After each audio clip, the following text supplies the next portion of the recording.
Reclaiming Our Fire is a class that we are offering in March. It's going to be facilitated by Elvia Susana Rubalcava, who is one of our regular teaching artists, but she was also former board member in Breath of Fire. I mean, I love her. She's an old friend of mine, but does a wonderful job at tapping into not only memories, but tapping into our plans for the future. But I think here in our workshops for Reclaiming the Fire, which are going to start, um, Elvia's workshops are going to begin in March. And again, one of the reasons why we wanted to have this gathering was to let people know all the amazing events that are coming up. But Elvia's workshop is going to take place Wednesday evenings from 7 to 9 on March 8th, March 15th, and the 29th. And so this is a free virtual creative writing course. And in this series that she's really going to tap into kind of what fuels us currently. Again, it's reclaiming our fire, what's fueled us in the past, but uh, building up our voices, and again, the community between all the writers that have been a part of our workshops and new ones as well. Well, I think the reason to partake and to support and to attend events by Breath of Fire Latina Theater Ensemble is because once again, we are the only Latina theater ensemble available in Orange County, and we are small and we are mighty, but we need the support. We have amazing writers but more importantly, I think we have amazing teaching artists that build up creative spaces and creative processes that are accessible to anyone, whether you are a novice, you're just getting started and you're, just getting, a handle of, your creative voice, or if you're a seasoned writer, you're going to have not only, supportive group of colleagues and friends, but also I think very much an interested ear that's going to build up your work. So once again, I think Breath of Fire Latina Theater is so unique because there's no one else like us literally in all of Orange County. There are organizations like us in the LA area and in San Diego, but Orange County of all places, I think needs us as we're becoming, a more metropolitan area. I think I'm excited to grow. I'm excited to create more community, and I'm excited for people to see what we create. And a lot of it is launching new voices. And I think we will be this year, particular, in real life, is really building up not productions, but building up processes for those productions to happen. So we're an incubator. We're not a stage. We're an incubator. So we're a support group basically for Latina theater, right? Writers, playwrights, and poets. And organizations such as Breath of Fire offer free creative spaces. We do not turn anybody away. So that makes the support all the more important. So a donation to Breath of Fire provides a workshop for somebody. It provides pay for an artist because we don't like our art. Artists are often, asked to work for free or their work is undervalued. And we pride ourselves in making sure that all teaching artists are compensated, as well as when we put together productions, or put together readings, that we pay our actors as well. So you're supporting not only emerging voices, but you're also supporting just a continuation of access for not only audience, but creators as well. So I think, donating to Breath of Fire is money well spent if you believe in the power of creativity, but theater making in particular. I am Adriana Alba, board president for Breath of Fire Latina Theater Ensemble, and I hope to see you. The event is free, but we hope that you'll participate, and we would really appreciate all the support and donations. That if you'd like more information, you could go to our website, breathoffire.org.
The San Diego Latino Film Festival, yeah, is celebrating 30 years now. Well, we started it 1994, started as a small student film festival, and now has grown to an event that hosts over 160 movies from throughout Latin America, Mexico, the U.S.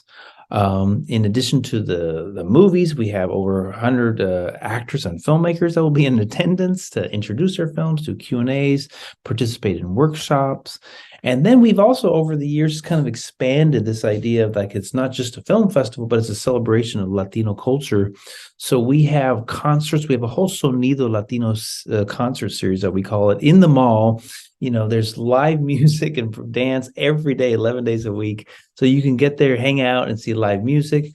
Then we have a food festival called Sabor Latino, where we're celebrating, Latin American food and Mexican food. Then we have opening night parties and closing night galas and concerts. So we've really tried to make it a celebration of Latino culture. I forgot to mention we have Arte Latino as well. We have exhibits and artists and vendors that participate. So this idea of people coming in to celebrate one's culture and community has always been an important part of the festival. I've always believed in this idea of creating a festival village in this environment. So whether it's a mall or wherever we are, you feel like you're within the festival, within the music and the art. And then, an important part of the film festival too is that, even though we're on the border and we screen lots of Mexican films, it's really important that we celebrate the diversity of the Latino community and Latino cinema. So we have films from Argentina, Chile, Peru, Brazil, Central America, Spain, you name it. So it's like every one of these communities come to our film festival, and we have different 4 auditoriums. So one screen you can see a Chicano film, the next auditorium you see a Brazilian film, and the next one you see a Mexican film. Like, to me, that's wonderful, and all the communities are coming out to see their films and see themselves on the big screen. Especially if you're not from around here, from Argentina or Chile, to see one's culture and community and language on the big screen is huge. So celebrating the diversity of the community, and then not only the diversity of the community within countries, but diversity within genres and LGBTQ movies, films directed by women, films directed by students, local filmmakers, frontera filmmakers. So it's really important that the film festival celebrate all different aspects of the community. I think that's what's made the festival special. Not only is it the oldest Latino festival here in Southern California or in California in general, but it's also it's a festival that's always celebrated the diversity of our community. And then I think really important, early on. We've had Alfonso Cuarón and Diego Luna, Gael Garcia, but now we've had an incredible amount of people come to the festival. But more than anything, it's a festival for the local community, and I think I've always focused on that. So as long as we're screening movies that the local community want to see, I think it's always going to be successful. And it's always going to grow. And then I think finally, I will add that the festival. I think people see that the festival is much more than just this idea of red carpet and celebrities and stuff like that. That at the end of the day, anyone who buys tickets, it goes back to supporting our nonprofit, our educational programs. And so they see our work with the youth and the community that we do on a daily basis. And so it's important that the festival is rooted in the community. I want the Southern California communities and San Diego communities to attend this 30th anniversary, celebrate our 30 years, and then also just get them to return to coming back to seeing movies in the big screen. And, yes, a lot of people have told me, oh, I've seen Top Gun and I've seen Avatar, but there's more than 2 films out there. And we really need to encourage people to get back to the cinemas, get back to the movie theater. So more than anything, I just want to reintroduce them to the film festival. I've been telling people, I'd be happy to give you free tickets just to come back and see the movies out there. Number 2, I think in terms of the Latino community, Latino cinema, even despite the huge population of Latinos in this country, again, it's still pretty sad.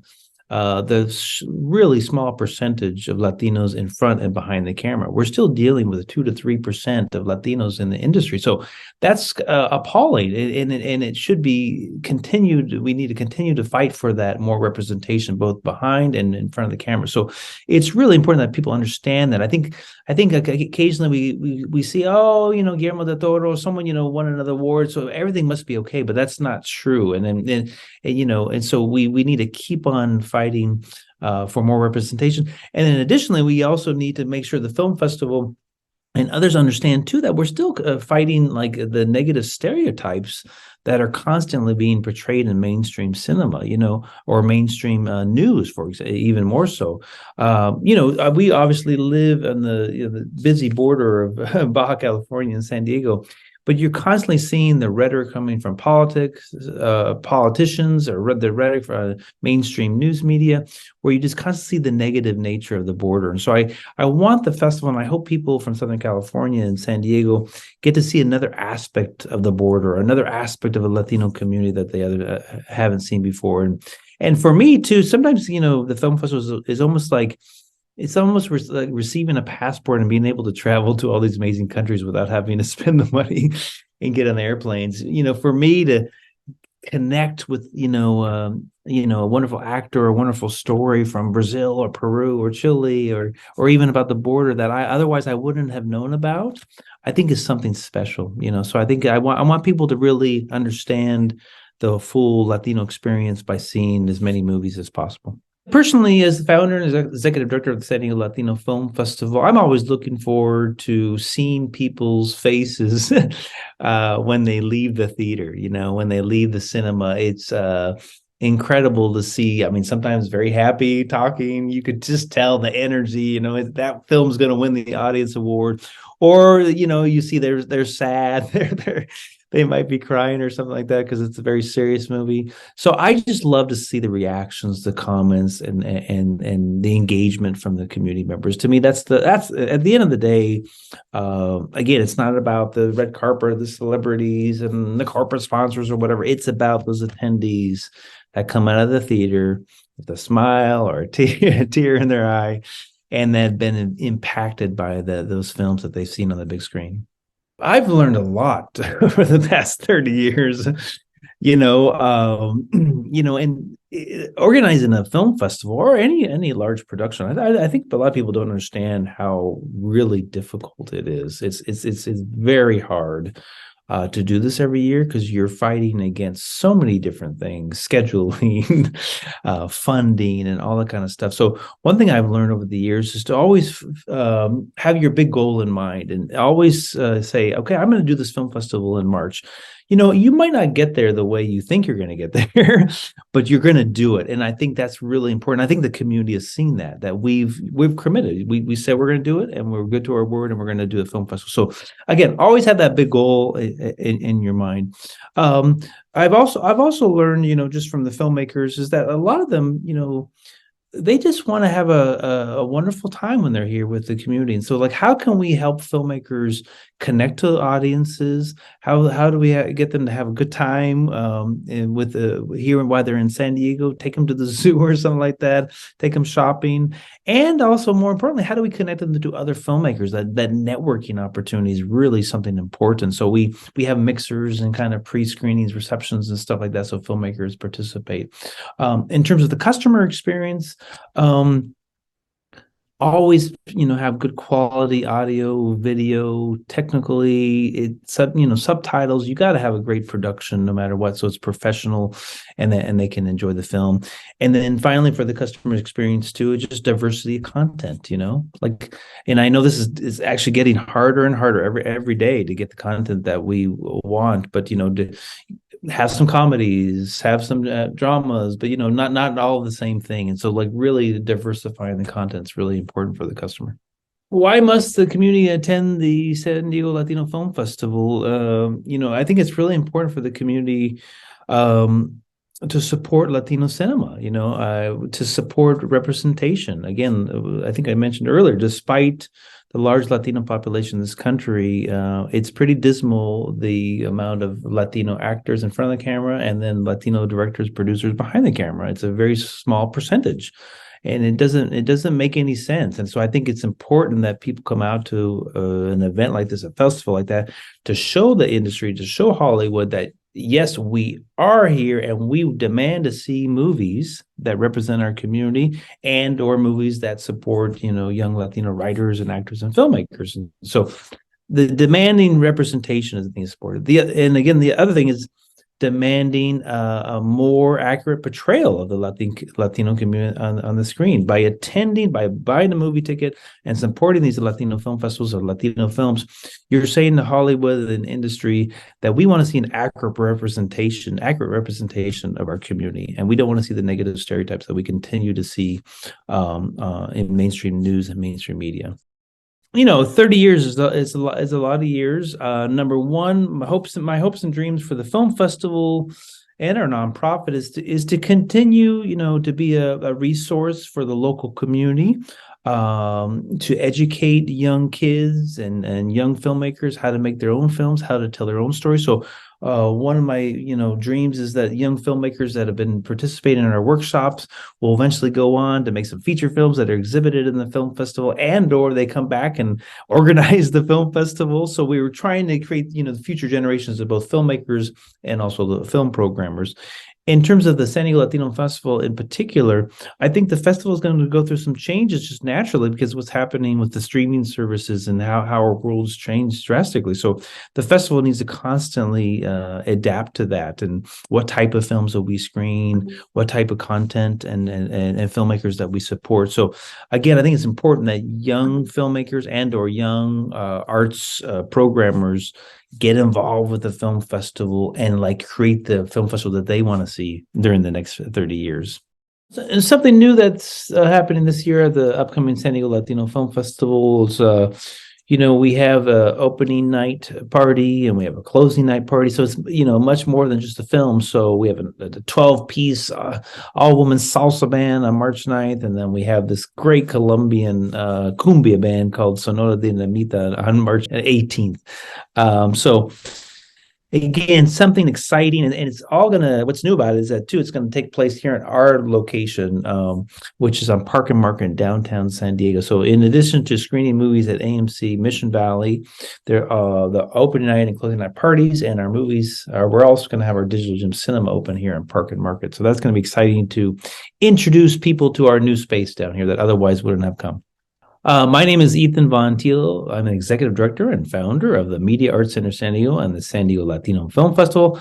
And I like to invite everyone to come out to our 30th anniversary of the San Diego Latino Film Festival, March 9th through 19th. It's going to take place at AMC Mission Valley and our very own Digital Gym Cinema. Come and visit the film festival, and then while you're here, you can also check out our new movie theater in downtown San Diego called the Digital Gym Cinema. You can visit sdlatinofilm.com for ticket information and just synopsis of all the great films. So thank you very much for your support.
Have a new comedy, Into the Breaches by George Brandt. This is 1940s, and we're going to place it in Long Beach, and which the writer agrees to, of course. And it's about a theater that is struggling because the director of the company and all the leading men are off fighting the war, of course, 40s. So this inexperienced group of women want to save the day. They band together and they decide to do Shakespeare. So that alone is funny, right? You know, an inexperienced group of actors, maybe. Anyway, it's a fun one.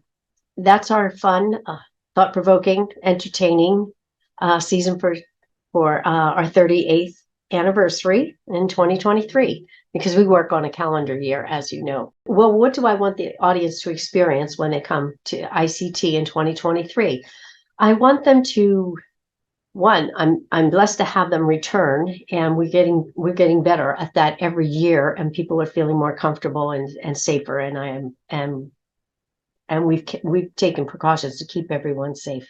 I want people to come, and one, I want them to enjoy and understand and value the importance of us all coming together under one roof for an experience at the theater. And I want them to be entertained. And I do want them to have an opportunity to think and reflect on life, on yourself, on your choices, as you watch what choices characters make and how that affects their lives. And a theater makes you do that. It makes you reflect, on where you're going. And we have a little more fun this season with, a musical and 2 comedies and a comedy thriller. And then, of course, the really thought-provoking Exit Wounds play by Wendy Graff. I think it's a great way for people to feel more comfortable, and be ready to be entertained, have fun with your community at the theater. And let me tell you why people should subscribe to ICT or to a theater they trust for quality work, because subscribers are the backbone of the future of this art form. Subscribers, when you subscribe to International City Theater, you're allowing me to take risks. We have 2 premieres that we're showing. It's an investment in new artists or new works, and that's so important to our future. It's also it's our legacy for the future. When you look back at the plays from the past, you better understand the issues and concerns of society at any given time. Plays that are being written today are going to reflect what's going on in our world at this time and help people better understand our world. It's also, when you subscribe, you're opening yourself to new ideas and new experiences, because often you don't know the plays at ICT. It's not, always a commercial choice. It's, we're investing in the future as well. And you're going on that journey. And sometimes I've had a subscriber say, this is the play I wasn't that excited about, but it's my favorite. So you just never know. But if you can trust us to deliver quality work, I know you won't be disappointed. You'll also save money as a subscriber. You also can get reduced parking, so you don't have to pay $15 every time at the parking structure.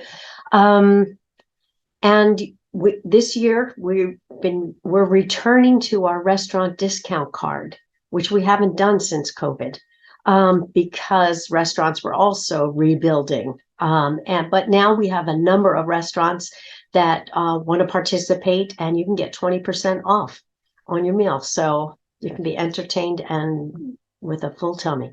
The only thing that I would also like to say about International City Theater, and I'm very excited that we're moving into our 38th year, and so grateful that we have weathered the pandemic and weathered 9/11 and the recession, and who knows what comes next, But we've always been very fiscally responsible, and we've always been focused on quality work, whether it's an education program or main stage. And I'm proud that we have almost 450 professional awards to date in our 36 years. They haven't mentioned 37th awards yet. I don't do work for an award, but I'm always happy that we're recognized for the quality of our work, and focus on the work, and maybe you'll be appreciated, and that's when you are providing that kind of work for your communities, and you hear the feedback live from the audiences, because we're there at every performance. That's very rewarding in and of itself, because it's always been important to me personally to live a purposeful life and to serve. And I know my team feels the same way. Hi, I'm Karen Desai. I'm the artistic director and producer of International City Theater. I hope to see you at ICT to greet you, and I hope you'll subscribe and make a difference. And you can call for more information about our 2023 season. And that number is 562-495-4595, or our website, www.ictlongbeach.org. I look forward to seeing you all in the theater. Thank you.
Teatro, Máscara, Mágica was really born out of necessity. Need is the mother of invention. And William Burgess, who basically grew up in theater from the old Globe to beyond, and Professor Jorge Huerta, who is Professor Emeritus at the University of California, Santa Barbara in theater. They saw that there was a dearth of theater that presented programming that was relevant to multicultural communities in San Diego. And so in the late 1980s, I think 1989, they formed at the time what was called Teatro Meta. That became Teatro Máscara Mágica, TMM, as we call it. And it has continued to flourish ever since. Bill Burgess has been the artistic managing director for 30 years. And in every one of those years, with the exception of 1 year of the 2-year pandemic, he provided, or TMM has provided programming. This is Luis Aragón, Managing Director of Teatro Máscara Mágica. Learn more about our company, watch this show. To study Bill's life is to study the architecture and the arc of a life in theater. I remind people that we have in Bill a Broadway class director. And I cannot overestimate the impact he's had. Put aside the productions. It's important to know that through the 30 plus years that he's been directing TMM, generations of young people, primarily Latino, but not exclusively, have gone through his program. They've acted in the Passerella, in the various other plays.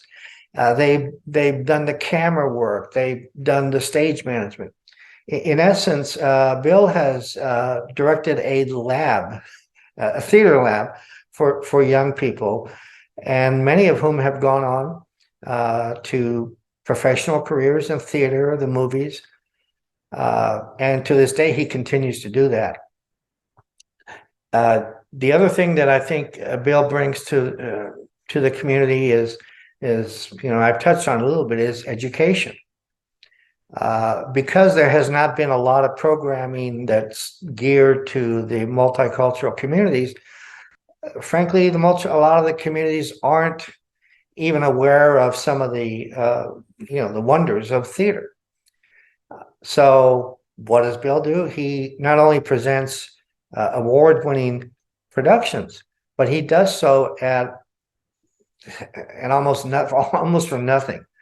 I don't think he's ever made a penny in any production. His tickets range from $10 to, free tickets for youth and seniors. I think when you look at the scope of his influence in this community, it is pretty impressive. TMM's mission is to provide programming for multicultural communities in San Diego with an emphasis on Latino programming. And how we've effectuated this mission, besides some of the points that I've raised before, is we offer a venue for emerging playwrights, composers, directors. Some of the leading lights in Latino literature have had their first plays premiered and directed by Bill Virchus. As a matter of fact, in our upcoming season, 2023, we do have a new play coming to theater by a very noted writer.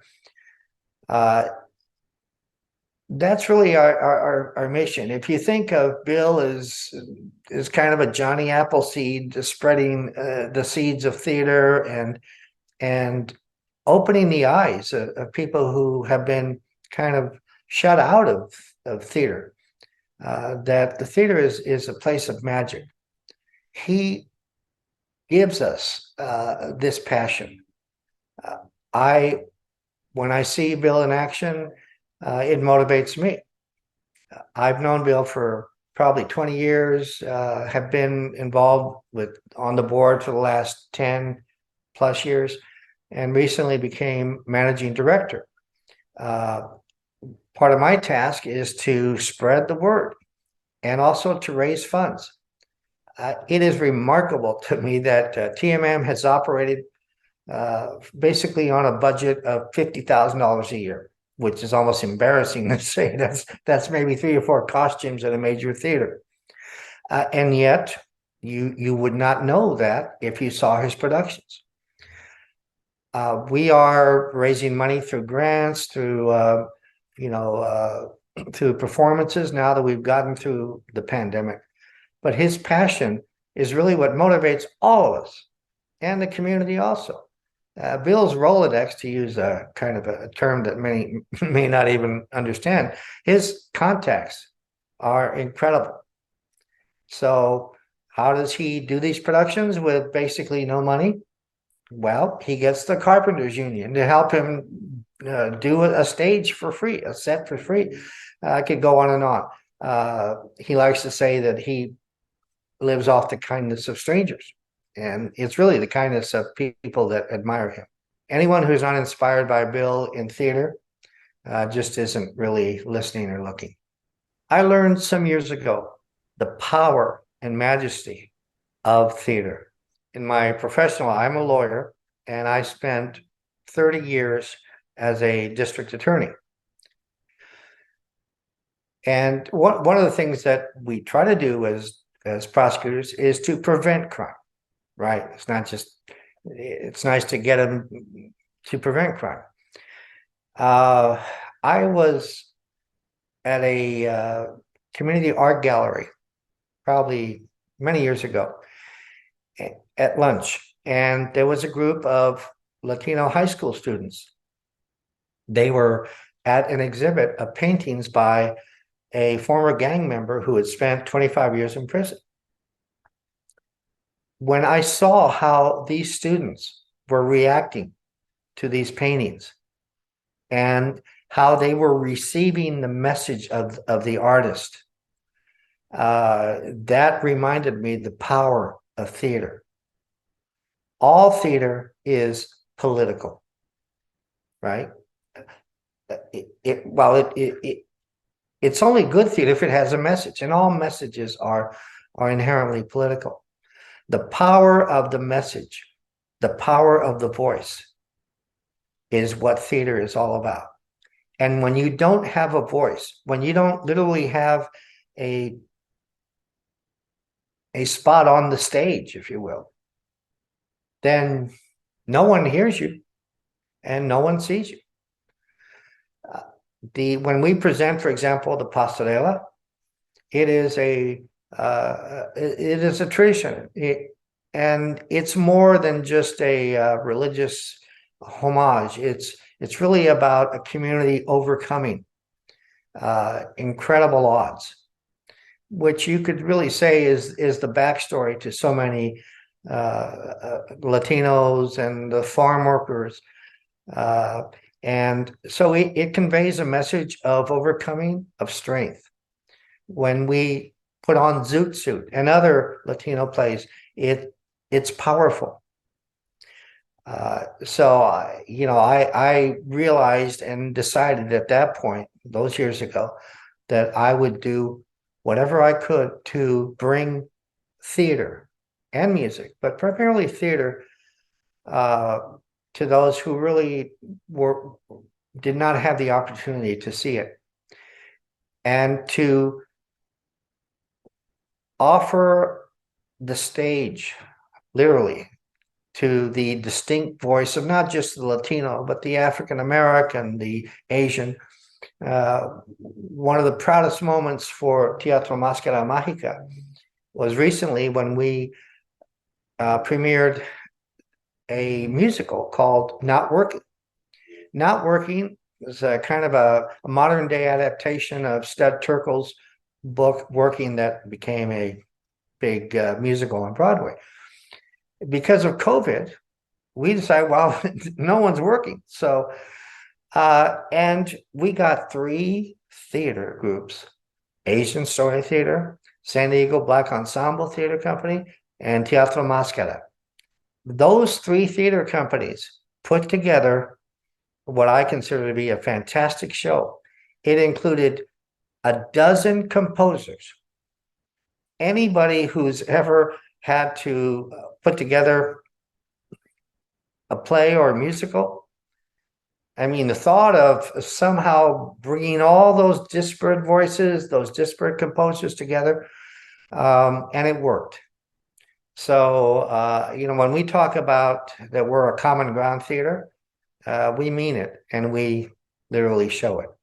Teatro Máscara is a very special place among theater companies, because there are no expectations, and I want to amplify on that. In other words, there's no, okay, we have to write a play that's going to bring in X number of audience, so find that sweet spot in the story, or do it a musical that's been done 100,000 times, because maybe instead of expectations, I should use the word freedom.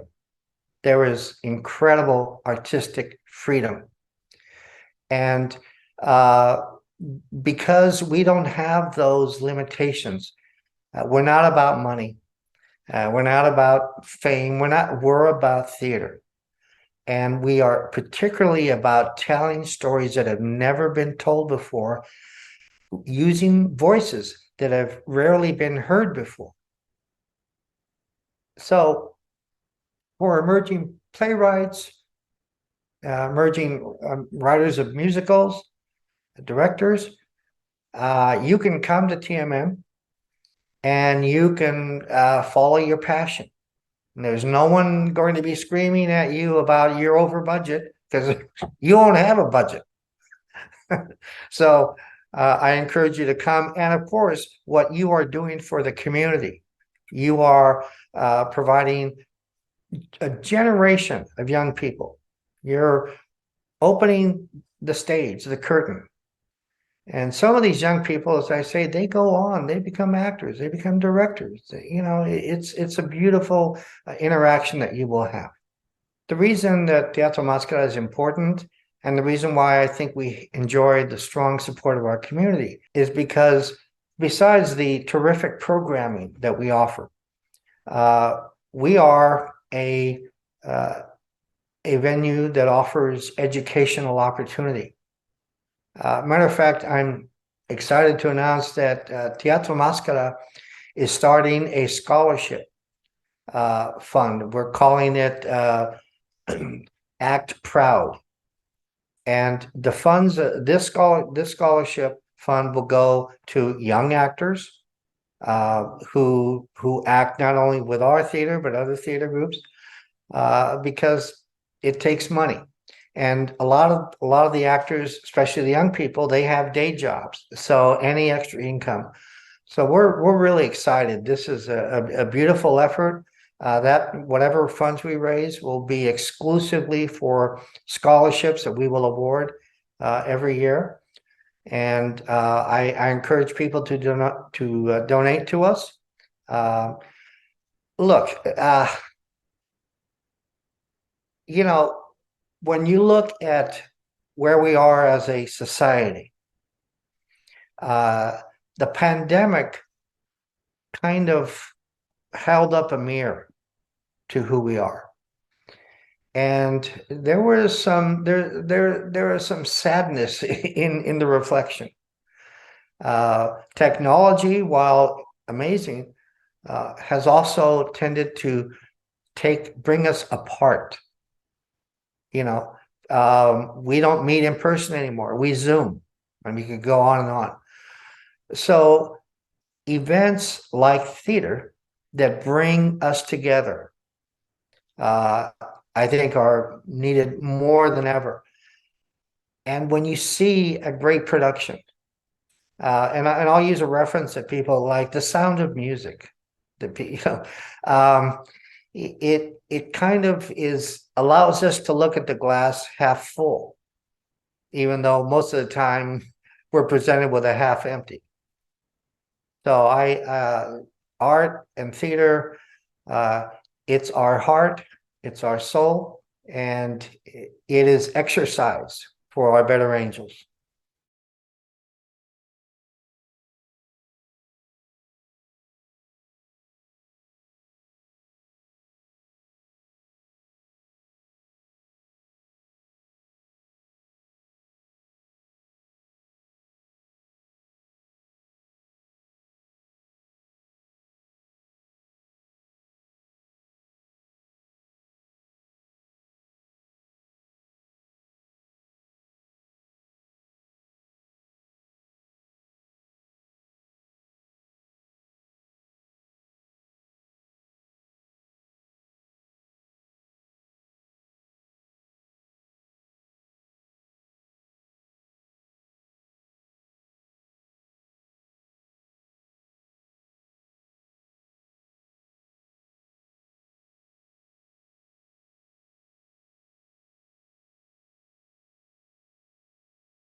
Hi, I'm John Peterson, Executive Artistic Director and founder of P3 Theater Company.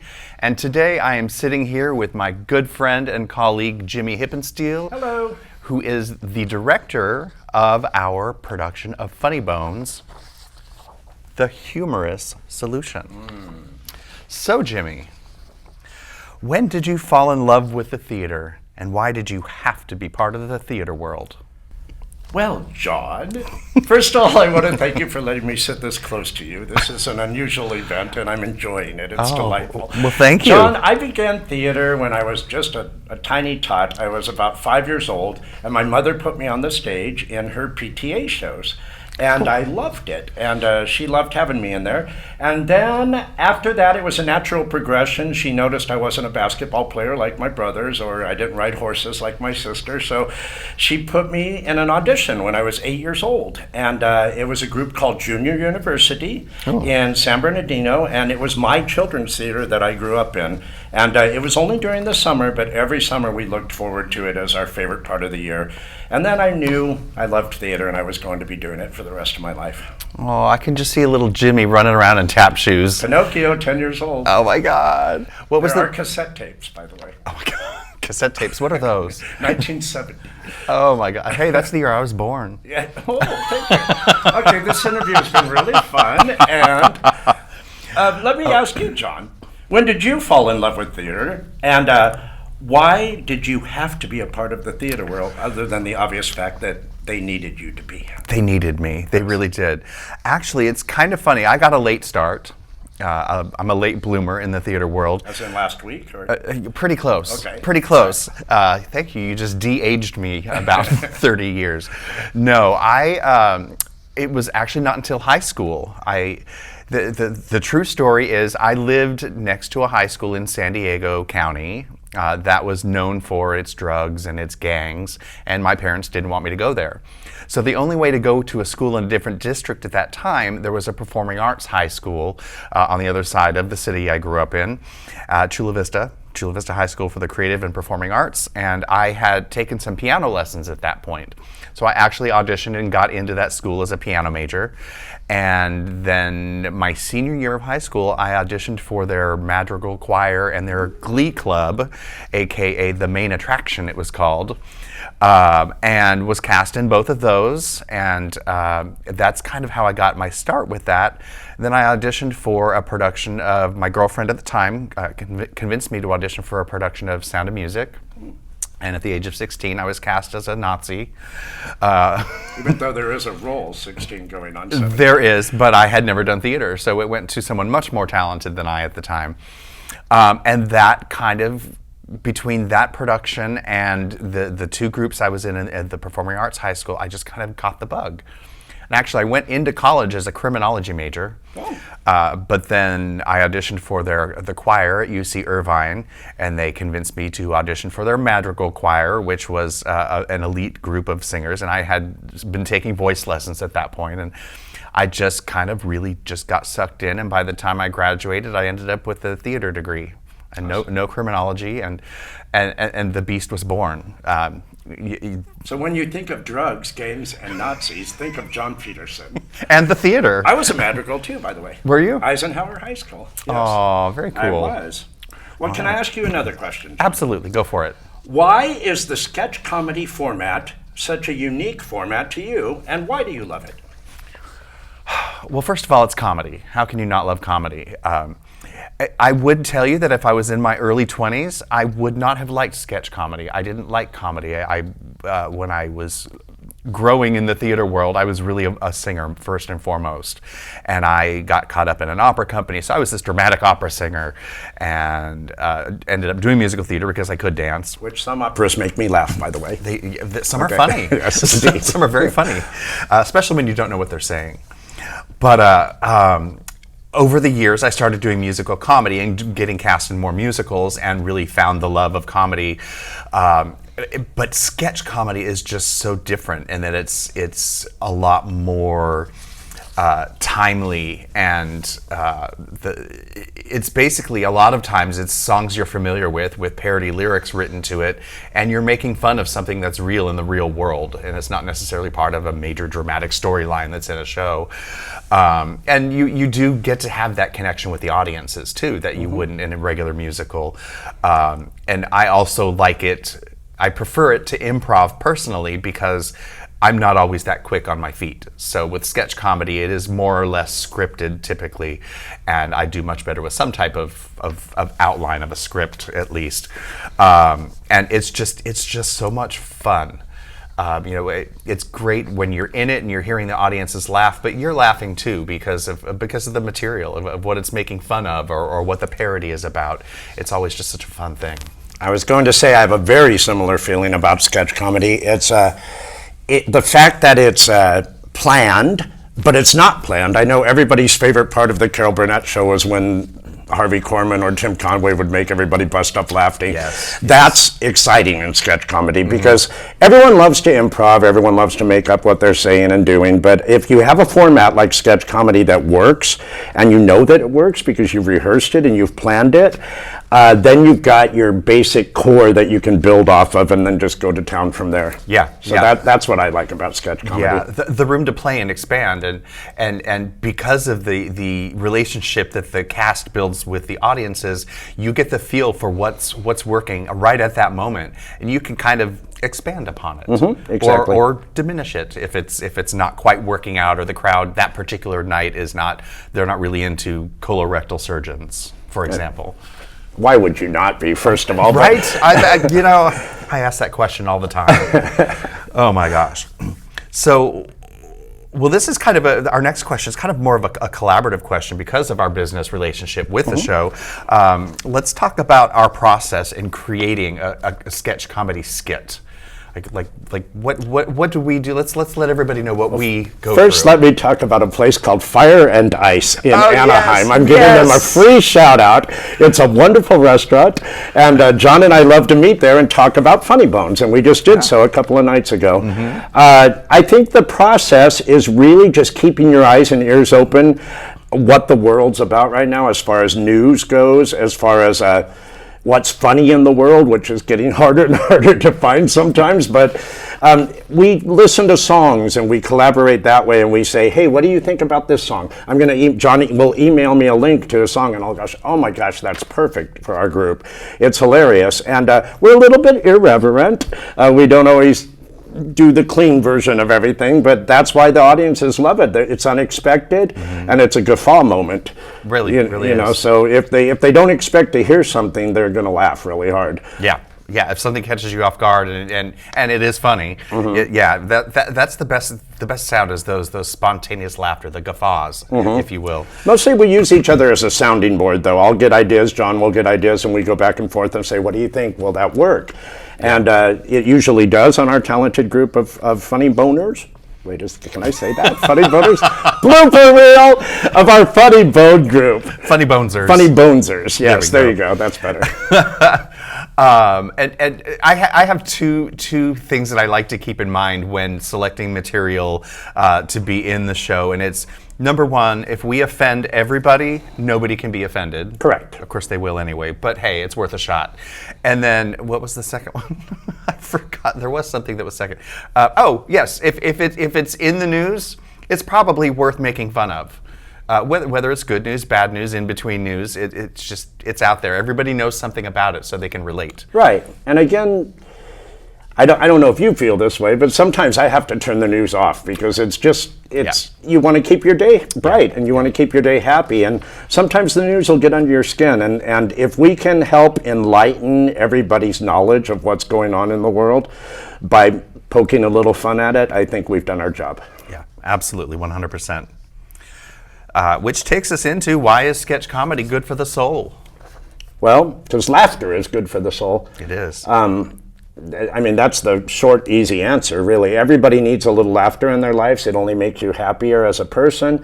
It only makes you more productive in your day. If you're not miserable, you're not going to get a lot done. But if you're happy and laughing, you're going to go on through that day and get something accomplished. Absolutely. And there is actually a scientific reason behind laughter being good for the soul. Something about releasing hormones and Endorphins. Endorphins. What are you talking about, I Flipper? don't know.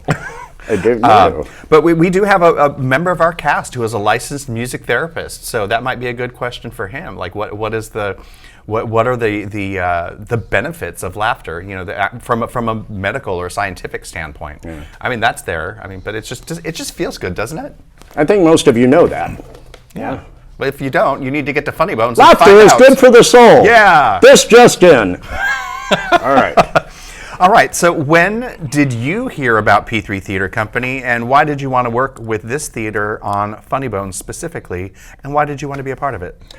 Well, I heard about this whole company from John Peterson right over there. I've known John forever. We used to do theater together. We did Chorus Line together. We did a Vida together and many other shows.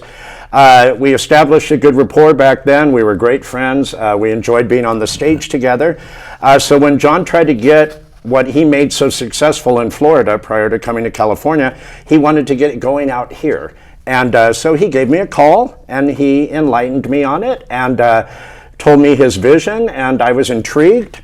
And I jumped in, and our first show at P3, when John wanted to get the ball rolling, was not an easy task. It was a Vida, putting it on its feet. And we used a lot of very talented equity performers, and it was just a great experience for our first experience at P3. Wildly successful, got great reviews. Everybody that came loved it. And so that's, John asked me to direct and choreograph that because I had done that before at the theater where I met John. And after that, he told me about this Funny Bones project, and I kind of jumped in as a performer at first for the Hollywood Fringe Festival. We were up there and had a great time, and I was thankful that I had the time to do it because it's always so gratifying when you don't always have time to perform to get that release. Yeah. And I was able to do that, and it wasn't a long run. It was just short of a month, I think. Yeah. And we had a good time. We made lots of friends in the Fringe Festival, and it was highly awarded, and just had a great time. But we're trying to make it bigger. We're trying to keep it going and have auditions and add more choreography, add more laughs, more songs, more lyrics, more people in the show, and make it a regular thing that people can find and visit and enjoy. Mm-hmm.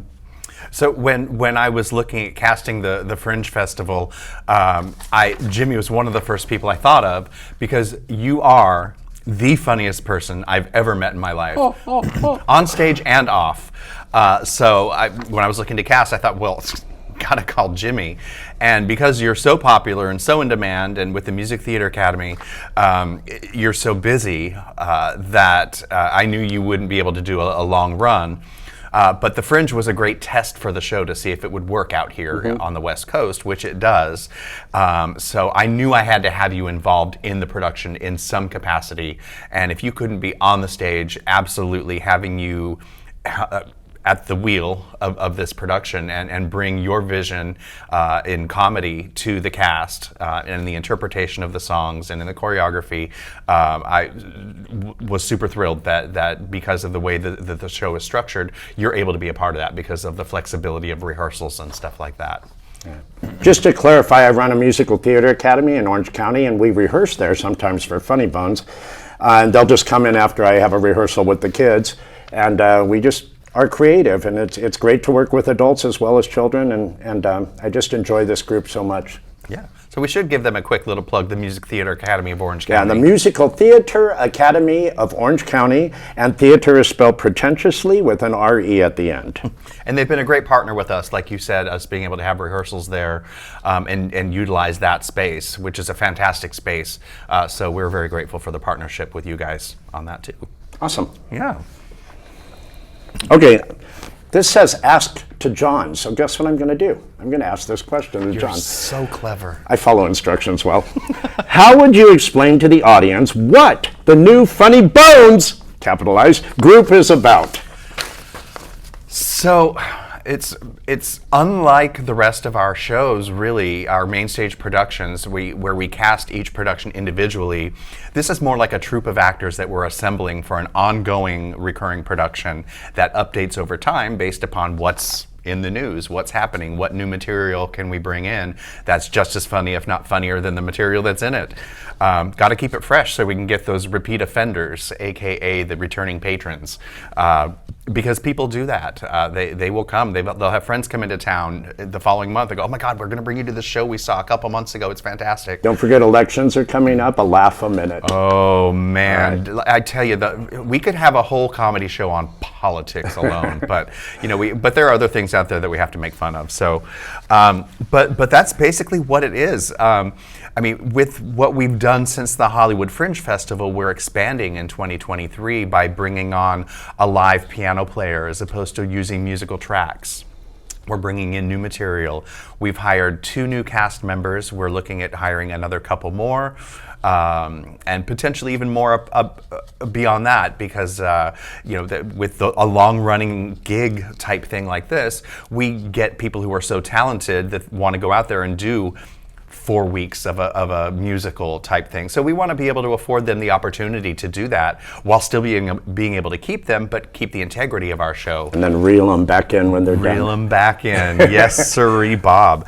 So we are expanding our stage a little bit. We're doing it in the same space at the Second Story Theater, but we're building some platforms to expand the playing area of the stage. So in Hermosa Beach, right? In Hermosa Beach, Hermosa Beach. Yes. Great area. I'd never been there. Oh, I love it. I love it too. It's a great city. Who knew? Who knew?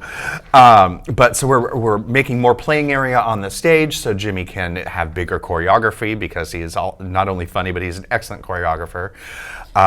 We're building flats so we can have some type of like comedy club feel wall rather than just the black wall of a theater, to just enhance the production values and production experience. What else is there in there? Those are the big things that are happening with it, which are some big changes for us. Those are big, yeah. And we actually have reserved dates at the theater space all the way through 2023 into December. And it's about once a month. Yeah. So you can come back, and hopefully there'll be new material every time you come, and bring your friends if you enjoy what you see. And your family. Yes, indeed. Yes. Maybe not your kids.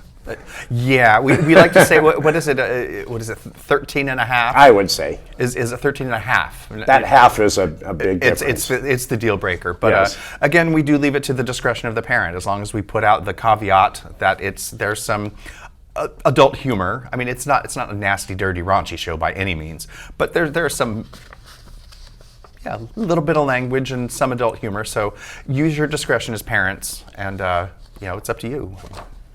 Being a teacher of youth, kids have heard a lot these days. So many of my young ones have heard more than I've heard. So yes.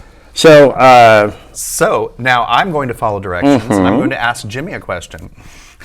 Why, when I approached you and said, "Hey Jimmy, I've got this thing I'm doing," why did you want to direct and choreograph Funny Bones? Well, I had such a good time performing in it, and I knew with my schedule being so busy and not very flexible that I couldn't be reliable to you as a performer. One of the things I've cherished over my whole career is that I won't do something unless I'm responsible and committed to it. So I'm always very honest up front when I accept a project, and I think most directors and producers appreciate that honesty. So I was very honest with John. I said, I don't think I have time to be in this anymore, because the dates were very flexible at that point, and they would come up out of nowhere, and I just wasn't available. But that's when the opportunity presented itself to maybe move to the artistic side of the group and direct. And I think the big caveat was, let's add some choreography to the numbers. Because when we did the Fringe Festival, it was mostly just stand and make people laugh, pretty much. More of a black box feel. Small space. So we've gotten some really talented performers who move great and dance well, and the numbers are choreographed now, or not all of them, but a lot of them are choreographed, and it adds a lot to the show. So I think to come in as a director and choreographer, and also help John take some stuff off his plate, because he's pretty much a one-man show at P3, he just couldn't do everything, and I thought, well, this working relationship is going so well, let's continue it, and I'll help on the artistic side. I still count on him as a producer, though. Yes, he does. He Yes. does. And yeah, it's just I'm so grateful that you're on board. Such a Thank you. wonderful thing. Yeah. So let's follow that up with what do you want the audience, as a director and choreographer, let's look at this from your perspective. What do you want the audiences to get out of Funny Bones with the live in-person theater performances? I think live in theater performances are the key words there. In today's world, when we've all been through such a difficult time together, I think everybody realizes that it's important now to try to resume life as much as possible. Going to live theater was such an everyday occurrence to most of us. None of the theaters have really fully bounced back from what we experienced in this world. And it's important to get out there and support live theater, first of all. So that's the main thing I want you to get out of it, is that you're seeing live people instead of seeing a movie or watching Netflix or being quarantined and watching ABC all day. You know, I think you're actually seeing live people perform. The second thing I would say is we need to have a good time. We need, in this world, you just need to go out and experience something lighthearted, something that makes you laugh, something that makes you giggle, something that makes you think a little bit. And I think our show does all of that. And so I would hope that people would come to the show, not really knowing what to expect, but they would walk out thinking, that made me think and that changed me a little. And I enjoyed it. And then spread the word. Yeah. It's funny what something like comedy can do with someone who might be somewhat closed-minded about a particular topic. If you're able to poke fun at something and they kind of see it from a lighthearted perspective, they may see something differently. So there's a potential education there. Yeah. Ooh, that's good to know as we're looking for new material. We can alter your minds. I've even experienced that as a performer in the show. I thought, I never thought of it that way. Yeah. So it's kind of cool. All right, I'm going to ask you now. What are you looking forward to when you are performing live with the rest of the Funny Bones group? Having a good time. Like Jimmy's mentioned several times, we've got such talent in our group. These actors, singer, dancers they're so talented. Number one, it's a privilege to be on stage with them, creating comedy. It really is fun, and we have fun together as a unit. But I love that energy that comes from the audience when you hear someone laughing, and you look. Well, you can look out there in sketch comedy because there is no fourth wall. We can look right at someone, and just seeing their laughter and the pure enjoyment that they're getting out of something like this it's so gratifying. Something you can't get if you're a film or TV actor. Yeah. You may have a couple crew members titter in the back, but they have to be silent because everything's mic'd and everything. But it's just really on the subject of gratification. I no longer perform live with the group. Not to say that I won't in the future, but something that I find gratifying is watching John on stage, because he is just as talented and more experienced than anybody up there. And I got to tell you, for me to watch him put all these jigsaw puzzle pieces together and to experience the stress of getting the venue, sometimes getting food going to the audience and trying to sell tickets and trying to keep it advertised. And it's a lot, I know, because I run my company and I'm pretty much a one-man show over there. The moment that I can sit in the audience and watch John let loose, that's what I find gratifying, and that's hopefully what I find he looks forward to, is that moment where I can say, okay, all the pieces are put together, now I can have a good time. It's so nice to be able to do that. When I'm backstage, there's nothing I can do about anything that's going on in the box office, or you're at a point where you just got to have fun. In my emails or any phone calls. No, I've got a show to do, and there's nothing like being an actor in a live show. It's just, yeah. I love seeing him take off his producer hat and put on his performer hat. So nice. Don't get me wrong, I love being a producer. No, they're both fun, but in a different way. Very different way. Absolutely.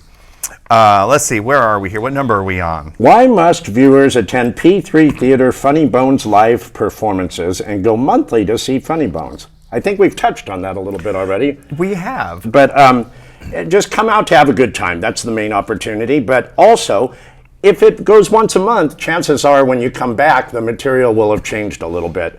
So you might see a different performer. Sometimes your favorite performer will be missing and you're like, oh, I'm going to come back next month to see them again. So I think if you came once a month, or at least every other month, you would see different material, different people, different songs, different lyrics, different laughs, and have a different kind of good time.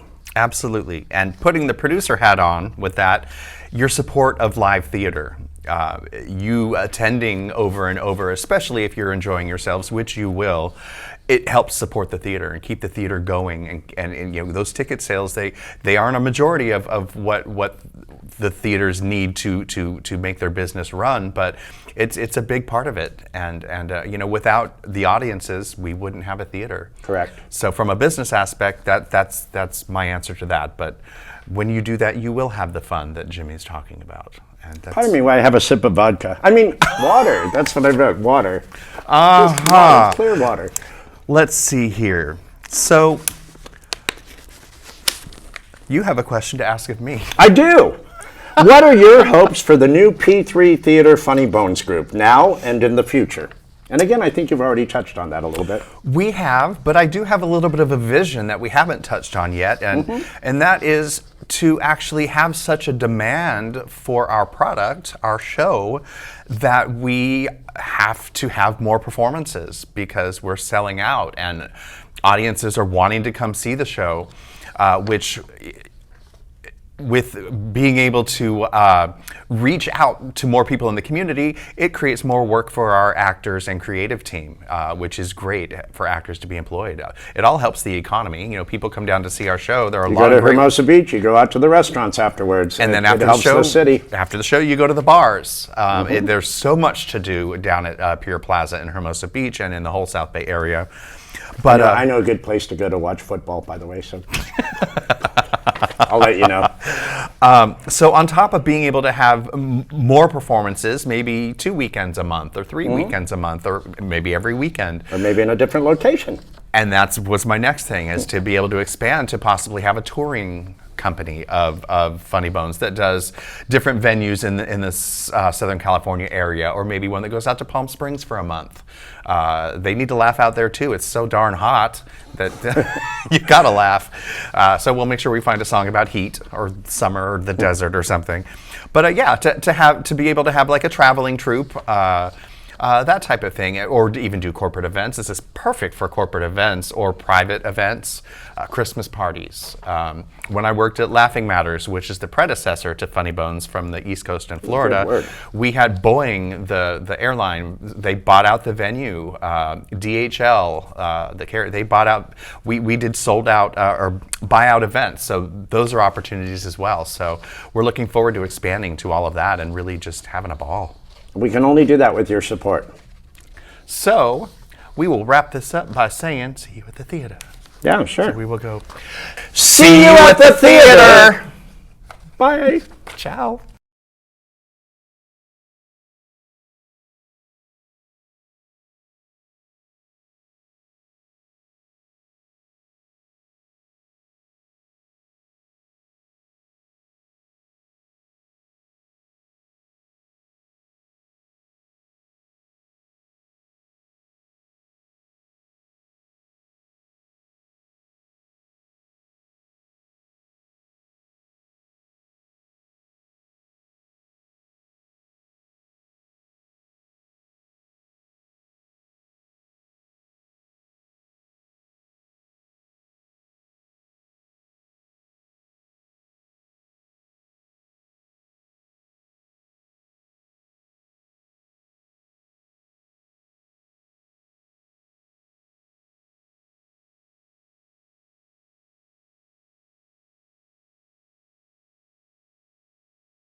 And then we have the world premiere of a new play by Wendy Graff. We did one of her plays last season, in fact. And this one, that one was closely related keys. This one is called Exit Wounds. And it raises a very relevant, timely question, too, for our society. What do you do when a member of your family commits a horrific crime? And can that family ever find normalcy again? And how that family are also victims of that horrific crime. So we're hearing about too many of those crimes right now.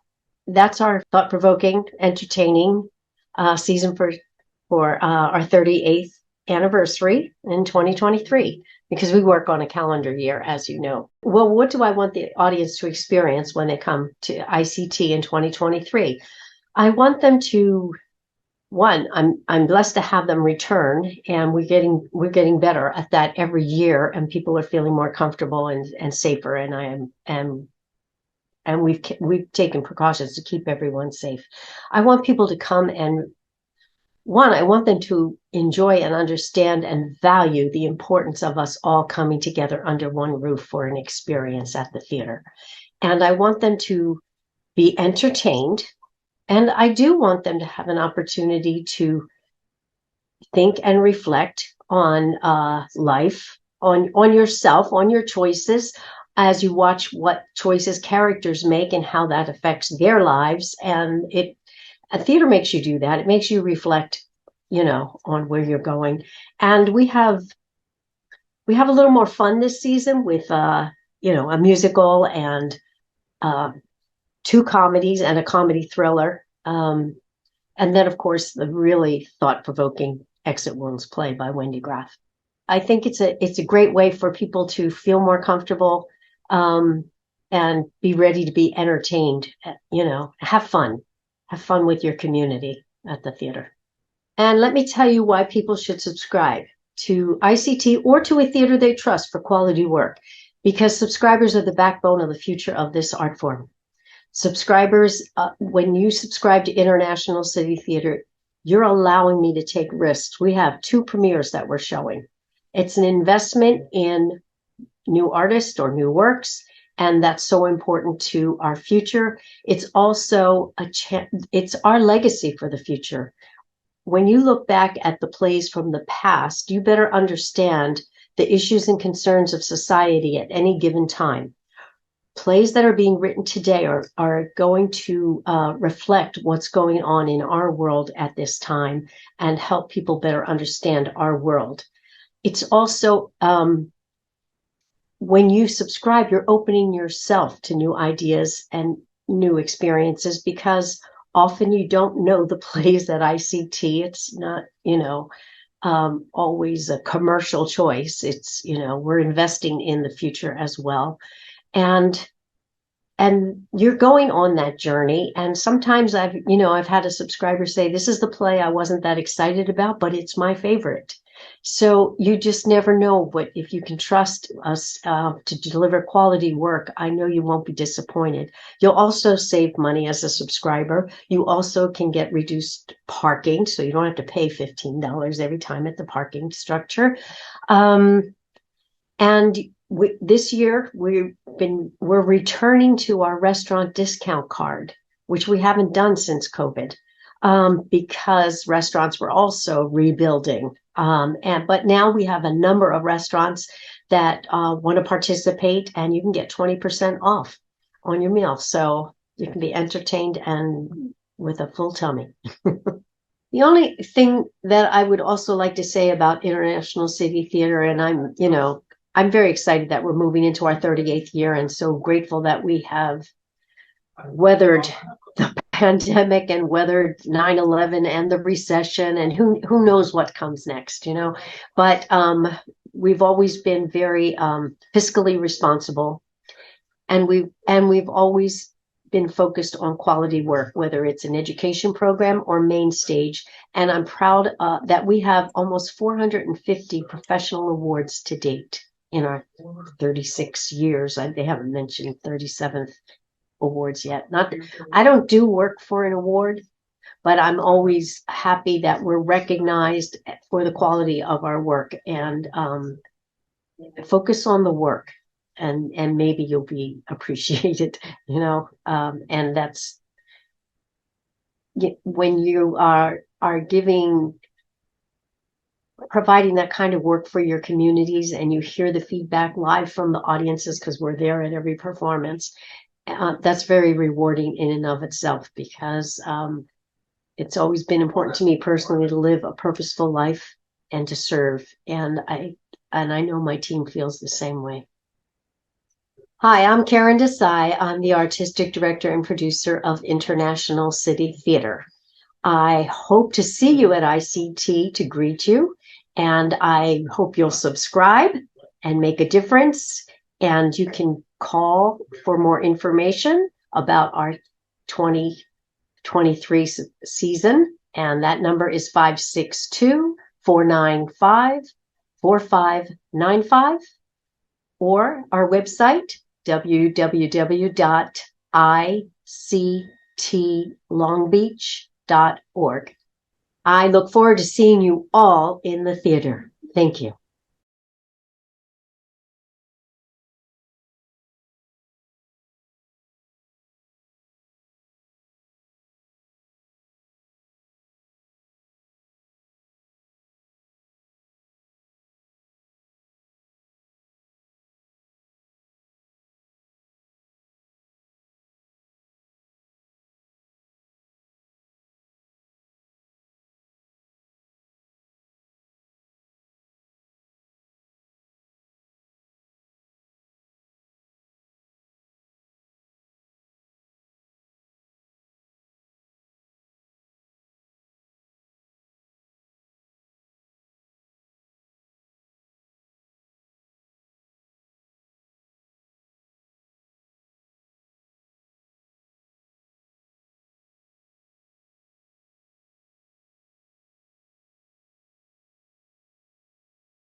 Hello, my name is Luis Aragon. I'm the president of the board of Teatro, Mascara, Mágica, and seated to my right is our artistic director and founder, William Bill Virtus.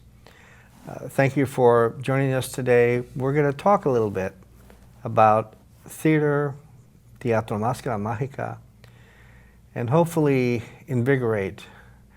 What was that word? Invigorate. I never heard that word. Well, I need invigorate. Yes, Okay, yes, I'm glad. Is there an invigorator in the field? We need one right now. So, so after that, great. And we're not actually a comedy company, No, we're but not. We're theater of the absurd. yes, as you can well see. So, Wait a minute, you're the president. Why am I not the vice president? Because you've shied away from vice. Oh, all your you're life. right. Thank you Okay. very much. Okay. Okay. Thank you so much. Yes. So, William, Bill. My real name is Guillermo, though. It really is. Yeah. No, I know. That's why we're going to call you Bill. Okay. Because it's true. Yeah. My dad changed it because nobody could say Yeah, I Guillermo. don't recall asking you that, but I'm glad you volunteered that. Thank you. I'm sure My you- real name, you have to know. Yes. It's Guillermo Guillermo? Alejandro Virchis de Olvera. Wow. I like Overa. Isn't there a street named after you? Yes, it's over. In fact, I get my guacamole in Dover Street. It's very Okay. good. It's amazing. Yeah, amazing. Again, another theatrical. off the track, but you know. So, It's who we are. So, what do you want me to call you, or you just want me to call you? Yeah, I've been called a lot of things. Bill would be fine. Okay, Bill. Memo. Memo is the translation of Bill. Yeah, I didn't get that memo. Okay. But anyway, You so didn't get that memo? No, Okay. no. So, so this guy walks into theater a could be this bar, much and it's fun. Teatro, Máscara, Mágica. Teatro yeah. Mascara. The story is that you learned a great deal of your English that you're obviously still learning as a child, acting in Shakespeare at the Old Globe. Is that true? That is true. That is true. You know, somebody just asked me, that's weird that you asked, because they asked me, when did I learn English, right? And literally, I couldn't tell you when, but I know the influences were the theater at the Globe when I was 9, because I was 7 when I came, and the television. And my father, of course, because my father spoke like 3 or 4 languages. But theater was a main component of learning it, you know, even though I didn't speak the bar, you know, but I think that is a very important learning process. Television was probably the storytelling device, I think. When you were on the stage, because you were on the stage at age 9 or 10, Yeah, or 8 or 9. what was your? Did it? You know, we've heard the expression "love at first sight." Was it that emotion, or what emotion was it? Well, I think it's the same that you had in music. You know, when you probably start playing piano, and I don't know, how did you start playing piano? With my fingers. Yeah, But no, I was. Well, you know, I know they want to hear about me. No, but who I know, wouldn't, but I'd kind of no, like but to what I stick- was saying is yeah. it's kind of the same, isn't it? I mean, you have an instrument. Yes. Your instrument is obviously concrete, which is your Right. not a concrete piano, but it's there. Where literature and drama are really a mental instrument, and it's because language is so much part of it. It becomes the medium of it. The word becomes the medium of theater. Like light is the medium of photography, right? And the word is really the medium. And so, learning a language when you're a foreigner in this country, you have to learn a new language. It changes your thought and your pattern of thinking, you know. And because you know, in Spanish, you know, the White House is not La Casa Blanca, is it? Right? It's La Casa Blanca, right? Yes. It's reversed, right? House White. The House White. So what happens is that in your thinking processes, literature becomes and the voice becomes very important. So when I started learning English and I learned it from theater, it kind of went with both sides of the brain together. I see. And that was the point. And to your question about music, I wrote my first song when I was 9 years old. I think there's an inevitability about art. One is called to it. If it is truly part of your core, it is inescapable. And I think that's what separates true artists from journeymen who go in and out.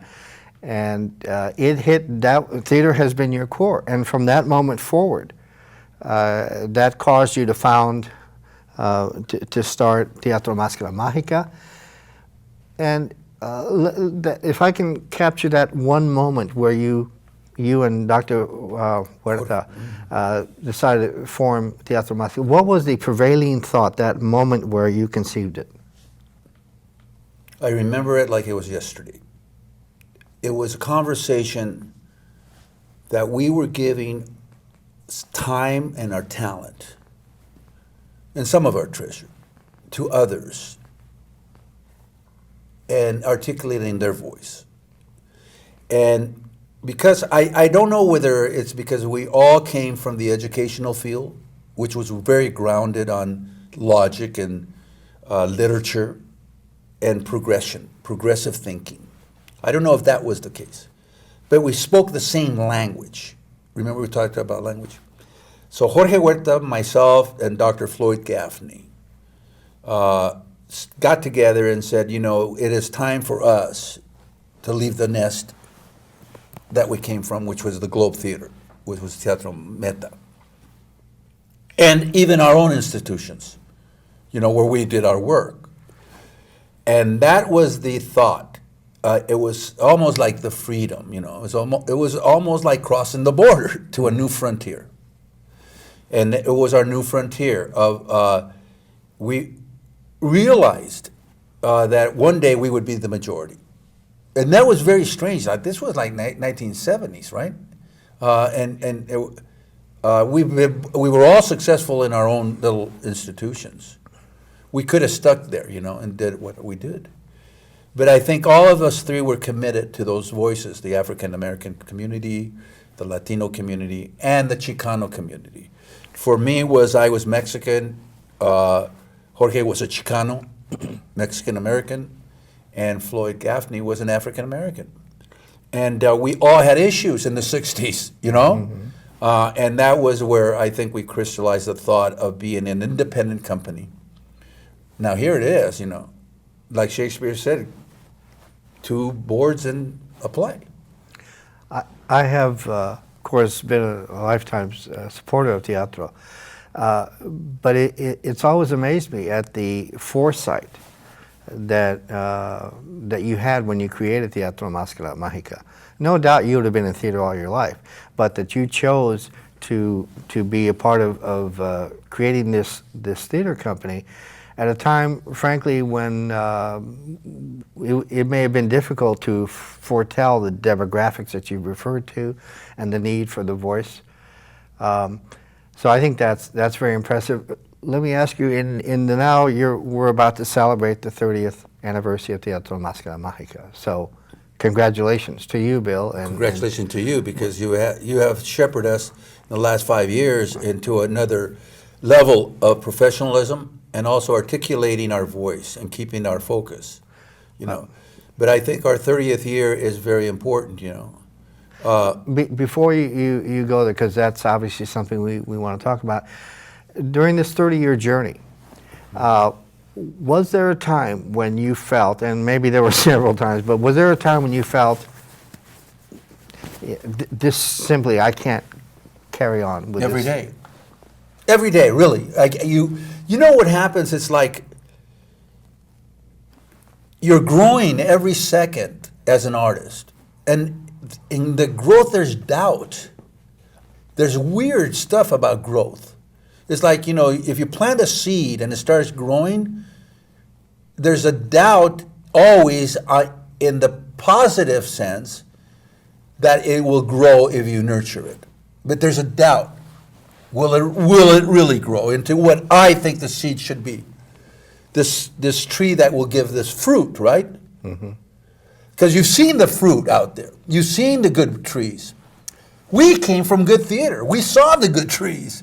We were involved in it. I was blessed by being surrounded by, I mean, incredible artists. Craig Knoll, Jack O'Brien, Anthony Zerbe, you know, God, Augensteyer. I mean, I can go on and on and on. Victor Buono. I mean, David McClellan, Robert Hayes. I mean, how can you not take that and say, I see the tree? But there's always doubt. If anything about art, if if doubt is not in it, then you're right. Will they like it? Will they, that kind of stuff. But beyond that, I think all of us, even yourself, is that you have this optimism that the work will be done. Now, the reality is it hits you every day because there's no money, right? Right. Remember we were talking about the two who's. Who is the audience and who is the players? Right. Without those two who's, Now, there's a lot of people that want to be the who actors, but they don't have any idea of the commitment. When you've been on the other side and you know it's a job, right? That you don't, the time. Okay. When you talk about doubt, I'm reminded of John Steinbeck. Kept a diary when he was writing The Grapes of Wrath. And I, of course, had read The Grapes of Wrath. It's my favorite novel. Well, you drink them now. You like a lot of wine, right? This is That's true. why you like The Grapes of Wrath. Well, I didn't want the audience to know that, but thank you for sharing that truth. But his diary is, and I've given it to friends of mine who are, I'm not a good writer. Here's John Steinbeck writing The Grapes of Wrath. And the doubt. There are some pages I wrote, because he had a rule, he would write 400 words a day, come rain or shine, sober, drunk, whatever. Right. And some of these, at the end of the day, he'd say, well, I wrote 400 words of crap. This is, he used much colorful language. Right.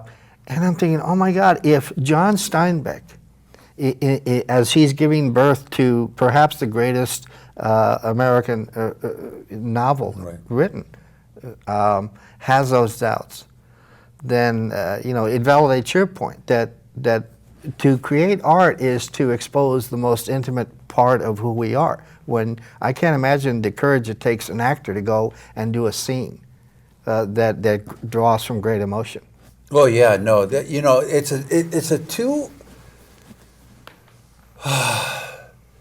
The sword has two edges, right? So you think about the positive and the doubt and the whole part of failure is in our business. Failure is right next to the shoulder, and it's tapping you, and you're going, get away, get away, get away.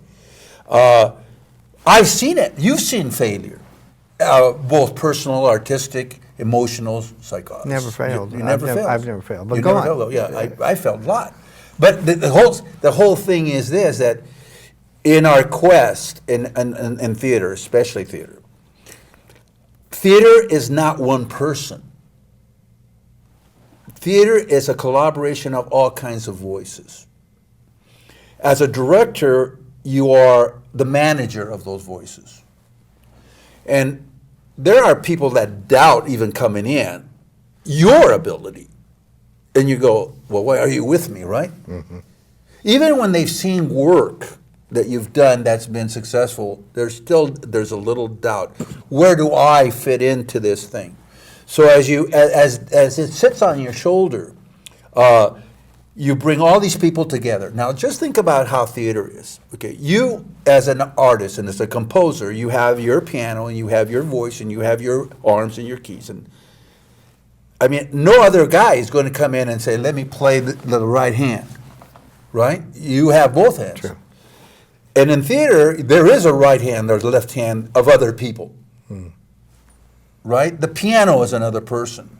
The sound guy is another person. The costumer is another. The publicist. So you bring all these people and you go, wow, how do they merge into one idea? It's like having a canvas and go, okay, everybody get a brush and let's paint this tree, right? I mean, just think about the complexity of it. Now, in this thing called collaboration, one has to deal and be the lead of the conversation. That's the director, right? Or the producer, director. And you need to have an open mind because all those other ideas have to merge with yours. Again, the seed, right? You plant the seed. Another guy can water it. Another guy can put the fertilizer. Another guy trims it. And a community has to take care of the tree. That's what theater is. And Teatro Máscara Mágica is that community, which is really exciting because it all has to be taking care of that growth. Right. And just one note on music. You're right. The composer writes the music, but then other hands come in. The arranger, the singer, the musicians. Not unlike what you were describing. There's the playwright writes a play, but then the director comes in and all that. Well, what's a play without presenting it? It could be just a book, a story. The plays are to be seen. Right. Craig Knoll told me one time, the producing artistic director of the Globe, who was like my father mentor for years. He said, Bill, remember this. Plays are to be heard and movies are to be seen. Okay, that's interesting. So what is a primary goal, right? To be heard, to be listened to hear the words, Shakespeare said, say it trippingly on the tongue. Do not mouth the words, Say it trippingly on the tongue. In other words, be articulate with a word. Reading. Theater teaches kids to read. Right. To dig deeper in the word. That's what teatro does. Teatro is not about entertainment and, it cannot be that. Theater was never meant to be that. Theater was meant to have people be moved to action. Acting, action. Is it not as simple as a person having a life experience, maybe a tragedy or even happiness, and being so filled with that individual experience that he or she wants it to be shared? So that person who writes that play wants the audience to become that person in terms of the emotion that is brought on by Absolutely. Teatro and theater. Teatro is a genre. It can be analogous to theater, but teatro is a genre that does exactly what you're saying. It puts you in the other person's space. The campesinos, for instance, the maid, the farm worker, the abused person, the oppressor, the oppressee, right? Teatro does that. Theater does that in its bigger sense, but the word teatro is analogous to political change. Okay, well, you're teaching me something. I had never made a distinction between theater and teatro, but you're saying that it is a philosophical. What is the characteristic that differentiates? Well, the translation of theater, of course, is teatro. Yes. But the genre of theater that's called teatro, it's agitprop. It's in your face agitprop. It's almost like theater of the absurd, those genres. But teatro has a different style. It is actually political in its intent. It's also theatrical. Of course. And sometimes it makes fun of itself, like Los Vendidos by Luis Valdez, right? And it shows stereotypes that you go, my God, how are you doing this? Well, it's showing you a mirror of what other people see, and which is very brave to do, So when we didn't call somebody asked, why didn't you just call your theater magic? Because our theater is Teatro Máscara Mágica. Why didn't you call it magical theater? Well, we could have. Yeah. Because theater is magical, but that's not what we are. No. We're teatro, right, with these masks that are magical, and masks of all kinds of different cultures. In fact, our logo are different masks of different cultures. So when we began this journey of teatro, we did theater. I mean, I've done 40, 50 musicals, Shakespeare. I've been very blessed to be able to have a playhouse at Southwestern College and others to do these plays. So the vast experience is the world of theater, the Western world of theater, as well as the Spanish world. But teatro comes into this pathway that we chose because it was the essential community that we were speaking about. We talked about the 30 years.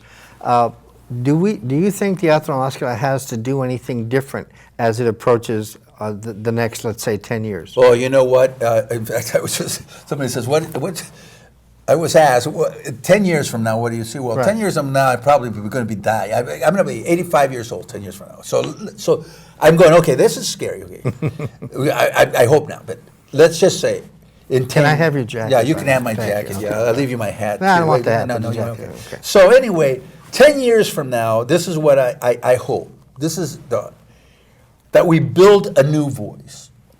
I'm looking for ways to present theater, teatro, and theater in a different, unique way.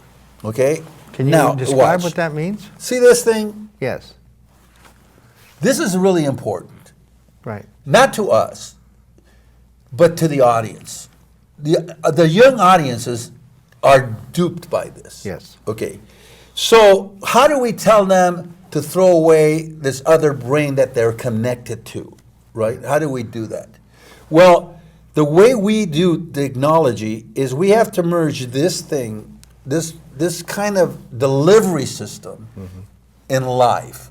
In other words, when you're here, you're not live. So how do we bring a new audience and the old audience to what theater really is, which is the live experience, right? Okay. So we were just speaking, you and I, before this interview, about genres that had been exposed to us. Right. Theater of the absurd, UNESCO, right? Right. Expressionism, Impressionism, Genet, Edward Albee. UNESCO. I mean, Pinter. Pinter. All these great authors that came in at one time that were speaking of the point of view of that moment in history. To do that, and they did it very well, by the way.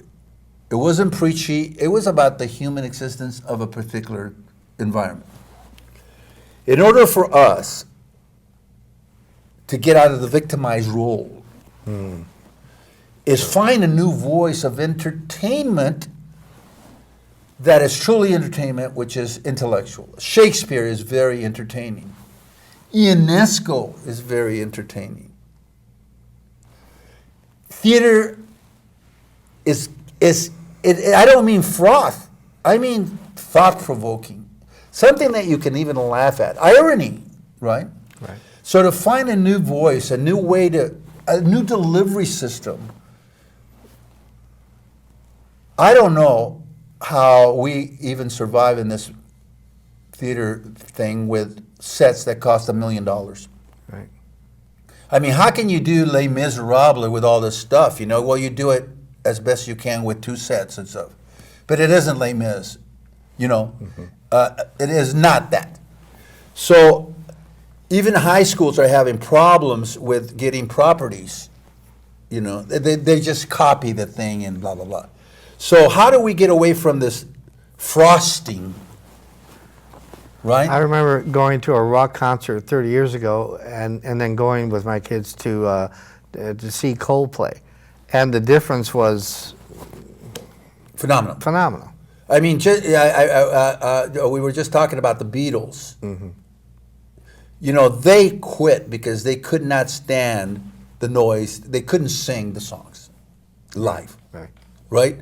So they went into an environment that created music, their recording studios, because live was impossible. Well, now live is everything else but music. Right. In fact, you don't even know if they're singing. Right. I went to a nightclub and I saw 2 people, and they sound like a rock band, right? All this stuff, Sure. and I was looking at their hands. The guy wasn't even playing. Right. Right. They have tracks. And I'm going, okay, now how do we, again, now here's an audience with, and it's money. 2 guys are better than, for the entrepreneur to, instead of a band. And now here musicians don't have jobs, and blah, blah, blah. Theater has to kind of come to sense and say, okay, how can we think out of the box in presentation? Right. Because Right. right now that is their stage. That is their stage. But you believe that we can make the transition. Oh, I am firmly believe it. And I'll tell you, I think you said in an interview that we have to give new people voices, new artists, and how to write. There is no lab. If we could create a lab of failure, that would be great. And I mean a failure to succeed. That you can come to a place to fail and grow from that failure and not be criticized, but learn from that failure. We don't have that anymore. You can't do a play without it costing you $1 zillion. You know? True. I mean, we have put on plays that we've killed audiences. Literally, because it's been so bad that they go, is this what it is? I mean, can you imagine the first guy that goes sees a bad play going, is this what the people were talking about? I mean, I'm talking about the play. I'm not talking about production values. Right. I'm talking about the play. Yeah. So, because why? We haven't had time for that off Broadway experience.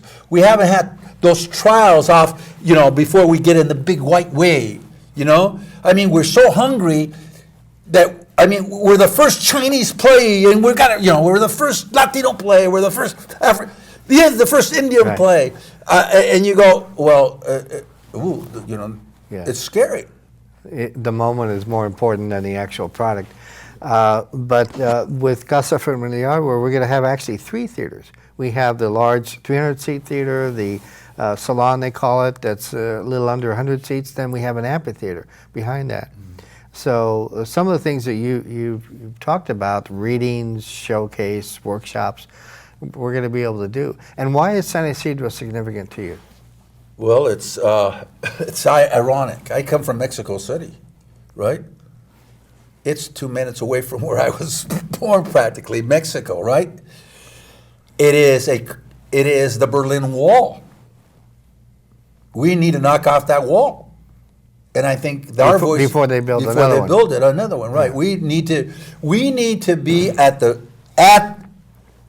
that pivotal point of history, of location, to launch from. Just think about this. Just think about the United States. If we are in the southwestmost part of America, Yes. right next to the border, and we go all the way across from that whole beam, that is the launching pad. That is the launching pad.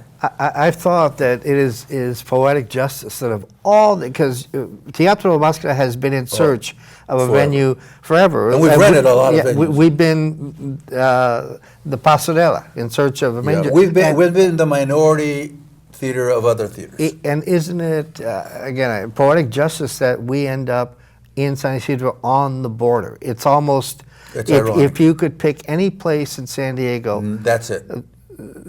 Because it is so symbolic, it is in every sense. And right? it's so challenging in every sense. Right. And you're absolutely right. It's like, just think about it. If you study Wagner and, Mozart and, all the great composers. They have no future, by the way. No future. But where did they start? They started right on the ground where they were.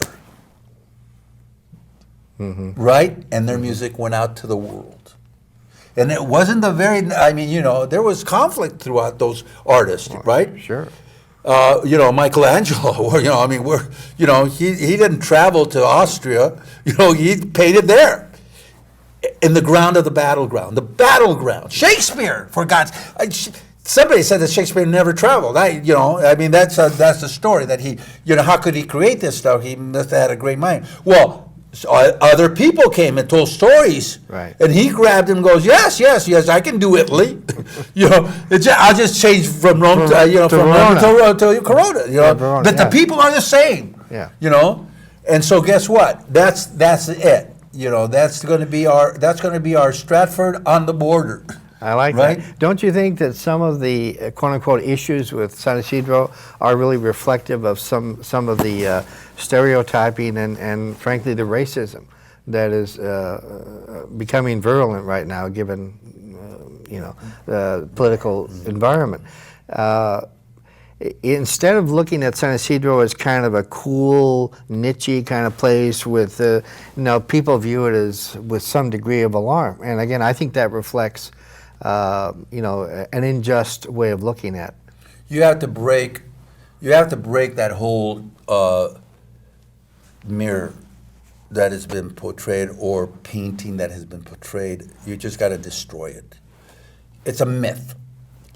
At one time, it may have been a reality, you know, but I don't think so because I've lived, you know, really close to the border. We're constantly fighting myths. Women can't be doctors. Latinos can't be. We not, you know, we're Don Quixote knocking down these false, these premises, these myths that somehow become entrenched in our society, and yet are fallacies. Right. Well, you know, what's that saying? You built it, and it shall come, like the baseball field. Well, that's going to happen here, you know. And the myth has got to be broken by simple things, by erasing all those racial prejudice that we have about a city, unsafe, you know, Right. no, all that stuff, close to the border, you know, security, lighting, you know, where am I going to park, you know, am my car going to be stolen? Well, there's a lot of cars being stolen in Beverly Hills today, you know. Right. So That's where I would steal a car, by the way. yeah, that's what I would steal a car too. But you know, I mean, it's just this thing, and you know what cracks me up? I live in Chula Vista. I can drive to the theater where we're at in 7 minutes. In San Isidro. To San Isidro, Yeah. and people go, San Isidro, boy, that's way out in Egypt. And you go, wait a minute. Yeah. Let me tell you something. There's thousands of people go to the Sleep Train Amphitheater there, which is 2 minutes away from our theater. They drive from everywhere to see concerts, right? And they never go, oh my God, as far. They go to hear the Right. music. Right. You And know. it's a nice, shiny place, and, you know, there aren't, it's... And so we have to work backwards, you know. It's the arrival. It's almost like Disneyland, you know. When you arrive at Disneyland, you don't know what's there. You just arrive at this comfort zone. We have to create a pathway of comfort zone for them that says you're in good hands. And then when they get there, they are incredible artistic hands. Time capsule, Bill, that they unearth 100 years from now. One moment of wisdom about theater. What would you have in that time capsule? I can only repeat what Shakespeare said. Theater is life. The stages of life is theater. The theater of life. We live, we die, and we produce. Beautiful. Theater is life. I got to tell you, it saved me. I didn't want to be an artist. I wanted to be a doctor of the mind. I think theater is a behavioral science. I think it's a psychological study of man and women and the human condition. And it fights the 3 laws, the natural law, the spiritual law, and the man-made law. And that's theater. And it's if you don't know how to do that, if you don't know how to abide by those laws and how to protect yourself from those laws, then you have no place on this planet. We are now living in a theater of the absurd. I mean, we have players on the main stage of politics right now that come from a reality TV. Now, just think about this. Literally. Yes. Literally. And no disrespect to the president, but I got to tell you something. And I went to this is sad. I went to a motivational talk, and a kid asked me, I says, you know, you have to go to school. I said, you be sure, you know, it's this golden nugget that'll keep you there. And school doesn't teach you to make a lot of money. It teaches you how to keep it and how to share it. But, you know, I mean, you don't have to go to school to be a millionaire. Trump is a prime example. But the question was for me, and this is the way I'm telling you about the president, is the guy is an actor. Unlike Reagan, that was an actor. This guy, Reagan was a movie star. Trump is a reality TV star. Now, let's talk turkey here. Ronald Reagan was a politician through the medium of the movies. Charismatic. He spoke. He was president of the Arts Guild, all that stuff. Right. Governor of California. he surrounded himself with a good cast. Right. Our president is from the reality show circuit. He surrounds himself with reality cast. Now, I'm just speaking with my little ignorance of politics, that I look at this thing, and you told me about theater. I look at him as a theater person. Theater of the absurd, theater of reality, with no substance and no qualifications. Back to this kid asked me, why would I go and get an education if the president of the United States is president of the United States without any qualifications? How do you answer a kid? Remember, you too can be president? Well, now it is true. Yeah, but you get your reality show first. Do you understand what I'm saying? Yes. So theater, going back to theater, if we're going to do a play that's going to deal with the time and about it, it's got to be real. It's got to be a mirror to that instant life. And I got to be honest with you. You know, I don't know how to answer these kids now, because it's this reflection of the you know, is it, how do you talk about the spiritual law in this? How do you talk about the natural law? How do you talk about the man-made law that is so obscure and so reflective of who is saying what? Well, I think you answer them through the theater, through the plays that you direct. There is truth there, that it's unblemished by agenda. Well, I guess it does have. I think all art is political. It does. You draw a little cartoon, it's political. Well, Diego because Rivera it said evokes. it. It's Yeah. all propaganda. Exactly. So I think you answer questions for youth, and you give them guidance, and you give them direction. And it doesn't have to be, by the way, it doesn't really have to be didactic, you know. Preaching to the choir is just, you know. No, I think you wrote a play that's a wonderful little play. It's called Cupid. Loving Okay, Cupid. look. And so, you know, as an artist, as somebody that's politically conscious and blah, blah, blah, you read this play and you go, wow, this play's about love. What is more political than love? Right? What is more essential than the quest of the reality, of the emotion that drives us all? People are in jail because, you know, they shoot somebody or kill somebody because they think they were. Passion, right. The passion. So this is not a heavy thing.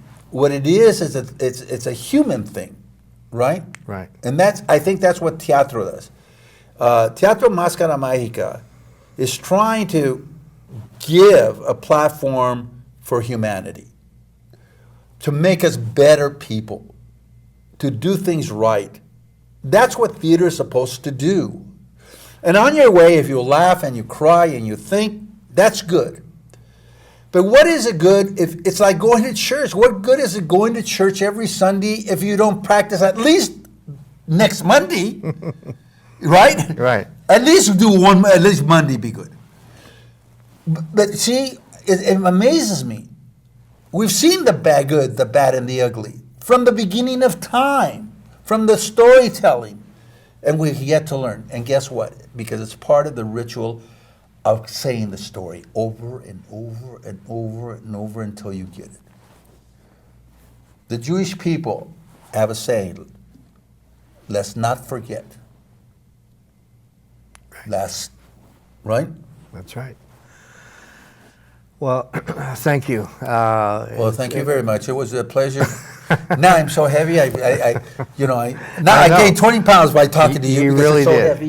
You I really couldn't- did. Yeah, But I you were want to thank definitely you. full of Yeah. philosophy. Well, I want to thank you very much because this is a great conversation you and I had. We haven't had. I this enjoyed before. it. I don't know whether you We enjoyed probably it. won't get ratings, No, but it's I'm okay. having a good but time. It's okay. Yeah. But you know what? It really is our journey, yours and I's, and the board. I'd like to thank our board. Absolutely. Right?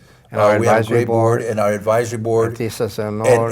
And Casa Familiar for taking. Absolutely. And especially Ron Baza, who had Yes. shepherded us. Dr. Baza, yes. And I just want to let you know that for me, it's the gift that you have given us, and actors, by the way, the actors Absolutely. that have worked for nothing, Right.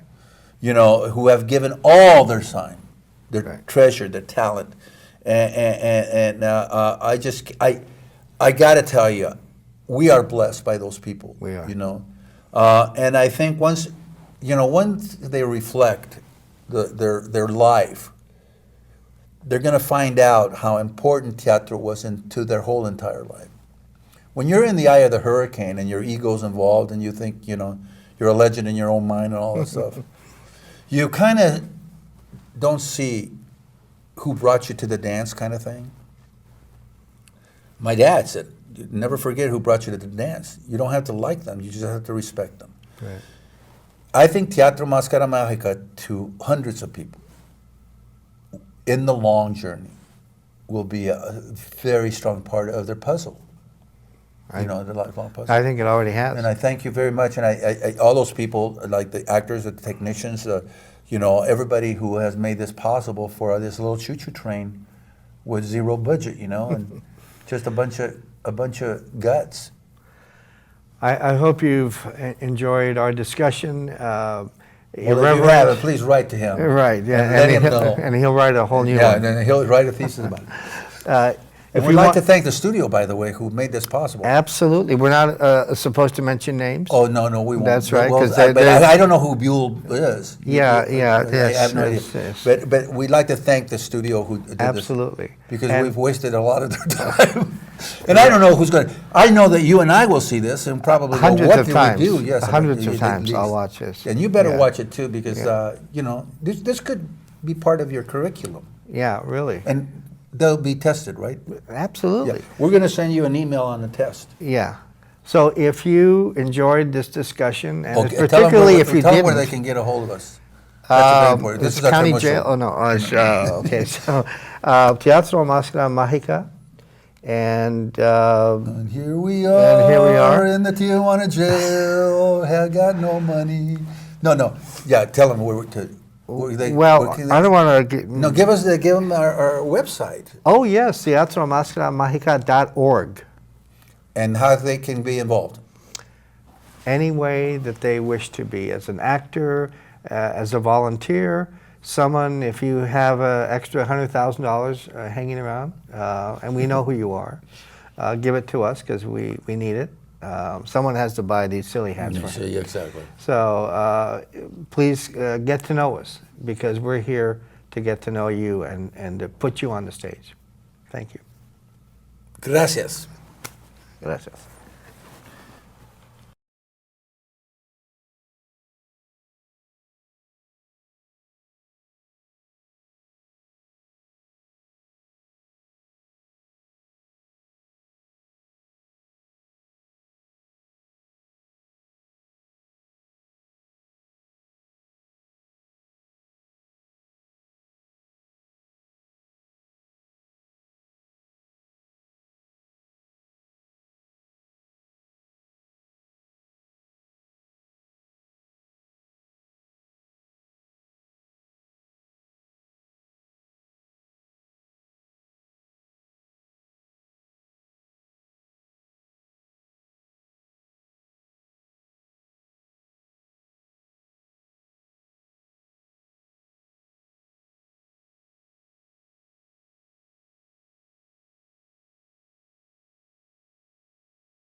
And then we're going to end the season with Broadway's longest running comedy thriller, Death Trap by Ira Levin.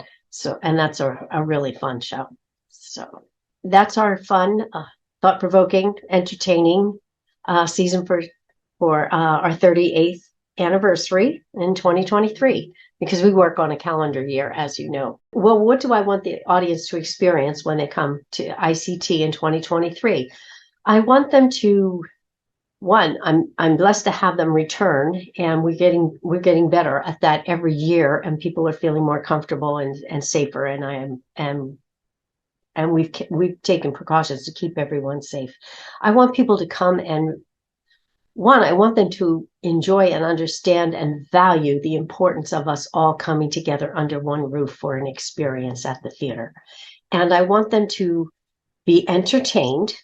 And I do want them to have an opportunity to think and reflect on life, on yourself, on your choices, as you watch what choices characters make and how that affects their lives. And a theater makes you do that. It makes you reflect, on where you're going.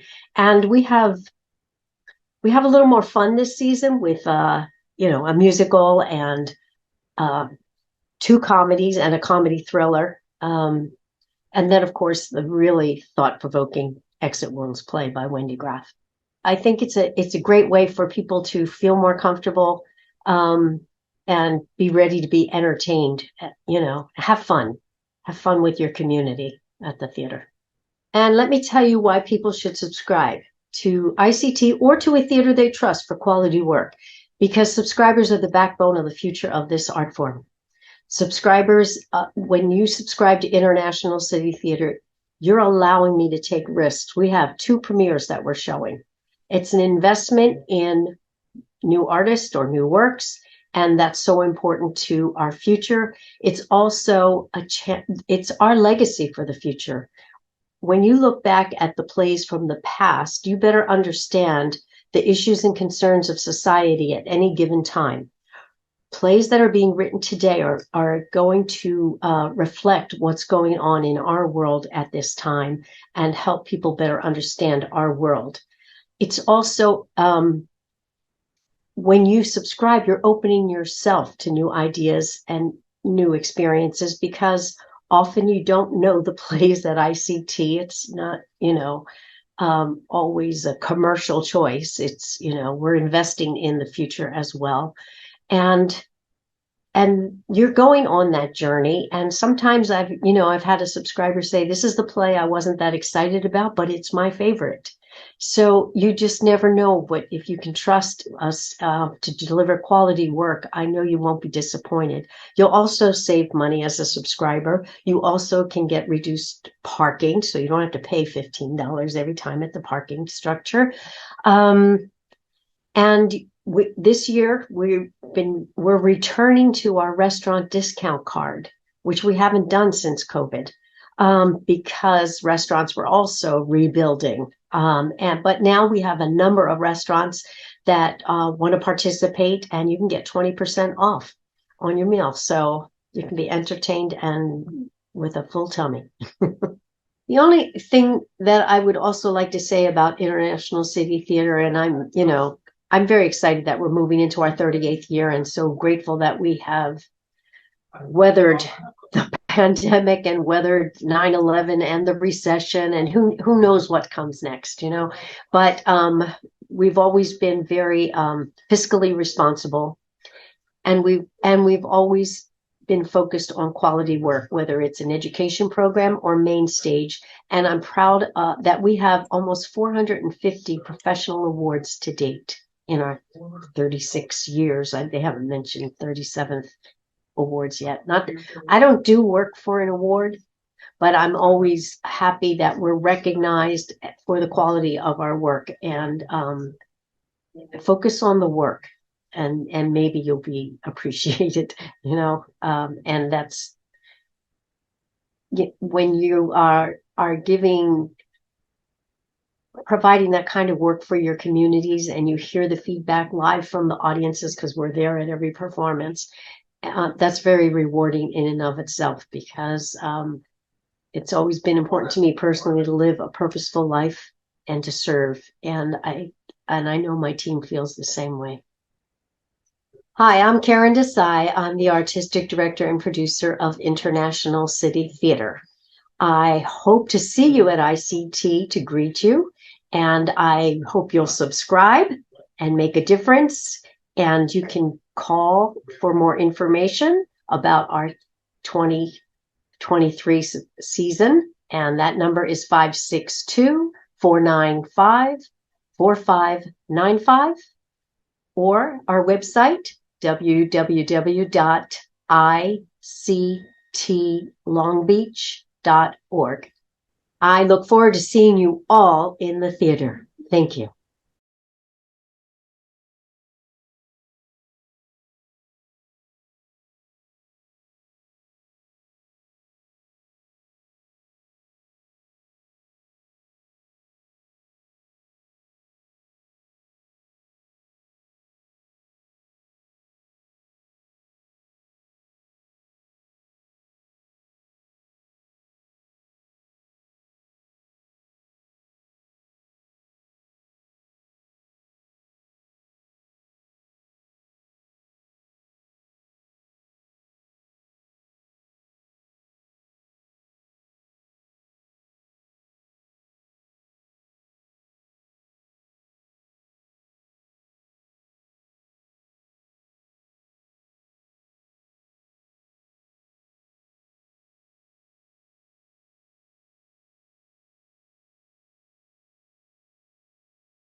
If you want more information about our fantastic upcoming 2023 season, you're going to want to watch this video. The theater experience is a very unique experience, not only for the actors, but for the theater goers as well, the patrons. For actors, being on stage, you get one shot to get it right, basically. Anything goes wrong, it goes wrong. You can't take it back, you can't erase it, you can't refilm it. You just kind of have to go with it and adjust accordingly. But the cool, which is actually a cool thing, can be, but the really cool thing about it is that you're in front of a live group of people that want to be there watching you. And you feed off the energy of that, and you feed off the energy of your co-stars. And it's really a cool and unique thing. I know I keep using the word cool, but it is cool to be able to do that in front of a group of people and get the immediate gratification of their applause, of their laughter, of seeing somebody crying in the audience over a dramatic scene. And then for the theater goer, it's unique for the same reason that you're sitting there watching a group of actors who get one shot to get it right, so you could be there to see some mishaps on stage, but you get that raw and live emotion and energy from the actors. And if you're sitting in your living room watching a TV show and you applaud something that you think is great, well, who cares? Nobody's going to hear that. I mean, it may make you feel better to applaud, but to be able to respond in whatever way is appropriate at that moment in a live theatrical performance, you're feeding to the energy of those actors on stage, and it's a reciprocal thing between actors and patrons, in that you're there for each other, which is kind of a cool thing. So it is definitely a unique experience to be on either side of the stage in a theatrical endeavor. Before I came up with the idea to start a theater company of my own, I had probably about a 30-year run as a singer, dancer, actor myself. So a lot of experience on stage, backstage. And I thought it was time for me to kind of turn the tables a little bit and start a theater company of my very own, where I could create a platform for other artists to shine, to give a place for people to do shows and bring the creative teams together and be on that side of the table. And what a gratifying move that was, because there's nothing like being able to assemble a team of creative minds and talented people and put them together and create art. And then to bring that art to the Southern California community, where I basically grew up and have lived majority of my life, to bring this art into the local communities is really, really an amazing thing. And it's a choice I made in my life that I will never regret.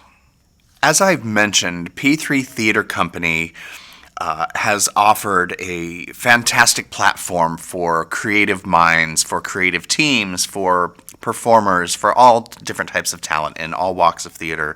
It's offered them an opportunity to explore their craft.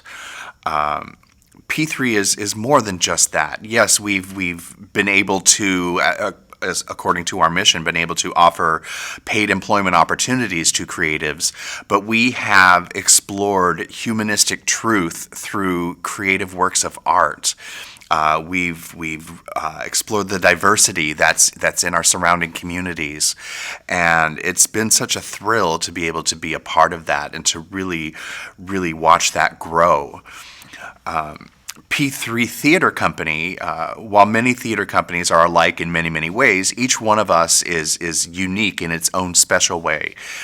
And I like to say that probably one of the things that makes us the most unique is our involvement in our surrounding communities, working with and partnering with other nonprofit organizations that have outreach programs to reach out to those less fortunate that may have difficulties going to the theater or may have other challenges in life, and bringing the art form to them through our educational programming of P3 Educates, where we bring unique custom-made workshops that reach out to different types of communities, and just our involvement in the community. And we always try to select works to put on our stages that, yes, will bring the popular show like Vida or Steel Magnolias, but we'll bring thought-provoking works that explore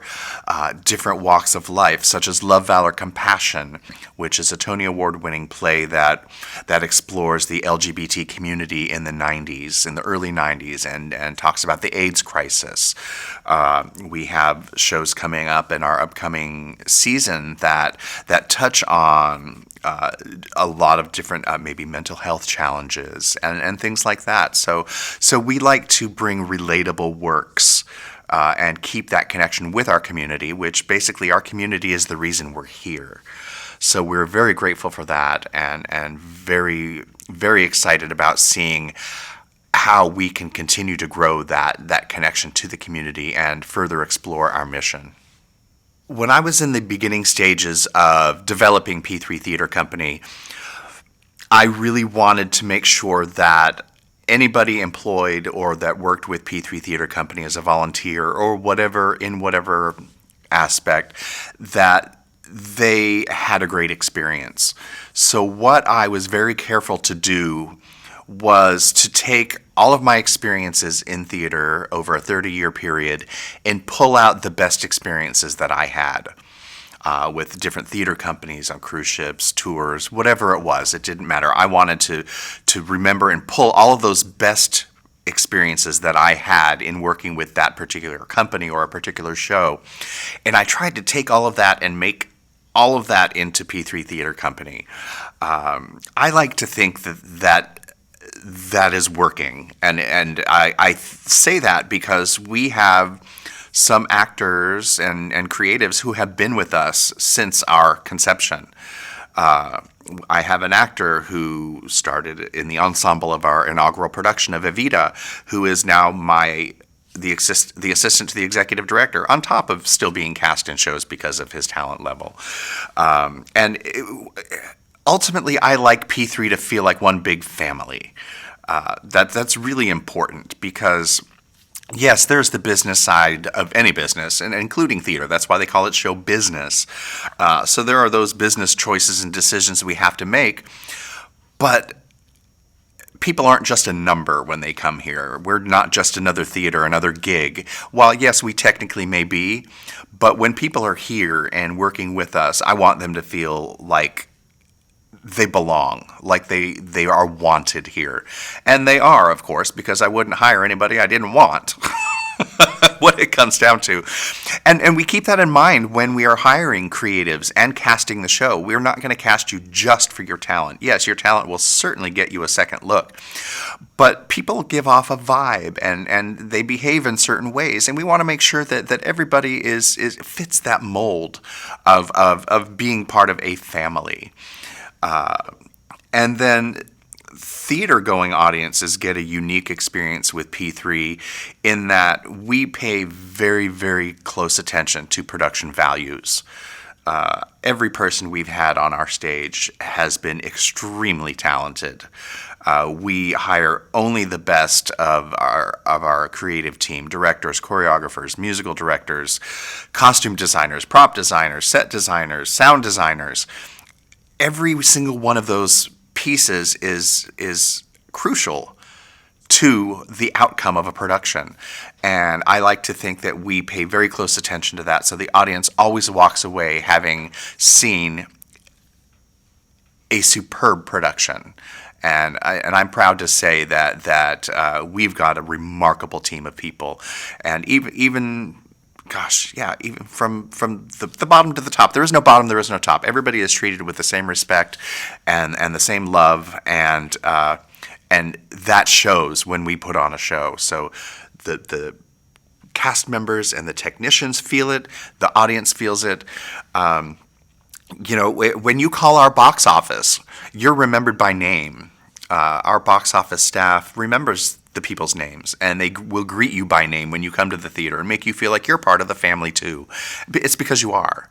It sounds cheesy, really, but it's not. It's just the way it is.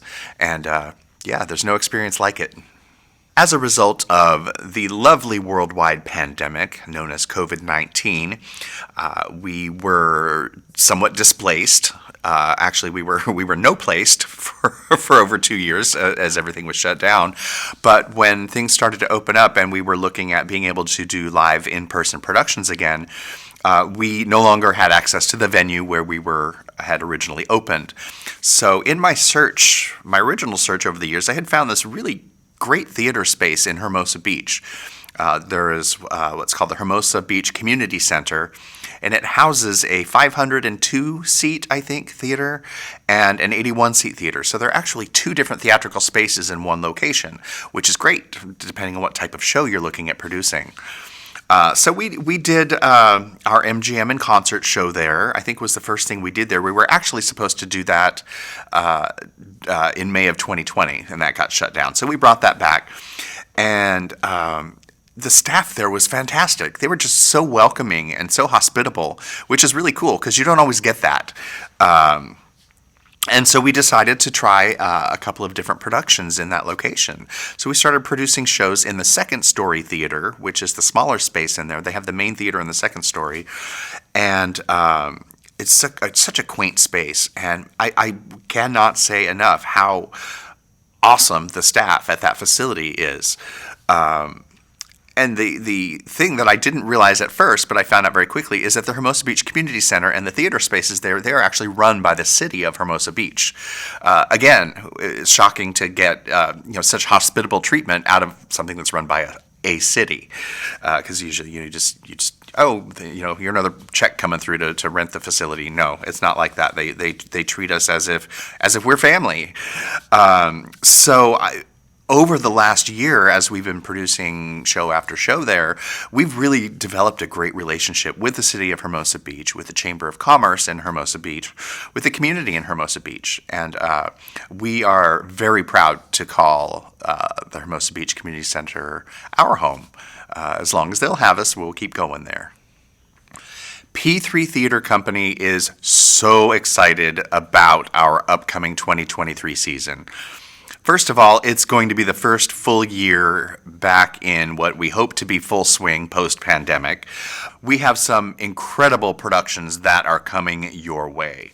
The first main stage production we have is a show we have seen before, and by that I mean we have done before. It was the last production that we produced right before the pandemic in Long Beach. It is called Day After Day, The Life and Music of Doris Day. And it is just what it says. It is the life and music of Doris Day through her songs that made her famous, or that she made famous, because she was who she was. It's a delightful musical, and I am proud to say it is now an award-winning musical. The actress Deborah Robin, who played Doris Day in our production in 2020, she is the recipient of the Best Performer in a Musical Award from the Orange County Theater Guild. And I would like to add that category included both male and female in the category. So she beat out all the ladies, she beat out all the men, and she was the best performer in a musical for her portrayal of Doris Day. She is back with the cast. Zach Apple, who plays the man/narrator, is back. We basically have the whole team back, and we are thrilled for this. We are going to be bringing this to the Second Story Theater in Hermosa Beach, and the audiences are just going to love it. It's a delightful piece. Our second main stage production is called The Red Suitcase by Jiggs Burgess. We are honored to be able to say that we are producing the world premiere of this magnificent play.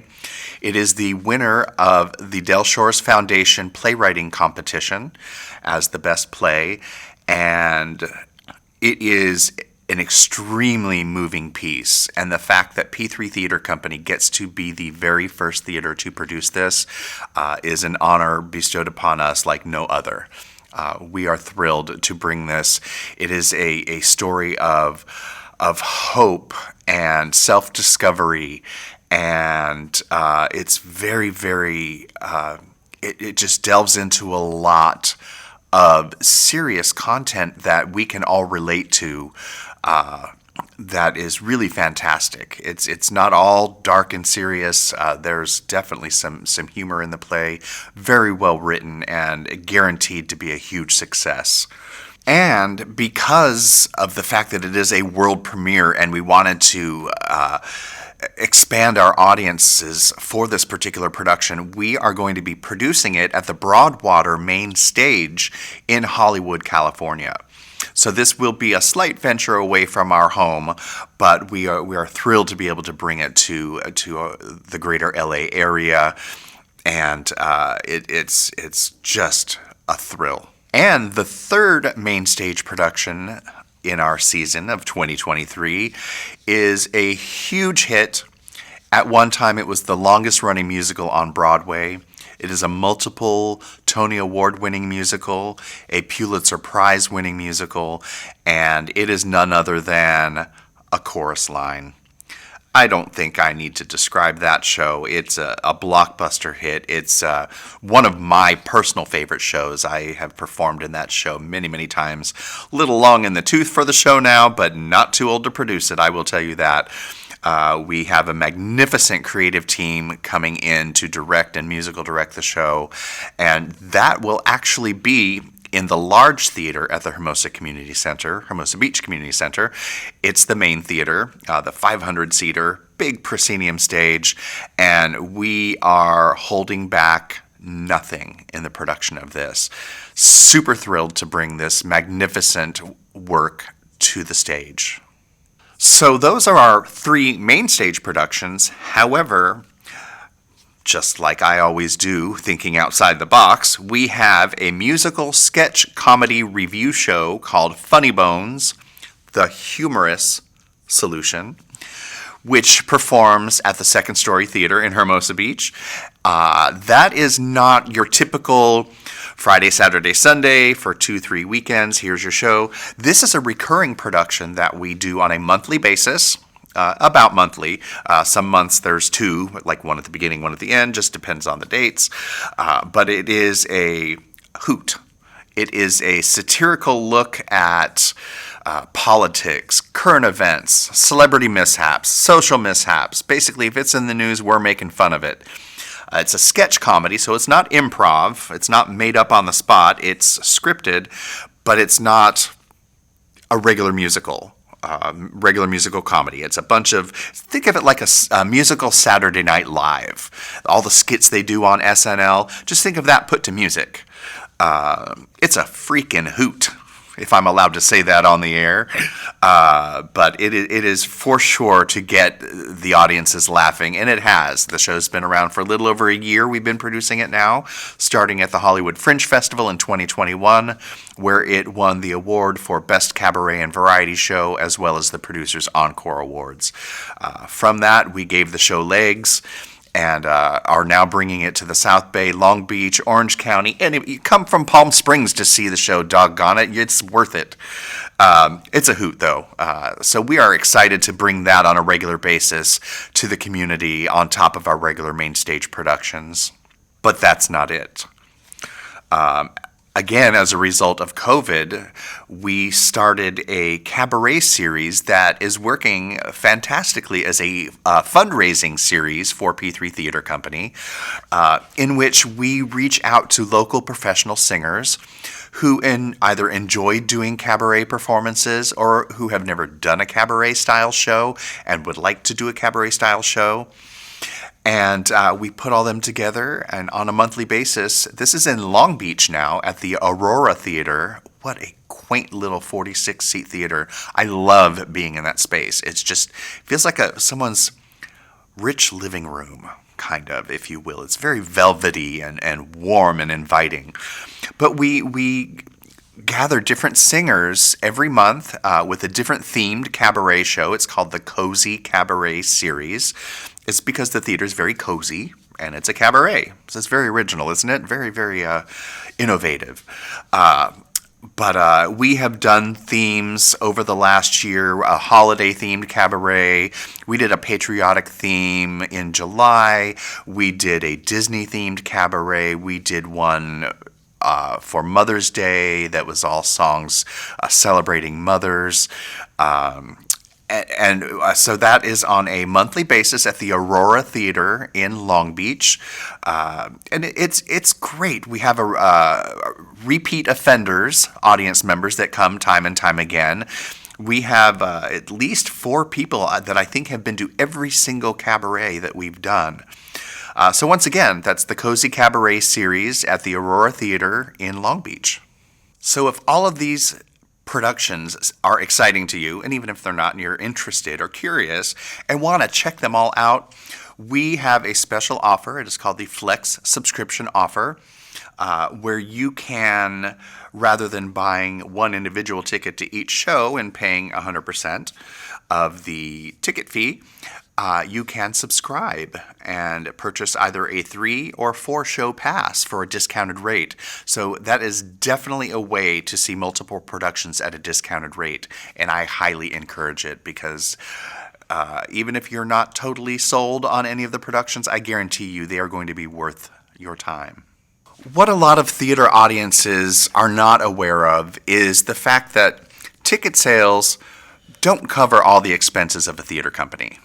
As a matter of fact, they cover less than half typically. Theaters rely on corporate sponsorships, individual donations, grants, fundraising events, that type of thing.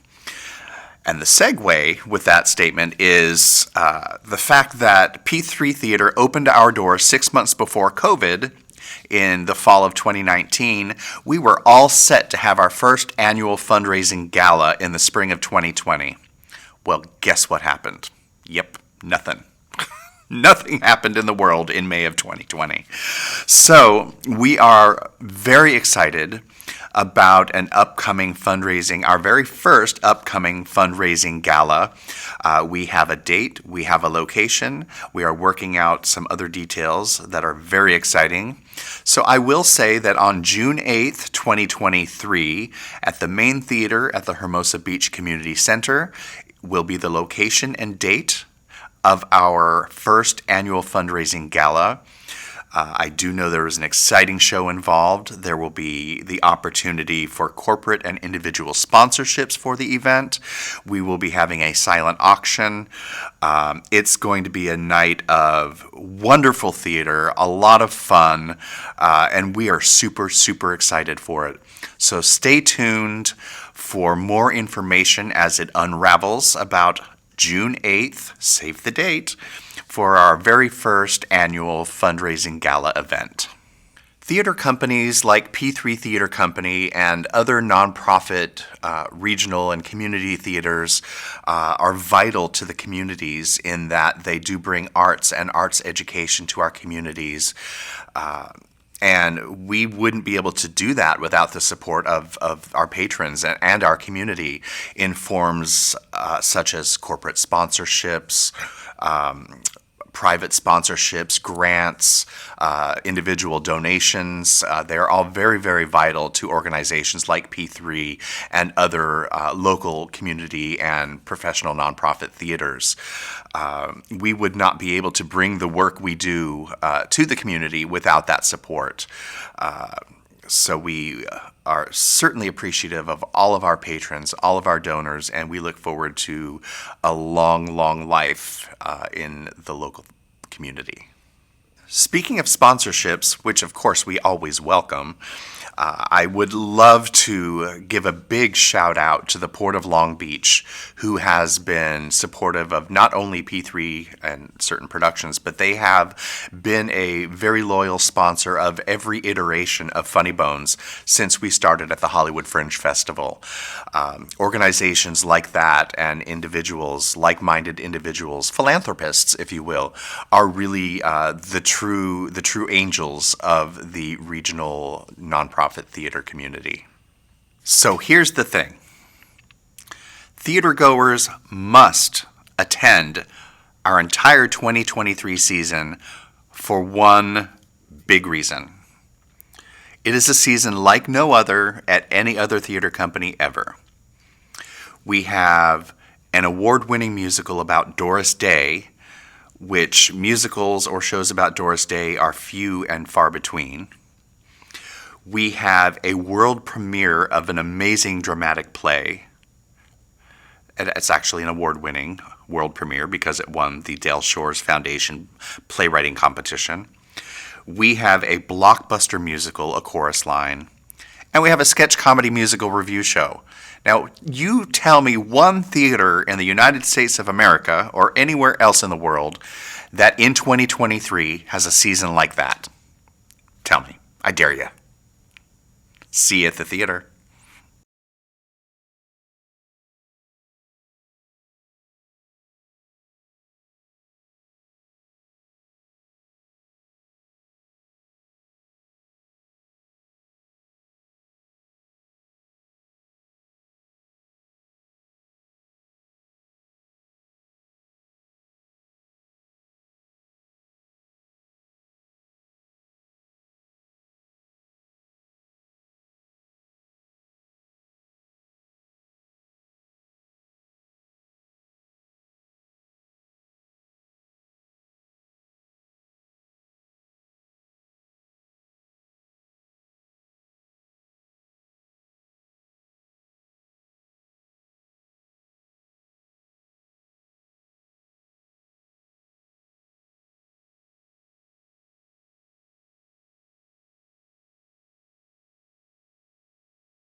Hi, I'm Megan Dolan, and my play is Lemur Mom. And if you'd like to learn more about the play and hear what it's all about, listen to this conversation. And I hope you'll join me at the theater because it is a truly life-changing experience. Thank you. I first fell in love with theater when I was a kid. I remember just dancing around my living room and singing to West Side Story. Like I always was in love with dance and theater and art. And then when I got into high school, I became a little more self-conscious, and the theater people were really weird. So I kind of like shied away from it. But then in college, I was actually working at Marie Callender's as a waitress, and I was in college. And a friend of mine there was a director at Orange Coast College, and he was casting a scene from Glass Menagerie, the gentleman caller scene. And he just kept looking at me and looking at me, and he's like, "You'd be a perfect Laura." And I didn't know what he was talking about. And so he cast me in that. And we worked for 6 weeks on the gentleman caller scene, and it was just this magical experience. And he was a tremendous director, and I got to work with actually a pretty successful actor now. His name's David Denman, as the gentleman caller. And it was just, I just absolutely fell head over heels with acting. And he like set it to like Gershwin, song that kind of like swelled up. It was just this beautiful experience. And then we got asked to be in this one act festival, and then I was hooked, and I changed my major and became a theater major after that. I guess I was about 20 when that happened. When I was, in my 20s, I would only write when I was hit with inspiration to write. And I wrote my first solo show. It was called Blind Fish, and it was after a relationship that had just like exploded, and I was heartbroken, and I didn't know what to do with all these emotions, and it wasn't going away. It was like, a few years later, and I was involved. I was in a theater company up in LA, and I just needed more of an outlet than the few plays they were doing, a year. And so I started writing this thing, and it just kind of flew out of me, and it was in rhyme. It was just it was almost like Dr. Seuss meets Shakespeare, but this very it was just kind of unspooled in scenes of relationship. And so I put that up in, I think it was 2000. That was the first time I did that show. And it was such emotions in my words and all of this just very juicy material. And that's when I really fell in love with writing and acting and figuring out a way like, if I'm writing, then I can always be working on something. I don't have to wait for the opportunities to come to me. So I'd say that's when, but I didn't start writing like disciplined writing until probably 10 years later. I would write sporadically. Yeah. And then what really kind of got me writing more was after I had kids and I was living in Long Beach and couldn't drive up and be part of my theater company. So that's when I really started writing a lot more and a lot more regularly. So for a long time, I would do what's called morning pages from the Artist's Way, where you just wake up and write, for 3 pages, just dump, kind of stream of consciousness. So when I wrote Lemur Mom, that's kind of what I did. I had all of these images in my head because Lemur Mom is about, well, my son was diagnosed with autism at 5, and I felt like I am not the right mom to handle this. Like he's going to be at a disadvantage because I'm not a type A, got it together mom.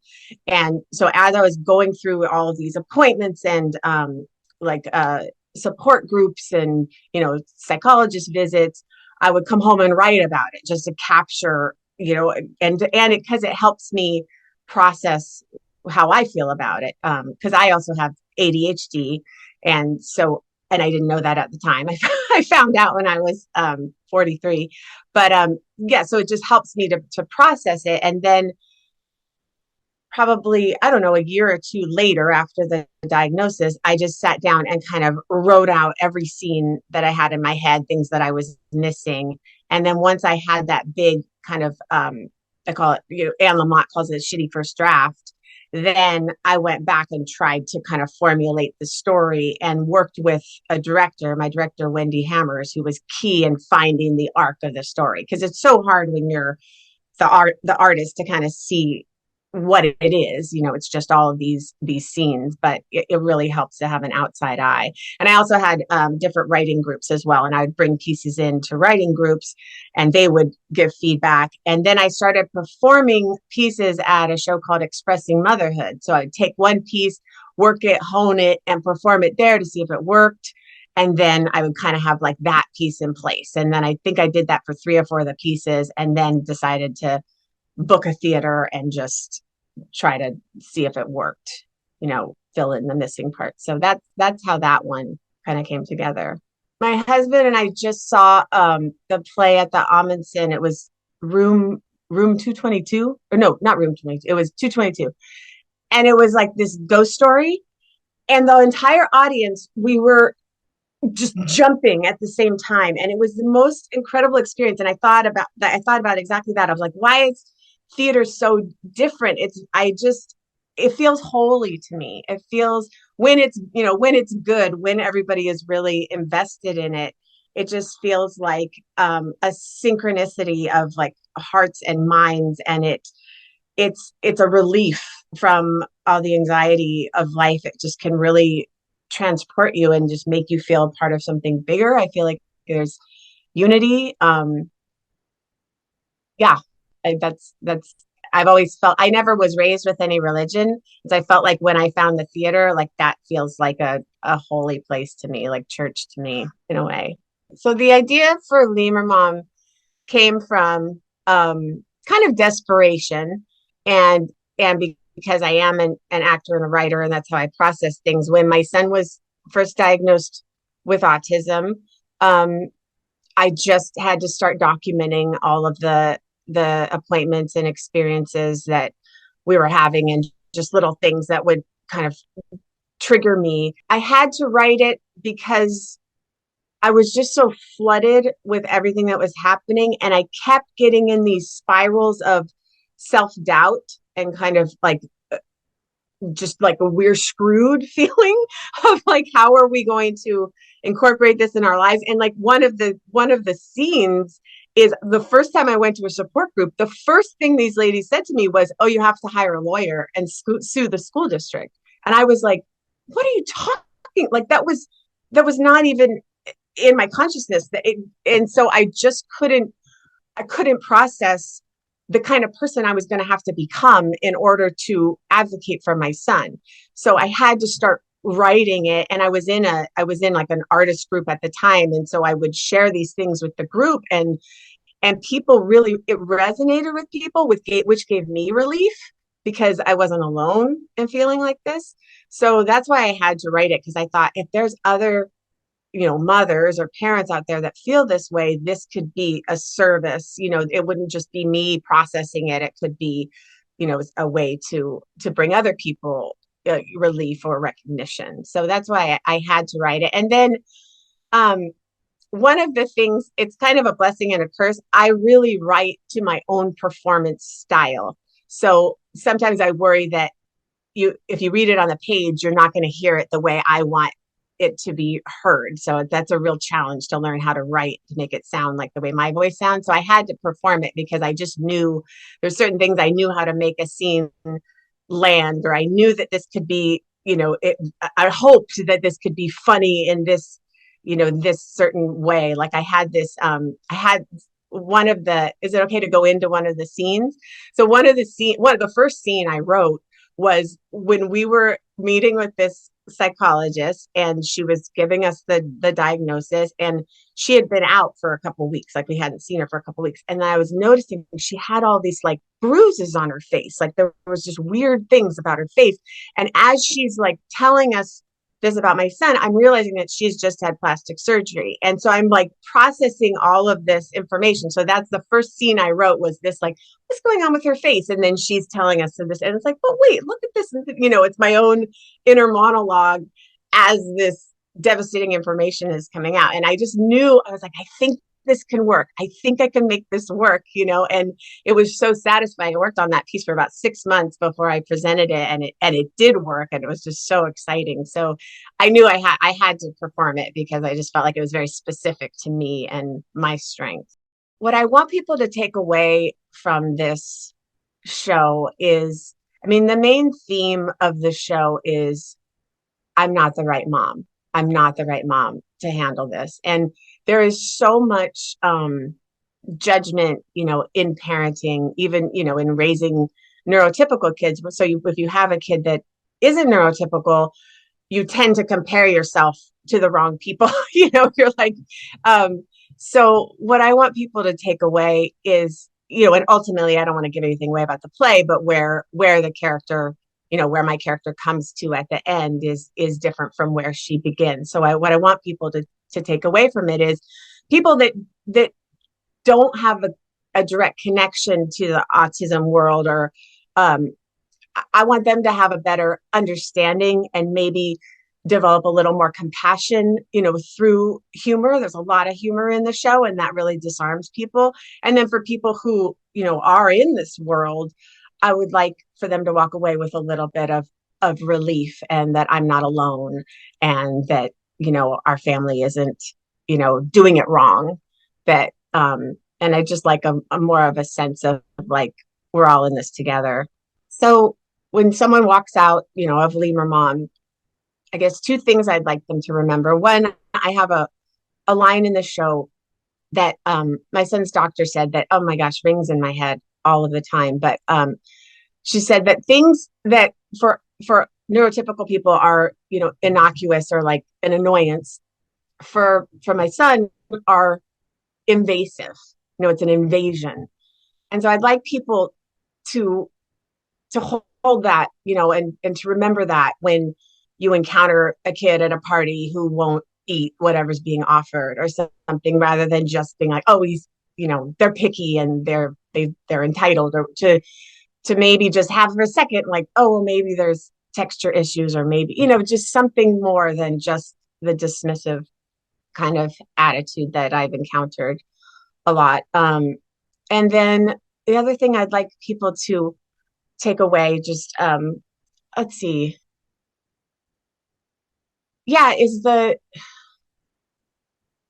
just having a more expansive view, and really looking at their own internal bias and investigating it, which people have to be aware of it to do that. So there's a lot of people that aren't, but maybe there's people that are open to that and just haven't really looked at it, and seeing this show could crack something like that open. Like, I never thought of it that way before. I'd like people to have that, which in performing the show, in 2018, 2019, and early 2020, there were people who would come who didn't have any connection to the special needs world, and did say, like, I never thought about it that way before. And that was like the biggest compliment, and felt really good when I heard that. It feels to me there is some myth about like that people with autism aren't compassionate, or have kind of a stuck kind of emotional life, and that is not my experience with my son at all. He's so incredibly observant, but sometimes it'll just take a while for him to process whatever it is he's been through, and then he can really he'll open up about it when he's ready to open up about it. So that myth I'd like to dispel is like, no, they are emotionally intelligent, and every person with autism is completely different in the way they process things. But just I think that needs to go. Like, I think it's just processed differently, and it isn't necessarily the way other people do it. But and let's see, and then also, so one of the things I worry about with my son a lot is he's so limited in what he will eat, and there's a whole section of that about that in the show. And so, but whenever I meet an adult who has weird eating things, like, I get so excited, because I'll be like, oh, but look, like, they're functioning in the world, and they're married, and they, it's either he's going to find a way to break out of it, or he's going to find a way to live with it. It's not going to limit him. So I guess I don't know, and maybe it's a myth for myself, is that there's a real problem if someone isn't eating in the way everyone else is eating, that it's frowned upon, or just dismissed. Like, I would like people to just have a different understanding of that. That it's not just being like indulgent or, catering to your kid. In some cases, it's really an issue that is really hard to deal with. And sometimes there's other issues that are more important to deal with before you're handling that issue. If that makes sense. Well, people must come see Lemur Mom, because it is, it's a joyous experience, and it's kind of startling, and because my character reveals things that that you don't see most people reveal in these situations. Like, the internal monologue of my character is very open, very honest, very raw, and it's refreshing. And because it's it's short. It's like a little over an hour, so there's no intermission, and it's a uplifting experience that will make people see things differently, hopefully. And it's very funny, hopefully. I think more voices from the special needs community need to be heard in the theater world, because it just creates more understanding and more compassion, especially hearing it from the source. And I'm kind of a representative. I mean, I do have ADHD, which actually in the show kind of gets discovered and revealed as well. And what's helpful for me is I struggle in so many areas in my life, organization and time management and all these things that I didn't know were related to ADHD until I got diagnosed in my 40s. But I have always been able to communicate with an audience and tell stories. Like, that's just something that I innately, have.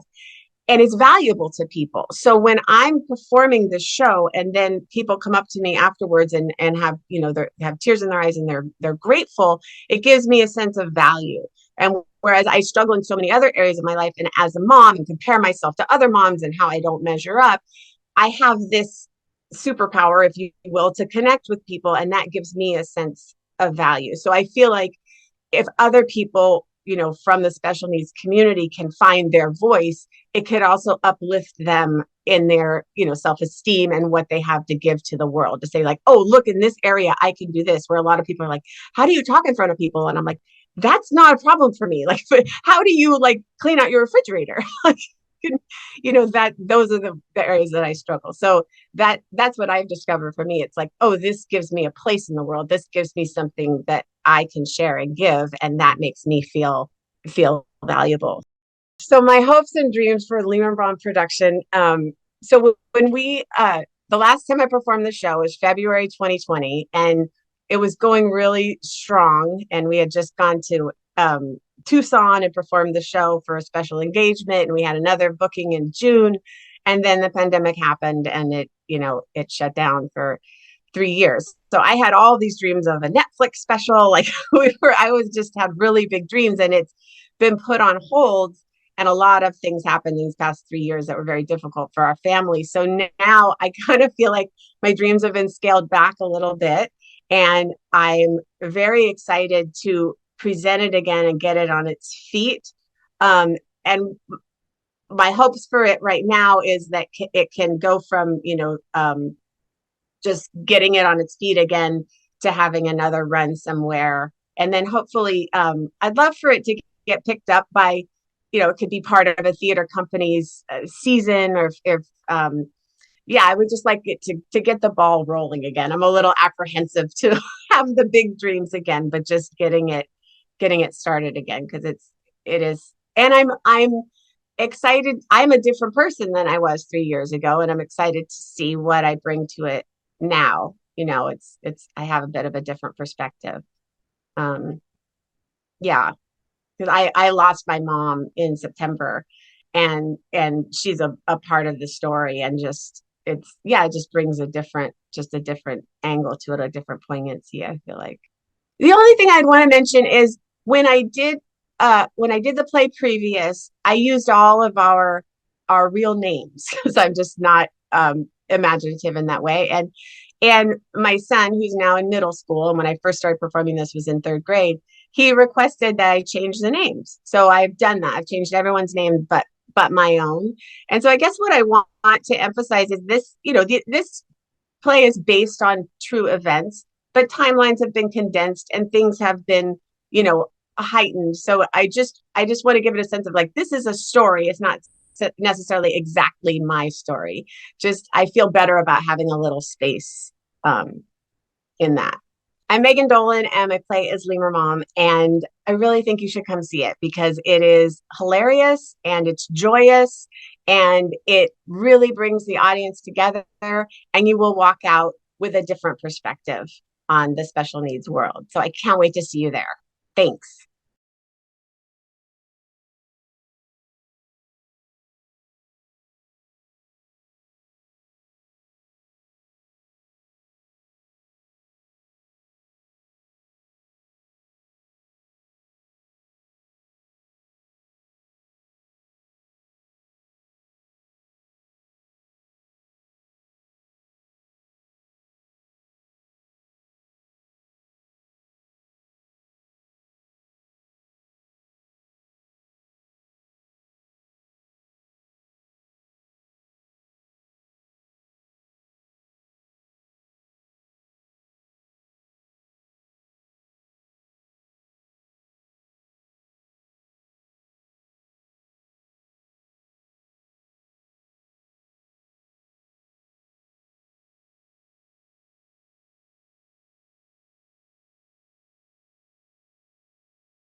I'm Aubrey Williams with P3 Theater, and if you want to learn a little bit more about me and Funny Bones, come check out this conversation.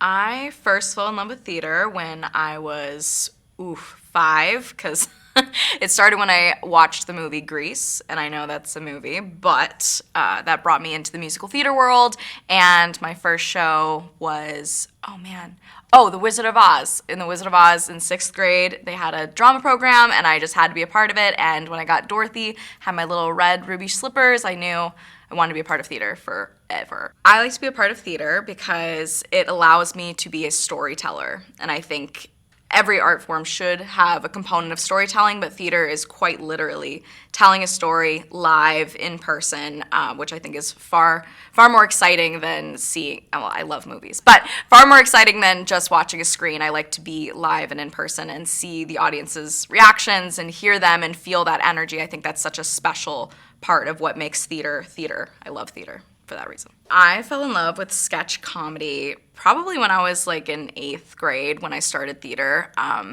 I was never really good at improv, and in fact, I regretted joining the improv club, but I did my best with it. But I really enjoyed sketch comedy because it tells little parts of a story in a humorous way, and it's so unexpected, which I think is what made me fall in love with it when I was younger. And I would watch like SNL and get really into everything that was going on there, and especially YouTube was pretty popular, and people were doing a lot of short little skits on YouTube, sketch comedy skits, which I thought were really, really fun. So I became obsessed with the humorous side of things. Though I love drama, I think the humor in sketch comedy is really what drives it home. I think laughing is the best best medicine for anything. So if I can laugh at something, as dark as it may be, I tend to enjoy that part of the sketch comedy. I think sketch comedy is an interesting format because it's like seeing into a bunch of different worlds rather than seeing the whole picture, which I think is quite fun because it keeps you on your toes. It's like when you're scrolling and you're looking at Reels or TikToks or whatever it is, each piece is kind of its own moment. And I think sketch comedy is a lot like that, where you kind of open the door to a room, see what's in there, oh, it's funny, and then we close and we can move on to another room. I think that just gives a whole new meaning to how far you can go with something, because you can always change it. It can always be interesting. It can always be new. So that format to me is just lively. It just keeps you on your toes. I love that part of it. My process for creating a character in a sketch comedy skit is first starting with what makes this character unique and what does this character want throughout this entire moment. Wants and desires keep it interesting. It keeps us wanting to know what the character's about. So if I'm, driving the 405, that's a song in the show, and I just really want to make it on the 405, get to my job, get to my next location, make it there safely, not worry about all the people on the road. And when I know that, my intense desire to have that makes it really, really fun to play a character that's so in control of the road that she even, well, I won't give away secrets, but it's really, really fun to play because I know what the character wants, and that keeps each character unique. And it also, what are their flaws? I think is really fun questions to ask, because if I know that a character, like a character from Surabaya Santa, which I did during the holiday shows, she really wants Mr. Claus, her husband, to pay more attention to her and be around her and fall in love with her all over again. But her flaws, I think, as a character is she can be a little nagging and she can yell at him a lot and she can be quite brisk and short with him when she's not happy. So using those flaws, using their desires, putting that together really creates some different, unique, fun characters to play, I think. Sketch comedy is good for the soul because I think we all need a break from too much seriousness of life. I think when you can break it up and, again, join these different worlds just for a moment, laugh with them, be there with them, it just creates a different sort of joy. And it's a unique joy because it's so fleeting and so quick. But I would say it goes beyond something I kind of coined. Maybe someone else coined it, but I call it like fast food comedy. I think we're all kind of obsessed with that today because it's very quick that we can get a laugh in like less than 6 seconds. But I think sketch comedy pulls from that idea, expands upon it, and then creates some real effort to make it just more important. It becomes way more important than a 6-second clip because it's, a 4-minute scene or a 4-minute sketch moment. Like, I think that part of it is what makes it unique, fun, engaging, but also just a little bit more advanced than, the TikTok, I would say. It's a funny story, actually, how I heard about P3. I had first moved to LA a couple years ago, and this was pre-pandemic, and I had just auditioned for the Doris Day show. So I heard about the Doris Day show through P3 Theater on Facebook, ironically. They just kind of popped up, said they were holding auditions, and I auditioned. It was one of the first things I did in LA as an in-person audition, and I got a callback, and it was really, really fun. And I didn't get to go to the callback. Secrets. I actually got an email on the drive to the callback for P3 Theater for the Doris Day show that it had been cast. And I was like, great, fabulous. But I kind of knew that I would run into P3 again and I would see John again. So I just, kept looking at the page, see when they were holding auditions for other things. And then this came up and it was the first show I auditioned for after the pandemic, the first in-person thing I auditioned for after the pandemic. I mean, it's still kind of going on, but after 2020. So that was really, really exciting. That first audition in person in LA, moved forward, pandemic, right after the pandemic slows down, first in-person audition again for P3 Theater. So it all just kind of worked out in a great, crazy way, and I get to be a part of this amazing show. So really, really happy I followed you guys on Facebook. Facebook is dying, but we are here, and we love Facebook for P3 Theater. Seeing the audition notice for Funny Bones was literally perfect because I had made it my mission that if I was going to do another musical, another live theater show, I had to be genuinely interested in it. I have done a lot of shows, a lot of musicals that I've just been a part of for the sake of being in them. But I saw Funny Bones and I said, this is an opportunity to do something new, to do something exciting, to perhaps be a part of something that's going to even get bigger than where it is now. I also want to be a part of P3 Theater, obviously, but seeing Funny Bones, I said, this is what I've been looking for. I've been looking for something that I can try out some comedy stuff, work that out on stage, do some more sketch comedy things, because comedy has always fascinated me. It's always been a love of mine, and in fact, in musicals, that's my favorite part of musicals, is the comedic aspects to them. And I'm like, I want more of that. I don't want to do the Music Man for a millionth time. I know people love the Music Man, I'm sorry. But I didn't want to do it. I really wanted to do something new. So this was super exciting, funny, comedic, and new. That was what I was searching for, and I found it, which was awesome. Funny Bones is a sketch comedy live theater show that will surprise you around every corner, quite literally.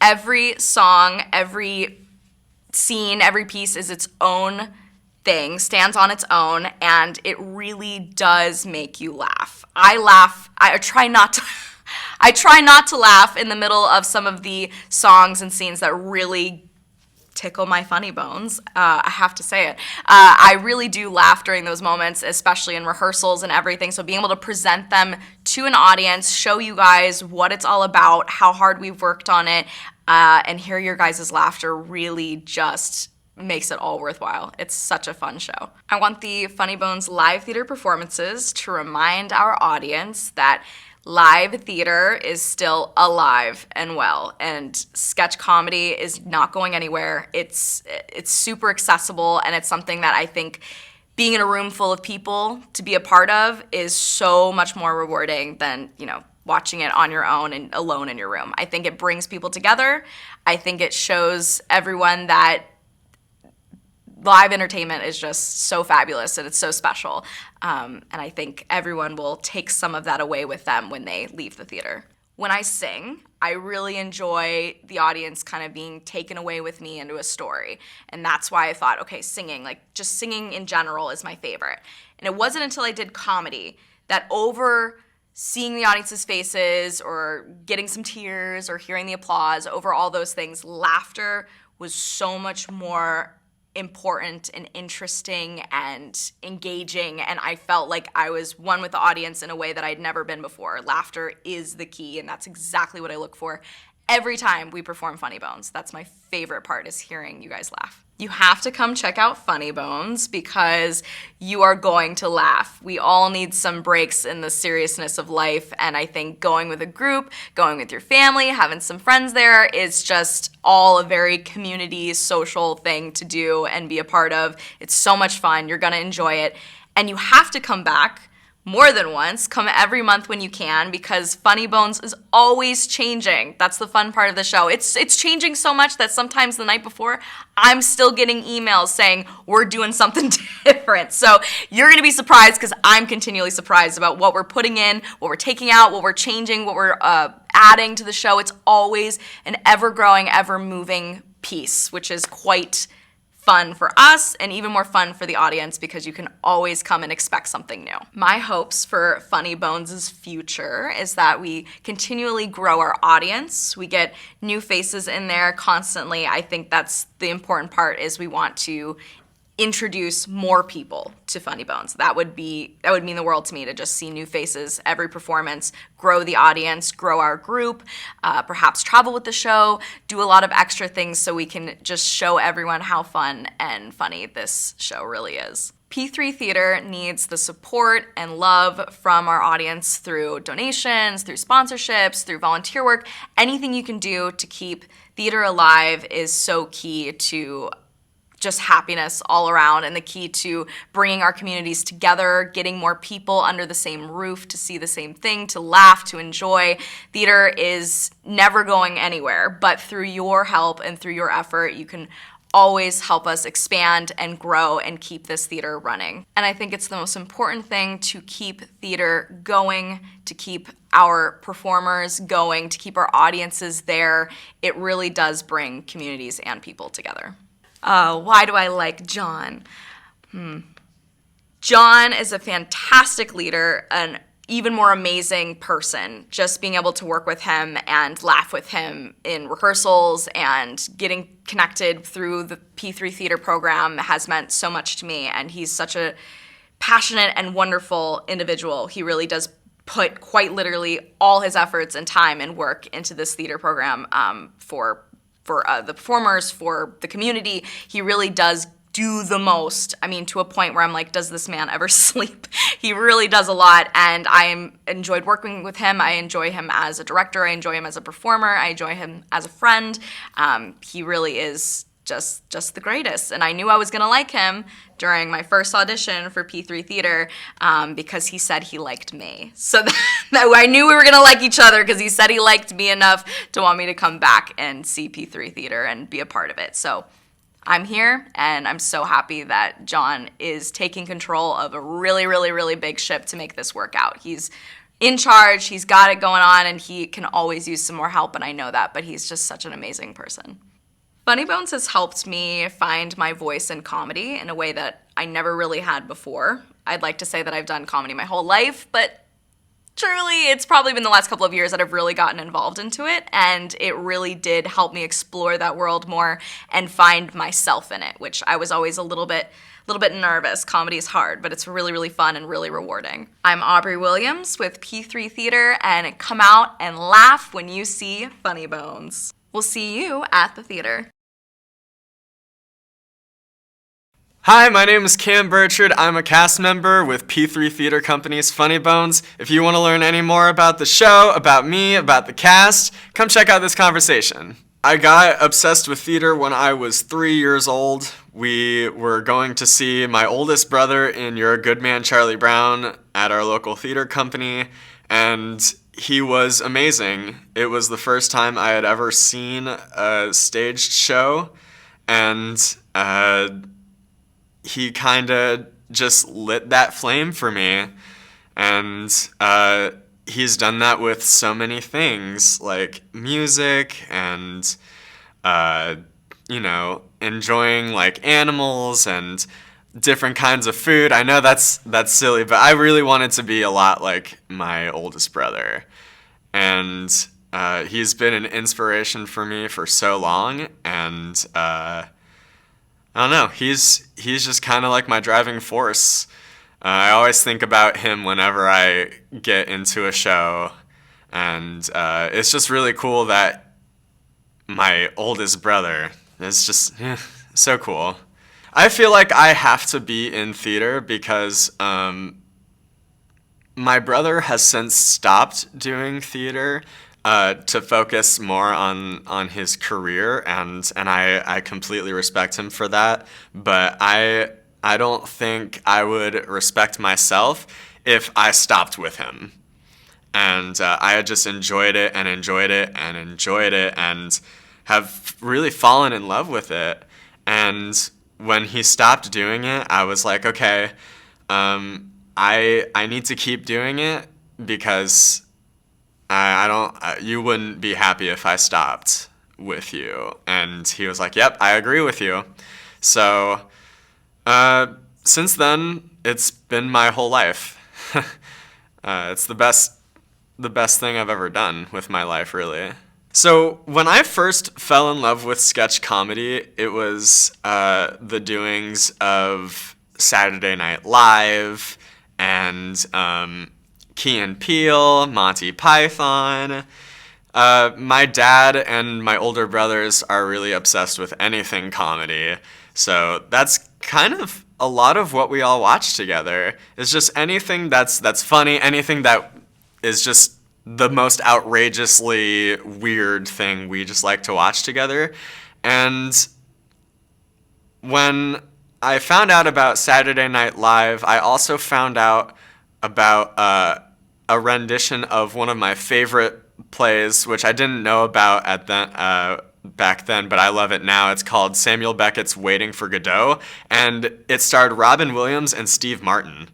And it's this really weird, like, existential, like, play where it can really go any kind of way, but they took it in, like, a strictly, like, comedic route, and it was amazing. It just felt like a completely different piece.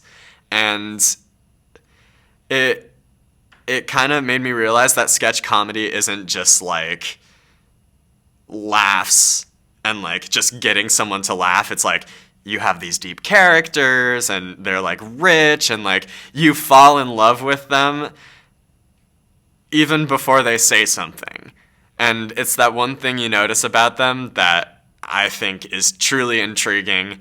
And there are so many characters in sketch comedy that have been created over the years, and they all have, like, that one specific thing that is quirky about them that just happens on just because it's their character. It's who they are. And these characters are more real than just being written for a page, written for the screen. You can really fall in love with the rich characters because they're awesome, they're hilarious, but they're, like, truly funny, not just trying to get a laugh. They're, like, genuinely funny. Sketch comedy is such a unique format to me, in my opinion, because it's these really fun, quirky characters, and they're just kind of being themselves on stage. Like, they're not, like, a real person that you're just kind of like, oh, hi, how's it going today? You're this, like, heightened, more exaggerated, like, hi, how's it going today? You make it big because the characters are big. So in sketch comedy, like all theater, you spend time on the characters, but I think in sketch comedy, you spend so much more time figuring out why this character is so funny to you. What do you think is going to make other people laugh about this character? And you see a lot of these people, plus, like, my fellow cast members, who just, like, dive into it and, like, really do the work, and they come out with, like, these really just amazing characters that they can just say one thing, and it's like, I need more of that character. I need, like, a sitcom of just that character. And I think with plays and musicals, you can fall in love with those characters, but with sketch comedy, they make you laugh. And when someone makes you laugh, when you think something is funny, you're going to keep wanting more of that thing. Like Brooklyn Nine-Nine, that's my favorite sitcom. I always want more, even though it's ended. I find something new in an episode, and they're so funny. They're just so funny, and that's the most important, not really the most important thing, but one of the most important things is that they're not necessarily, like, funny, but they make you laugh.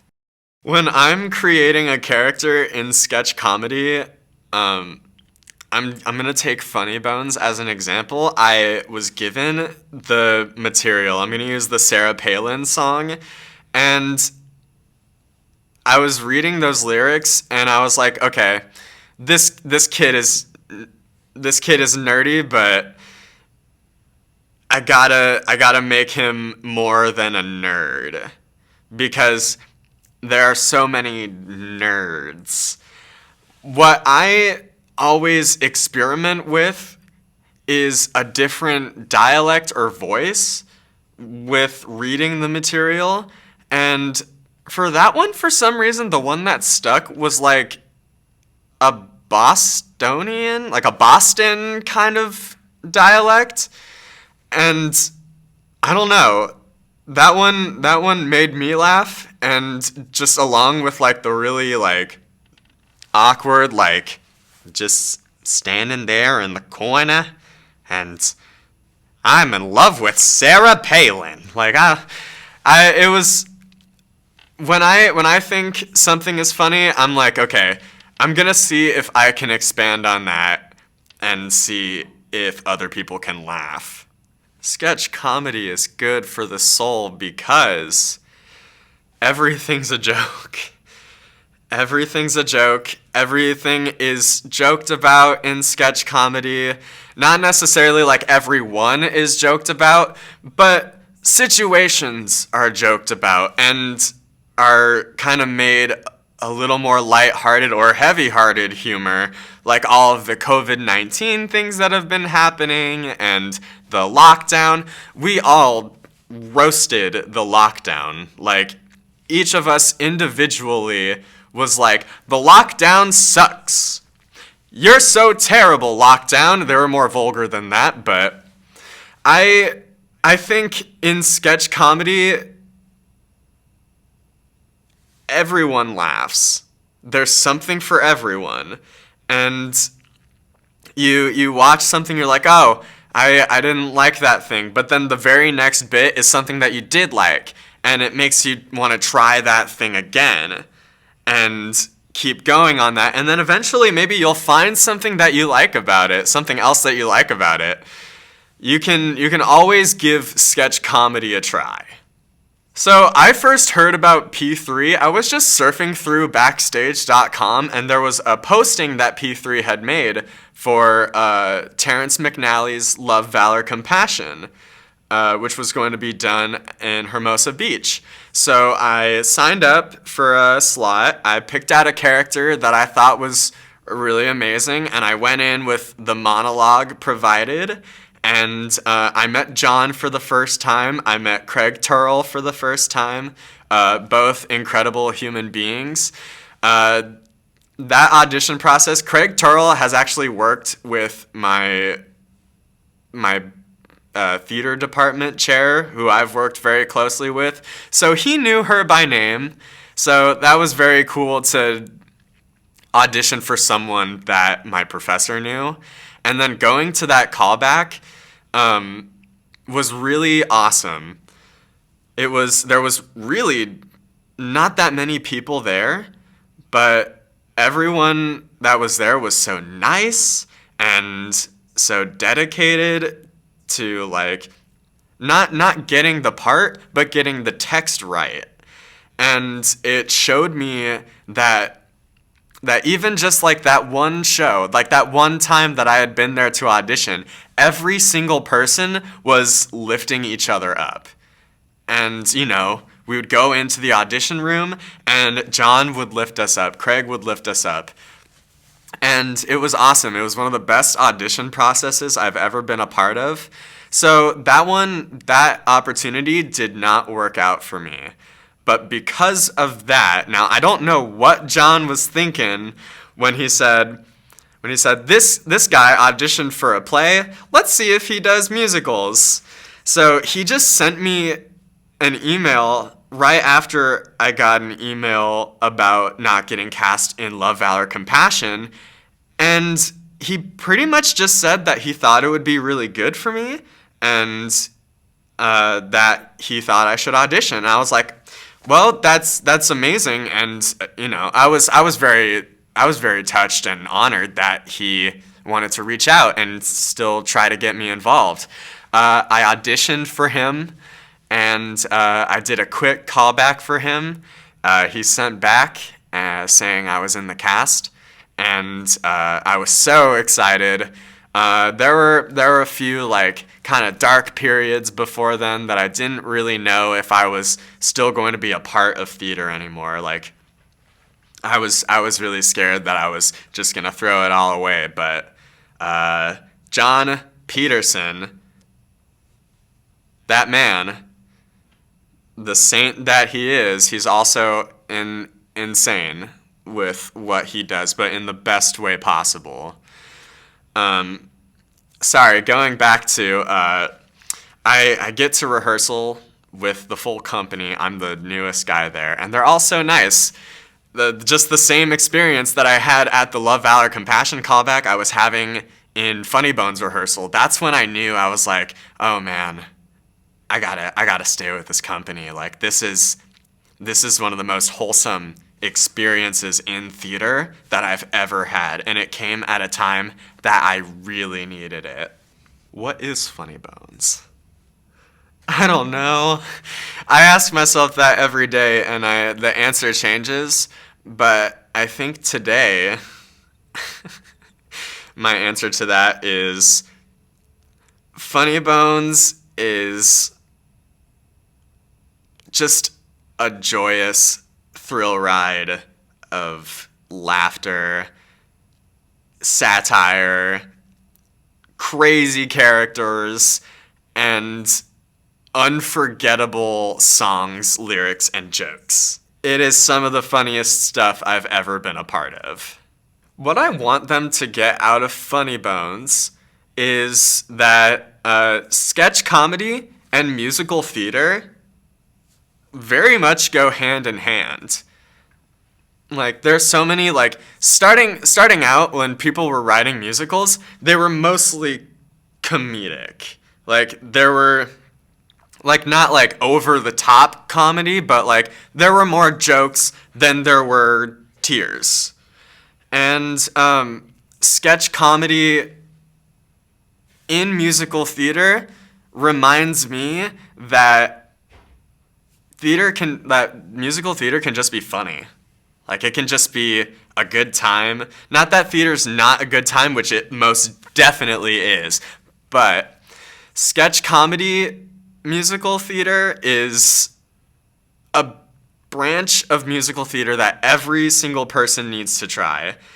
And what I want people to get out of Funny Bones is everything. I want their eyes to open up. What I look forward to the most in Funny Bones is taking on, like, all these different characters. I actually have a bit of stage fright, and it's kind of hard for me to go up as myself and do theater, or even be on stage. Like, giving speeches terrifies me, but in Funny Bones, it's all written out for me, all rehearsed.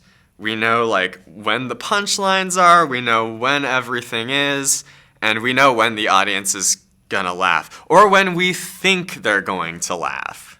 Let me tell you what, you need to come see Funny Bones every single month, because it may be the same and it may not be the same. Whether the material is the same, the show's not gonna be the same. It's gonna be different whether the material changes or not. And the jokes are gonna hit differently. The audience is going to laugh at different parts of the joke every single night. And that's kind of what we love about this format, is we workshop things with the audience, and then it lands, and then it doesn't land, and then we see what lands. That's what comedy is. And sketch comedy and musical theater is an incredibly, like, rare breed of comedy that I'm pretty sure most of Southern California has not witnessed. And they need to come see this show because it's the best one out there. My hopes about the new Funny Bones, I would really hope we'd just keep expanding on our material and be able to swap things out for the show, I have no doubt that we're going to be able to do that in the future. I would love to bring it to other places than Southern California, a bigger group, more cast members that we can switch out, just an all-around just bigger,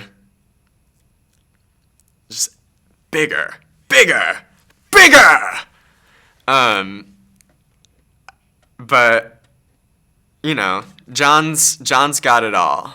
John's got all these amazing ideas, and when I think about the future of P3, I know we're fine. because we got John. P3 is an incredibly important company, not just to the Southern California theater world, but Southern California in general, because they have given us everything. P3 is a company that I have just kind of seen through the Instagram pages and the Facebook posts that they're a recent company, but there's no reason why people should not work with this company, with how amazing John is, with how amazing the people he gets to help him out is, all the casts he has, all the work he does with the community. He is pushing for the arts to get out there, not just for theater goers, but for everyone. Like, we need everyone, and we want everyone to come see shows. Like, that's what we love, when non-theater people come see shows and then love them. It's the best. John Peterson is... he's quite a guy. He's someone you can always look up to. You can always go to him for literally anything. And since him reaching out to me about Funny Bones, I don't know, I just kind of felt like I had gotten something great, and in getting to know John more and seeing how he runs stuff, he really does a lot, and it's really inspiring, like his dedication to his company, and just watching him get everything out there is really awesome. And I've learned a lot from John, and every single person can learn something from him. P3 is amazing, Funny Bones is amazing, and you're just gonna have to come see for yourself. Hi, I'm Cam Burchard. I am a cast member in Funny Bones at P3 Theater Company. And if you've been sleeping on Funny Bones, you gotta wake up, drag your butt over, and sit down and enjoy the show, because that's what we're out to do.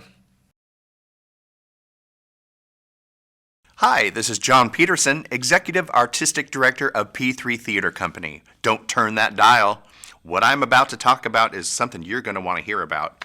We have this fantastic production called Funny Bones, the Humerus Solution. And if you want to hear more about how you can spend 2 hours of your life laughing your head off, watch this video. I first fell in love with sketch comedy back in 2005. I was cast in a show called Laughing Matters, which was a musical sketch comedy review show, much like Funny Bones. And it was really cool because I got to be in the inaugural cast of this show that ran for 9 years, and I got the full treatment with the 2 weeks of rehearsals, solid like 9 to 5, Monday to Friday type thing with the director, and it was kind of, we were workshopping it, and just getting to be involved in watching the process unfold with all of this really funny material that was a parody and satire on current events and all that type of thing. And at that point, having only done musical theater comedy or comedy on stage in a regular theatrical show, sketch comedy is a different style. It's a little more tongue-in-cheek, and it's kind of a little more relevant when the topics are topical. And that love for sketch comedy turned into an obsession over the 1.5 to 2 years that I worked with this show, because we put new material in it, we had new actors come into the mix from time to time, and it just was a lot of fun. You get a different response from your live audiences than you do from musical comedy like Oklahoma or any of those funny shows. It's a whole different thing. It's a lot more personal. There's that thing that's called the fourth wall, which you're not supposed to break in musicals and in plays. And that fourth wall is the wall that is between you and the audience. You get to, you can have that type of interaction where you look at them in the eye and you're like, a hyuk, kind of a thing. And just I was obsessed with it. I mean, I've been kind of, my life has become a sketch comedy because it's so much fun. I'm always the funny guy. So finding this niche in sketch comedy has been really a treat. Sketch comedy is a unique format in that it's not, like I've mentioned, your regular musical comedy. It's not improvisational comedy because typically sketch comedy is scripted. But it is, in a musical comedy or in a play that's a comedy, there's a story. There are characters going on. There's a storyline that goes through the entire production. Improv is where you're kind of doing things on the fly. You're coming up with things that aren't scripted and developing a story in front of a live audience or developing a skit or whatever it is. And in sketch comedy, it's kind of... It's a little more, it touches on things that are, at least in this particular sketch comedy review, it touches on things that are happening in the here and now, but it is a very tongue-in-cheek look at it. You're a character, but you're not playing a character necessarily through a 2-hour play. It's almost more like a caricature of whatever the topic of that individual skit or musical song is. And you are making that connection with the audiences as opposed to when you're in a play or musical. You're again just telling this story, this plot. But the sketch comedy is a lot more tongue-in-cheek, if you will. Sketch comedy is good for the soul because it is basically a satirical or a parodical, is that a word? Parodical parody, look at life. You take these real events in life that happen. Say you trip over something on the sidewalk that's really not there. That's something we've all done. You could write a song about that. And then somebody will sing this song in front of an audience, and everybody in the audience will be able to relate to something like that. And it's a humorous look at it, and it really, because we can relate to it, and because it's funny, it makes you laugh. And we all know that laughter is the best medicine for sure. So for sure, being able to laugh at anything in the world, I mean, even things that are maybe not funny, if you can take a look at it from a humorous perspective, we're all going to be able to relate to that and relate to the topic and just maybe be a little less more stressed.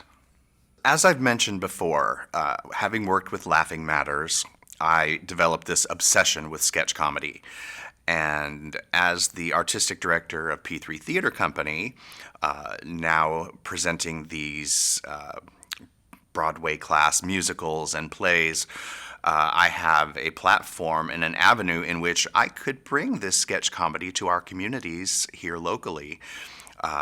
So having that opportunity now and a demographic out there in the Long Beach and South Bay areas that need laughter in their lives, I just had to recreate what Laughing Matters was in Florida and bring it to our audiences out here and bring laughter and joy into what in this day and age could really be considered a really not so fun world.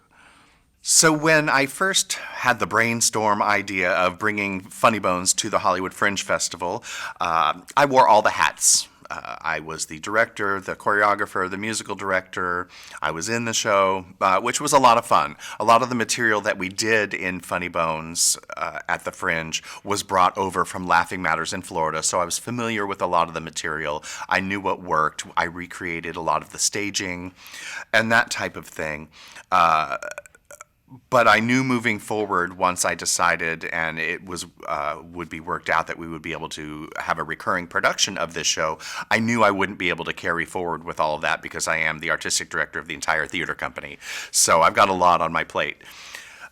One of the actors that I was able to nab to perform in our Hollywood Fringe production, it was a longtime friend of mine, Jimmy Hippenstiel, who I met doing a chorus line with back in the mid-90s. And we went on to work together for several productions at a dinner theater down in Tustin. And he directed and choreographed me in a production of Vida, and we just have been really good friends for well over 20 years. So I was able to nab him for the Fringe production, and knowing that he's one of the funniest people I've ever met, both on stage and off, I approached him with possibly co-directing and choreographing Funny Bones moving forward for us, because he was just way too busy to actually be involved in the performances and all of that. So once we brought Funny Bones out beyond the Fringe Festival, he and I, at that point, started co-directing, and he really did all the choreography for all of our Funny Bones performances up to date. And that's where we stand as of now. So to date, we've done probably 4 or 5 performances of Funny Bones at the Second Story Theater in Hermosa Beach. And each performance, our audience has been growing, and the reception has always been really, really fantastic. The laughs are, it's music to our soul as actors on the stage, and I know it's music to the people in the audience, literally music, because it's a musical comedy. But because of the success and the growing success of Funny Bones, we are super excited to move into 2023 with some slight reimagining of the show, and I say that meaning that we're only doing things to improve the production values of the show and to enhance the experience of the patrons, to make it much more fun and exciting for the actors. And I'm going to give you a little sneak peek on what we've got coming for 2023. So, I had mentioned that my dear friend Jimmy Hippenstiel and I were co-directing and co-choreographing, and I was musical directing the show up to now. Well, Jimmy is pretty much taking over as the director and choreographer of Funny Bones, which I'm thrilled about. We have been using music tracks for all of our music up to date. Well, we are bringing on board our resident music director, Bill Wolf, who is going to be musical directing the show and playing the show live. So we will have a live accompanist, which this style show really needs a live musician, because sometimes you get audiences that find something completely hysterical, and you just got to hold the show and let them get their laughs out. You don't want to cut them off and cut off them enjoying that moment. So we're going to have a live piano player. Super excited about that. We are increasing our cast size. We have hired 2 new cast members, and we are still looking for a couple more because we're adding numbers to the show. We are pulling out some material from the show that maybe isn't quite as funny or wasn't quite. It gets laughs, but it's like ha ha ha as opposed to ha ha ha ha. But it's also good to keep the show fresh, because it does spoof current events, politics, celebrity mishaps, and those things always change. So we need more material, new material. So we've got new cast members. We have a resident director choreographer. We now have a musical director for the show. We have 5 or 6 new numbers that are coming in and offsetting some of the ones we pulled out. And we are actually enhancing the space in which we are performing the show. So the Second Story Theater is a really nice little proscenium stage. It seats a maximum of 80 people, but the stage size is kind of small. It's about 9 feet deep by 26 feet wide. So what we're doing for that will be revealed at our March first performance of 2023, which will be in March. We are building platforms to extend the playing area on stage. So it's going to extend each side of the stage by 8 feet, and 8 feet wide and 6 feet out. And we are building flats that will be placed up against the upstage stage wall and putting some type of design on it. So you're not just in there looking at a black wall in a regular old little theater. We're going to give Funny Bones its own special little touch. So we are super excited about all of that. It's just going to make the production values even better. I mean, the talent is top notch. That you can't really get better than the talent we have on our stage. But to just enhance those little things that make it a unique experience for our audiences, we think are really going to just bring it into 2023. We have dates booked monthly all the way through the end of the year. I started out being conservative, but with ticket sales picking up, I thought we just need to carry this out. And if we don't rent this theater space for all these dates, we're going to lose those dates, and the audiences are going to miss out on the show. When people come to see Funny Bones, what I want for them to experience is just joy, laughter, happiness. I want them to reflect on the absurdities of real life and see that there is humor in it. And I just want them to have a great time. I want them to be able to escape from their own personal real world for the duration of the show and just look at the absurdity, that things that might upset someone or a topic that might be questionable. Just see the humor in that and how dumb life really is. And it's just dumb in a funny way. It's just, you've got to see the humorous side of it. So I want them to get laughter and joy and maybe humming a couple of the tunes on their way home and talking about, oh my gosh, that girl with the big huge eyes, she was hysterical, and just forget about their own world for a couple hours.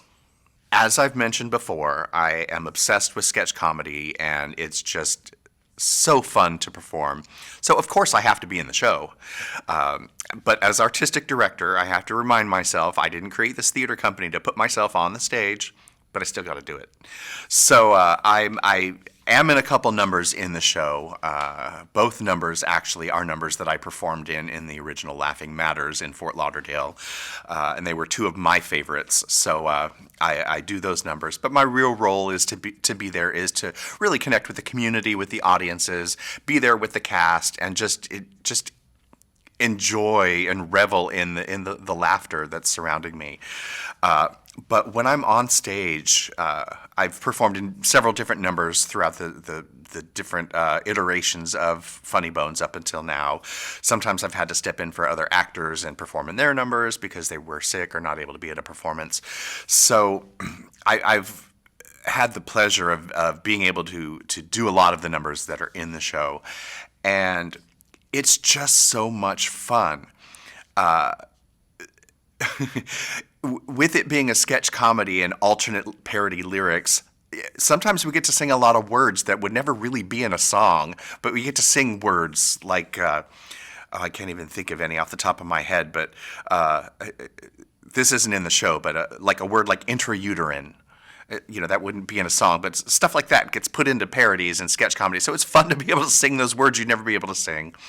But truly, honestly, the real joy of being in any type of live theater production is that energy you get from the audiences and the other live actors on stage. You don't get that when you're on a film set. You've got a whole crew of people out behind the cameras that are there watching every move and every arm movement and this and that, and you don't get those immediate responses.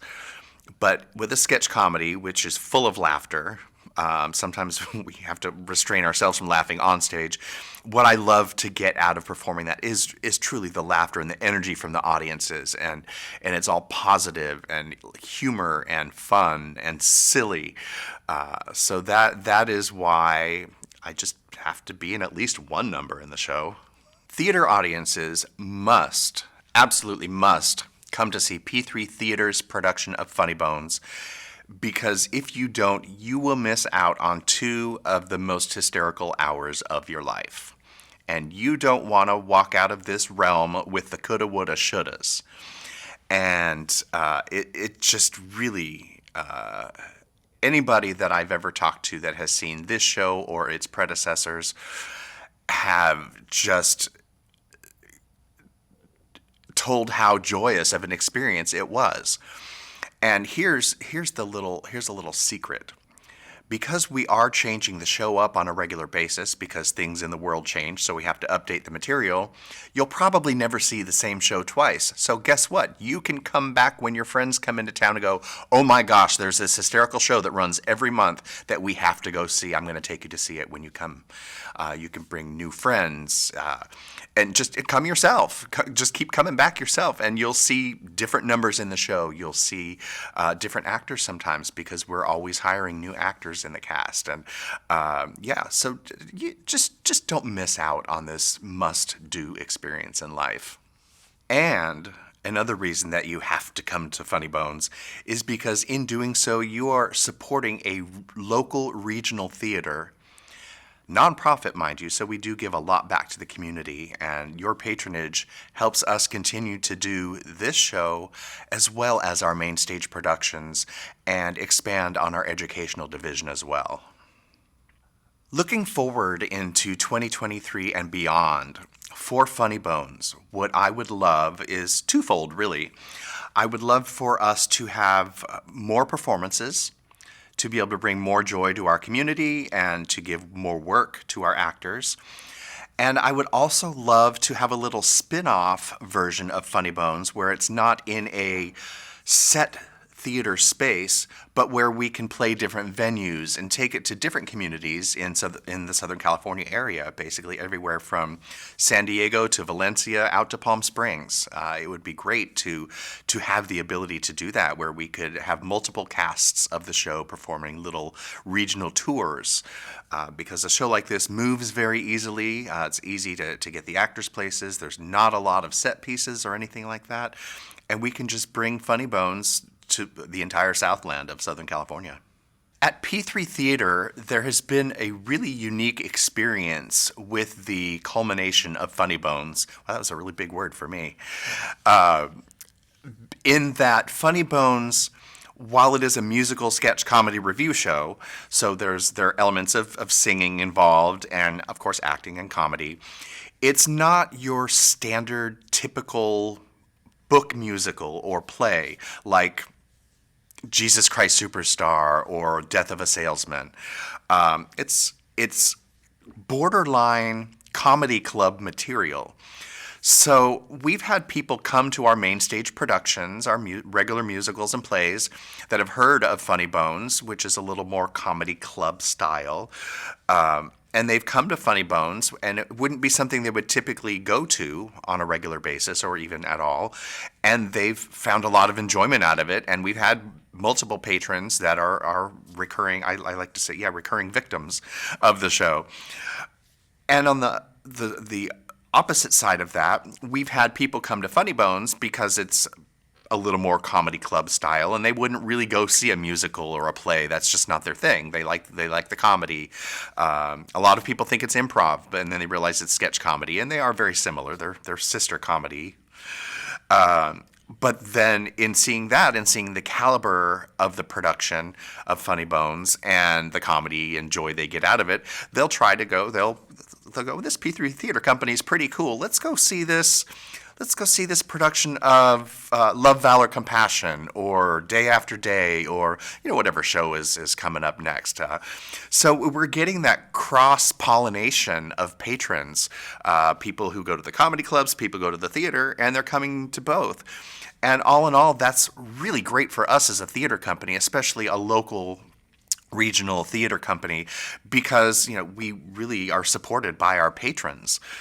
So when we get the same patrons coming back to a different style or genre of theater, they just keep coming back more and more, and it's really great to see. And we're developing great relationships with these repeat patrons because we really are in touch with the community, and that's just part of who we are, and we love it. This is John Peterson, the Executive Artistic Director of P3 Theater Company, and I have to say, you need to get yourself to a performance of Funny Bones, the Humorous Solution, because if you don't, shame, shame, shame on you. You will not know what you missed, and you don't want to go through life having missed this.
I think it's important that people enjoy movies and go to the movies and have that unique movie going experience. I think, the past few years, especially with the pandemic, we're so used to like staying at home, and getting that instant gratification from Netflix or one of these, streaming services. But, there's nothing like going inside a cinema, getting the surround sound and that huge screen, when the lights go off, and just that experience of being surrounded by the image and sound is incredible. I think that there's nothing like it. And so I encourage people to kind of, get out of their comfort zone a little bit, get out of their homes, see movies on the big screen again, support independent films, definitely foreign films on the big screen as well. And then not only do you get to see the movies on the big screen, the audio and sound and stuff like that, but by participating in a film festival or going to an art house cinema, you also have the opportunities occasionally to actually meet the filmmakers. So lots of times there's intros and Q&As with the filmmakers. And then when you leave the lobby, also, you're seeing movies with people that also want to be there. So this idea of being in the lobby and talking about the content or talking about the film, that's something that's very special and it's very unique. And I think it's important. Our annual San Diego Latino Film Festival, it's almost like a place where people come back home every year. It's like the same people come out, their families and friends, or they just see each other once a year, but you see them in the lobby talking about the films and stuff like that. And so that's really special. And we need to encourage that. And I think humans, we are social, people. We need to get out. We need to see these films. We need to come. But again, I think the challenge is going to be convincing people, to kind of get away from Netflix and Amazon and all these things and see movies in the big screen again. But I think once you get there, you'll see why, like, oh yeah, this is really special. Hello, my name is Ethan Von Tilo. I'm executive director and founder of the Media Arts Center San Diego and San Diego Latino Film Festival. If you'd like to learn more about all the great programs that we have going on here in San Diego, check out this cool interview. I founded the San Diego Latino Film Festival in 1994. 1994 was the first edition of the San Diego Latino Film Festival, and at that time, it was called Cine Estudiantil. The reason I did that is because when I went to UC Santa Cruz in 88, 8 or 9, I was taking a Chicano studies class, and the professor there said, "Hey, who wants to organize a film festival as part of your final class project?" And so I naively said, "Yeah, sure, I'll do it." And Armando Valdez was his name. He was the professor, and that's where I learned. I didn't even know what Chicano film was at that time. So at 88, 89, that's where I learned about Chicano film. And that's where he taught me, like, okay, well, how are we going to get money? So he taught me how to write a proposal to one of the, the history department, and how do you write a press release, and what's a poster, what's marketing. So I remember we drew our first poster. So it was at UC Santa Cruz where I organized the Chicano Film Festival. Then I went on to produce some films.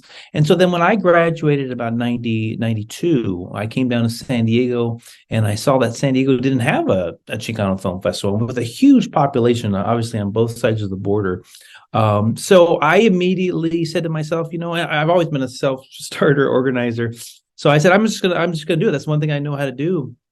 So I immediately went to UC San Diego and San Diego State University. I knew how to get funding from the different departments, and I connected with student groups in both of those universities. And that's where Cine Estudiantil got started, at the UCSD, San Diego State University, and then in partnership with the Centro Cultural de la Raza in Balboa Park, and then also UABC, a university in Baja California. And that's the first film festival, 1994, Cine Estudiantil. We eventually founded the nonprofit organization called the Media Arts Center San Diego in 1999. So, the film festival started first in 1994, but then we started growing. The festival started growing. We started doing like year-round programming, partnering with the San Diego Library, for example, and we had a Cine Club going on in the Centro Cultural de la Raza. So we started receiving funding, and then we started doing more programming. And then I think it was 1998, the film festival moved from the university setting into like a downtown mainstream cinemas, and we had like Edward James Olmos and Ray Bradbury come. And so it started growing, and corporate America also started to awake to the fact that, oh my gosh, there's all these Latinos, that we could sell our products to. So we started getting corporate sponsorship. So we started growing, doing more programs. And so it was 1999.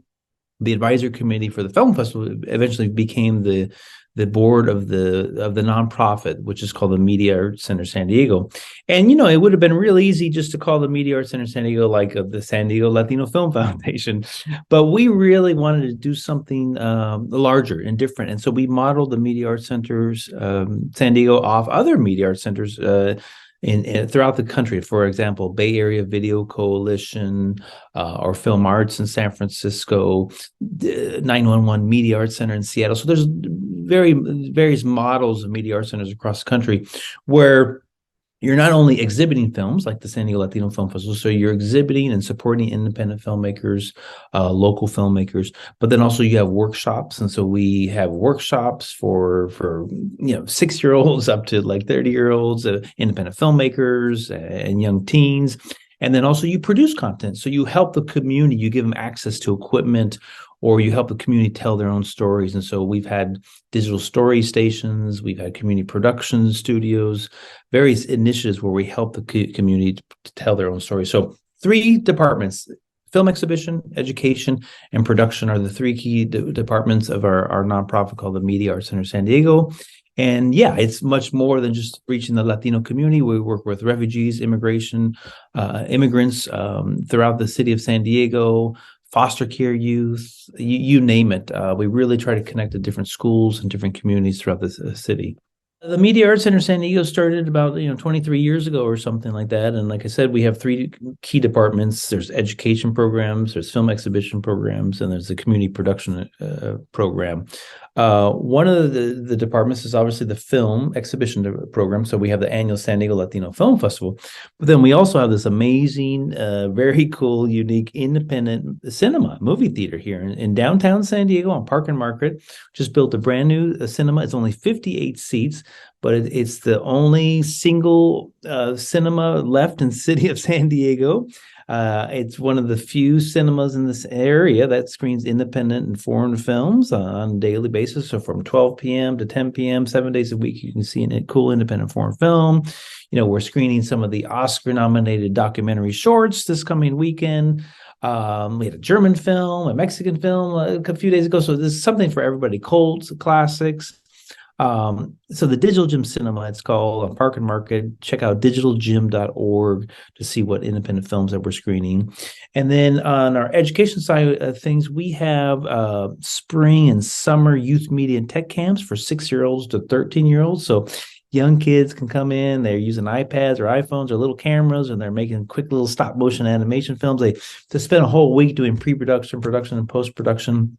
And then on Fridays, we show it on the big screen for their families and stuff like that. So we have camps for young kids, but then we have a lot of programs for older teens and young adults as well. So we have our Teen Producers Project on Saturday, an introductory class to Teen Producers Project where they do short documentaries, but then we have an advanced Teen Producers where they do short narrative films. But then we also go into the community. So we work with the City Heights Library, Hoover High School, and various different organizations and schools. We're helping young adults, you learn the pre-production, production, and post-production, but also just helping kids just get excited about education, learning about technology or language skills, depending on the site. We have an amazing program where we're actually paying young adults to get trained. They get like $550 to do their training for 6 weeks. And then afterwards, they get like up to $6,000 paid internship to work on the various departments within the City Heights. With the city library, so they're getting paid to do the production that we train them to do. So a lot of education programs, and then so people can get involved that way. And then the third way is we produce content for local community members, and so we produce content for KPVS, for example, called Speak City Heights. Or we produce content for even some local school districts like Cajon Valley School District. And so that's a great way for current college filmmakers or maybe recent graduates who want to get, build up their reel a little bit. They can get part of our production team, and it's a, paid opportunity, but then they can kind of build up their reel and learn how to work in the, corporate video environment and produce content as well. So that's our community production side of things. Why people should get involved with the Media Arts Center San Diego, the San Diego Latino Film Festival, is that, they if you're a local filmmaker and you want to be a filmmaker, the best way to be a filmmaker is number one to do it.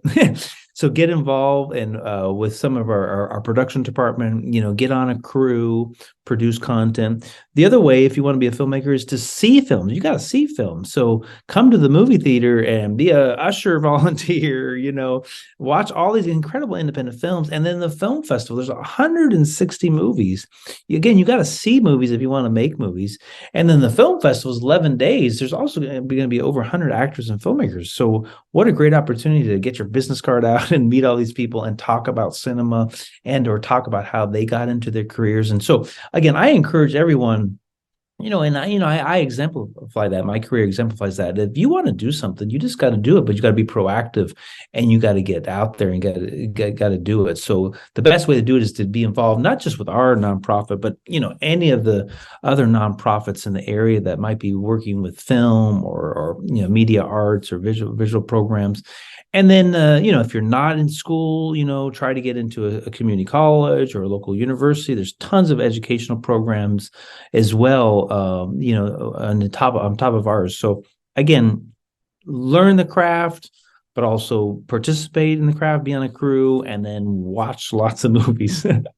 Our Media Arts Center San Diego, it's a 501c3 nonprofit, and we need the community support, both financially and or volunteering or some kind of in-kind support. So I definitely always put out a call to community members to buy movie tickets. That's an easy way that you can support our nonprofit. It's just every day we're screening movies, and it's a fun way. You also might work for an organization or a school, like try to get others to come too, like try to get a group to come, try to get students to come.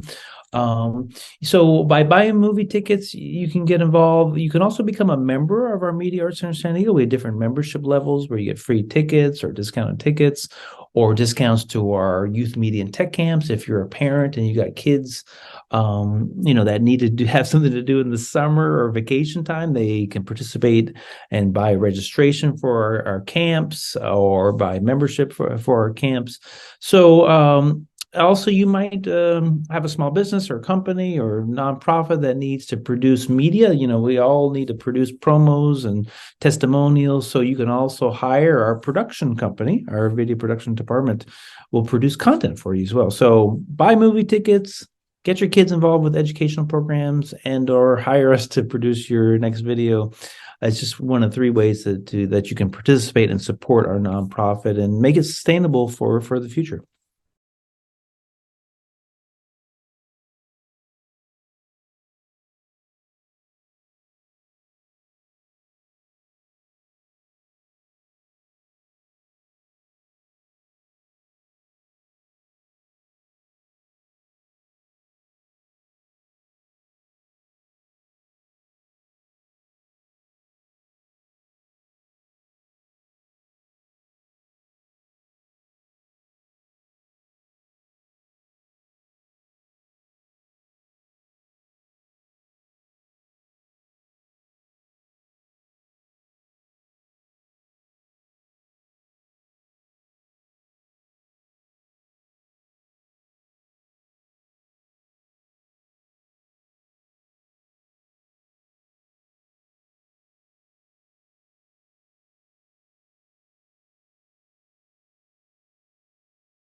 it's really important that the community supports this season's production because we are not back to pre-pandemic levels, but we're working to get there. And with your support, you can ensure the future of International City Theater, which is Long Beach's resident professional theater company, which City Council unanimously named us back in 1999. So, and we want to be here for the community, not only just the main stage, but also, as I had mentioned, we do 6 education programs to serve every age and demographic, including providing free tickets for students, providing free tickets and transportation to low-income seniors. So we're trying to serve everyone and make theater, professional theater, accessible. You're also making it possible to keep people working, keep artists working, keep builders working. I mean, there's so many ancillary businesses that benefit from having a professional theater operating in their community, including the restaurants and those businesses as well. As I said, ticket sales never pay for productions. So ICT depends on, we write grants for foundations and government wherever we can to support our 6 education programs and our productions. But also we benefit from the generous community when they're making donations through our annual fund drive. And we do one big annual fundraiser a year, and that's called our Encore event, where we recognize some people or organizations or companies in the community that have made a difference to arts and education and to International City Theater. And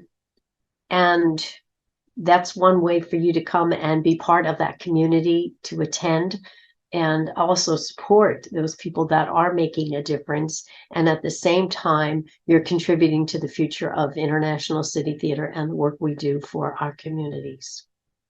The only thing that I would also like to say about International City Theater, and I'm very excited that we're moving into our 38th year and so grateful that we have weathered the pandemic and weathered 9/11 and the recession, and who knows what comes next, but we've always been very fiscally responsible, and we've always been focused on quality work, whether it's an education program or main stage. And I'm proud that we have almost 450 professional awards to date in our 36 years. They haven't mentioned 37th awards yet.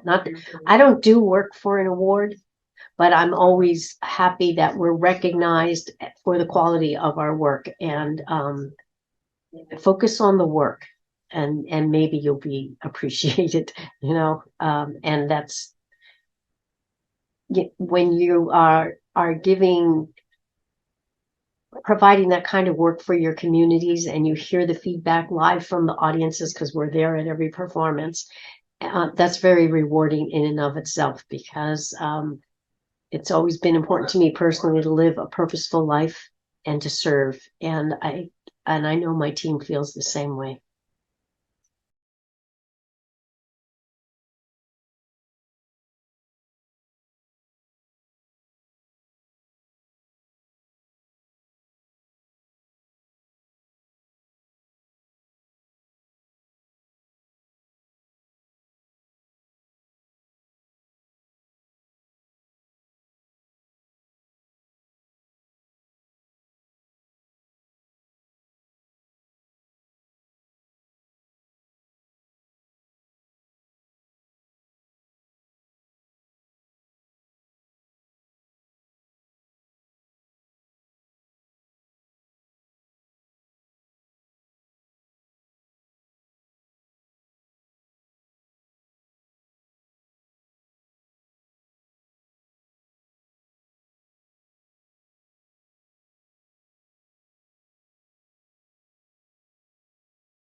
Hello there, my name is Jimmy Hippenstiel. I am the current director and choreographer of Funny Bones with P3 Theater. And I want you guys to come out and support us, because if you're ready to have a good time, you need to come see Funny Bones. If you want to learn more about us, all you have to do, listen to this conversation. I fell in love with theater at a very young age. My mother used to do PTA shows, and she would rewrite all the lyrics, and that's kind of also where I got my inspiration for doing sketch comedy, because she would write these hilarious lyrics to songs that we all knew and love. And she started getting me on stage when I was about 5. I actually did a tap dance to Hello Dolly with my girlfriend at the time. And after that, she recognized how much I loved it, and she took me to my first big audition when I was 8, where I discovered a group called Junior University, which is the children's theater I grew up in. And I learned so much from being in this group, and I stayed with them until I was 17. And then I moved on and did other theater ventures that made me love it even more, with Citrus Singers, the Young Americans, Cal State Fullerton. I was a musical theater major, and then I just had a career in theater after that, mostly as a dancer at first. Very similar to what I was saying about my mother, I fell in love with sketch comedy, realizing that you could create lyrics. I've always been a fan of changing lyrics. I think it might date back to Mad Magazine, maybe when I was a kid, which I used to get in my stocking every Christmas. And I just love the idea of taking a song that people know and changing the lyrics to make it a funny parody of some sort. And sketch comedy is just always been great to me. I love Saturday Night Live. I love everything about sketch comedy. It's different from improv. It's very different. Well, sketch comedy in comparison to improv is also a love of mine. I did it at Disney for many, many years. But improv, you're basically flying from the seat of your pants. You're making up stuff off the top of your head, usually taking suggestions from the audience, which we could do in sketch comedy, but with Funny Bones, it's more of a set format as far as the sketch comedy is rehearsed, and then we can go off from there if we need to, but it is a show that is rehearsed and is planned as far as the comedy goes. How do we create skits? Well, John and I get together usually, and we'll go out to a restaurant and we'll talk about what would be funny, and we just get various ideas. As you're living your daily life in entertainment, as I do every day, you might hear a song, that would work well for this, or John will send me a link to a song and say, what do you think about this for our show? Our show is a little irreverent. It's a little, not for not for everyone, but it is funny. It is very, very funny. You just have to come in with an open mind and go with it, because we love what we do, and I think that shows to the audience. Sketch comedy is good for the soul, especially in today's world, because I feel like everybody needs to laugh, and I think we're all in the same boat there. We went through a rough couple of years together. It's not even entirely better yet. We're not out of the woods yet, but with every laugh, with every successful performance, with every theater company that survives, that's a plus in the arts world, and arts are so important to us, to even for the mere fact of taking us away from the world. So if you can take yourself away from the craziness and the zaniness of this world and everything it throws on you day after day, and laugh a little bit with some strangers in an audience, that's healthy in my book. I heard about P3 Theater Company on the phone. John and I go way back, actually. We used to do theater at the Curtain Call Dinner Theater in Tustin together, and that's where I first met him. And we did a lot of musical theater together.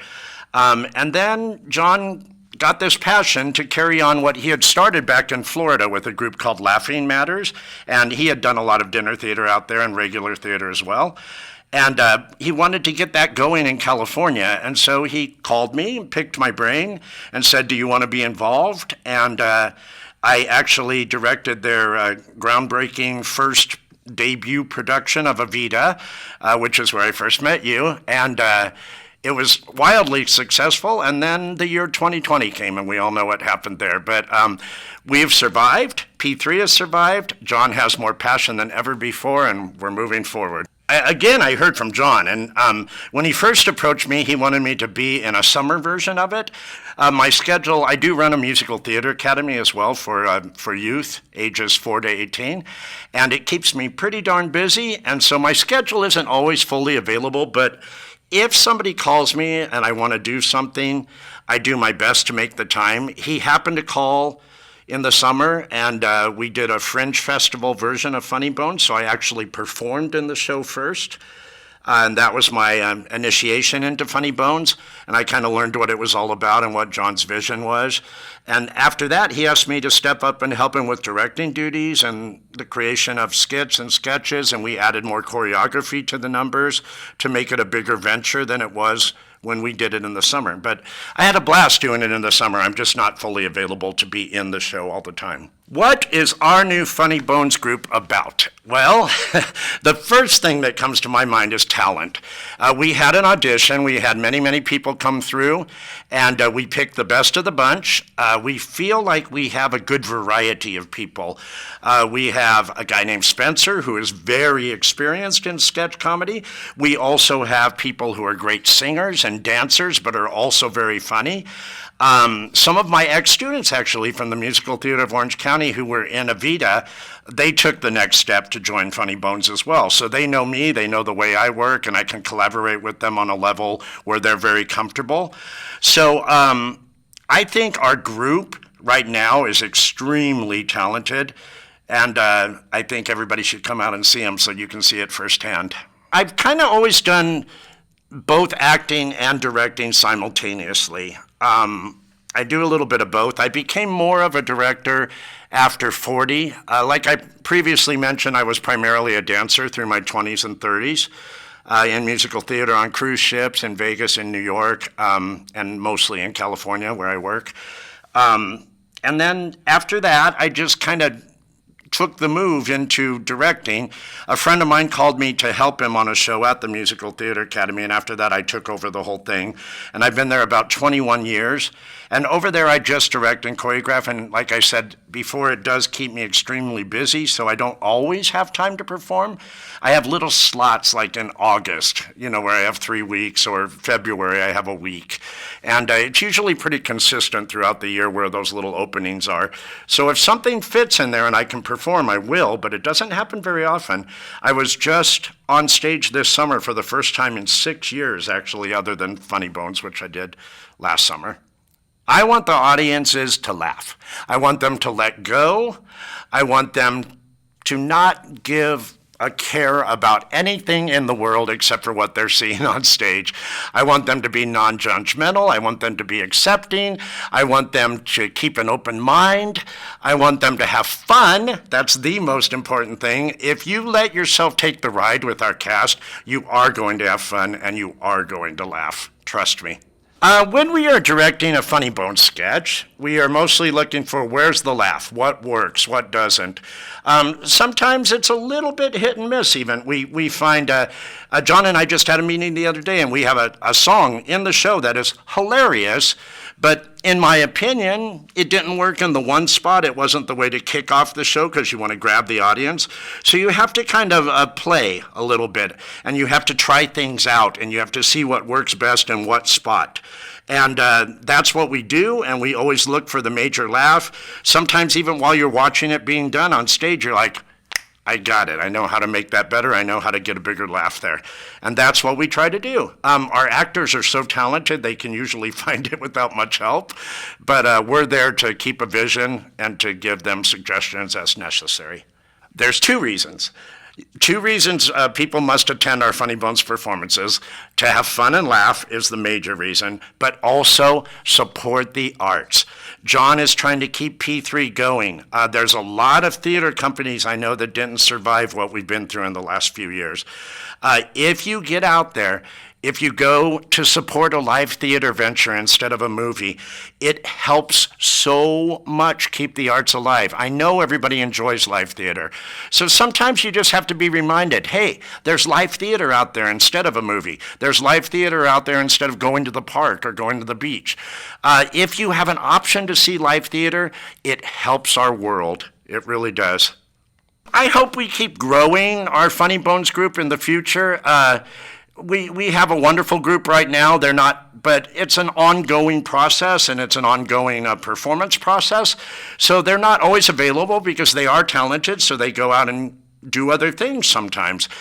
So we want to get a big enough group that we have people to fall back on, that a lot of people know lots of different tracks in the show, which are the performances. You know a lot of different songs that you can step into, so that we can perform at least once a month. People can come see the show, and it will be different every time you come to see it because it'll be different people, different music, different lyrics, and it's just a good time. Come more than once. Bring your friends. If you have a good time, come back, please.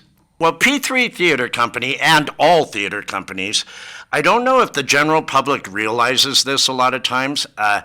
Theaters thrive primarily on donations.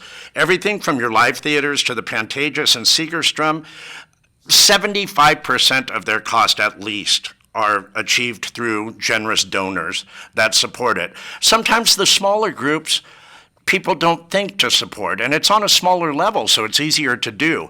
But every single theater group needs your support.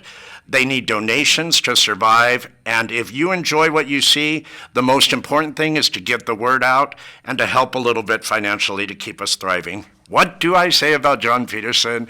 I would not be doing this if it weren't for John Peterson. When he reached out to me about Funny Bones, John is a dear friend, and he kind of disappeared out of California for a while, and we lost track of each other. We used to be really tight, really close, and we were still close, but didn't see each other as often.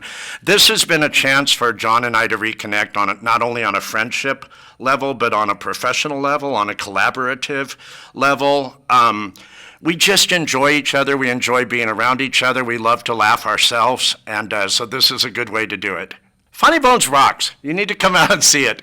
Come in with an open mind. You don't know what you're going to see, do you? So just come in, enjoy, sit back, relax, and get ready to have a good time.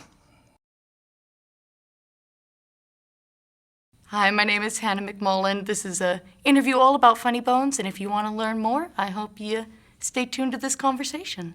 Well, I fell in love with theater at a really young age. I was really raised in it. You know, my father, he had a degree in theater. He has his own company. My mom loves puppets.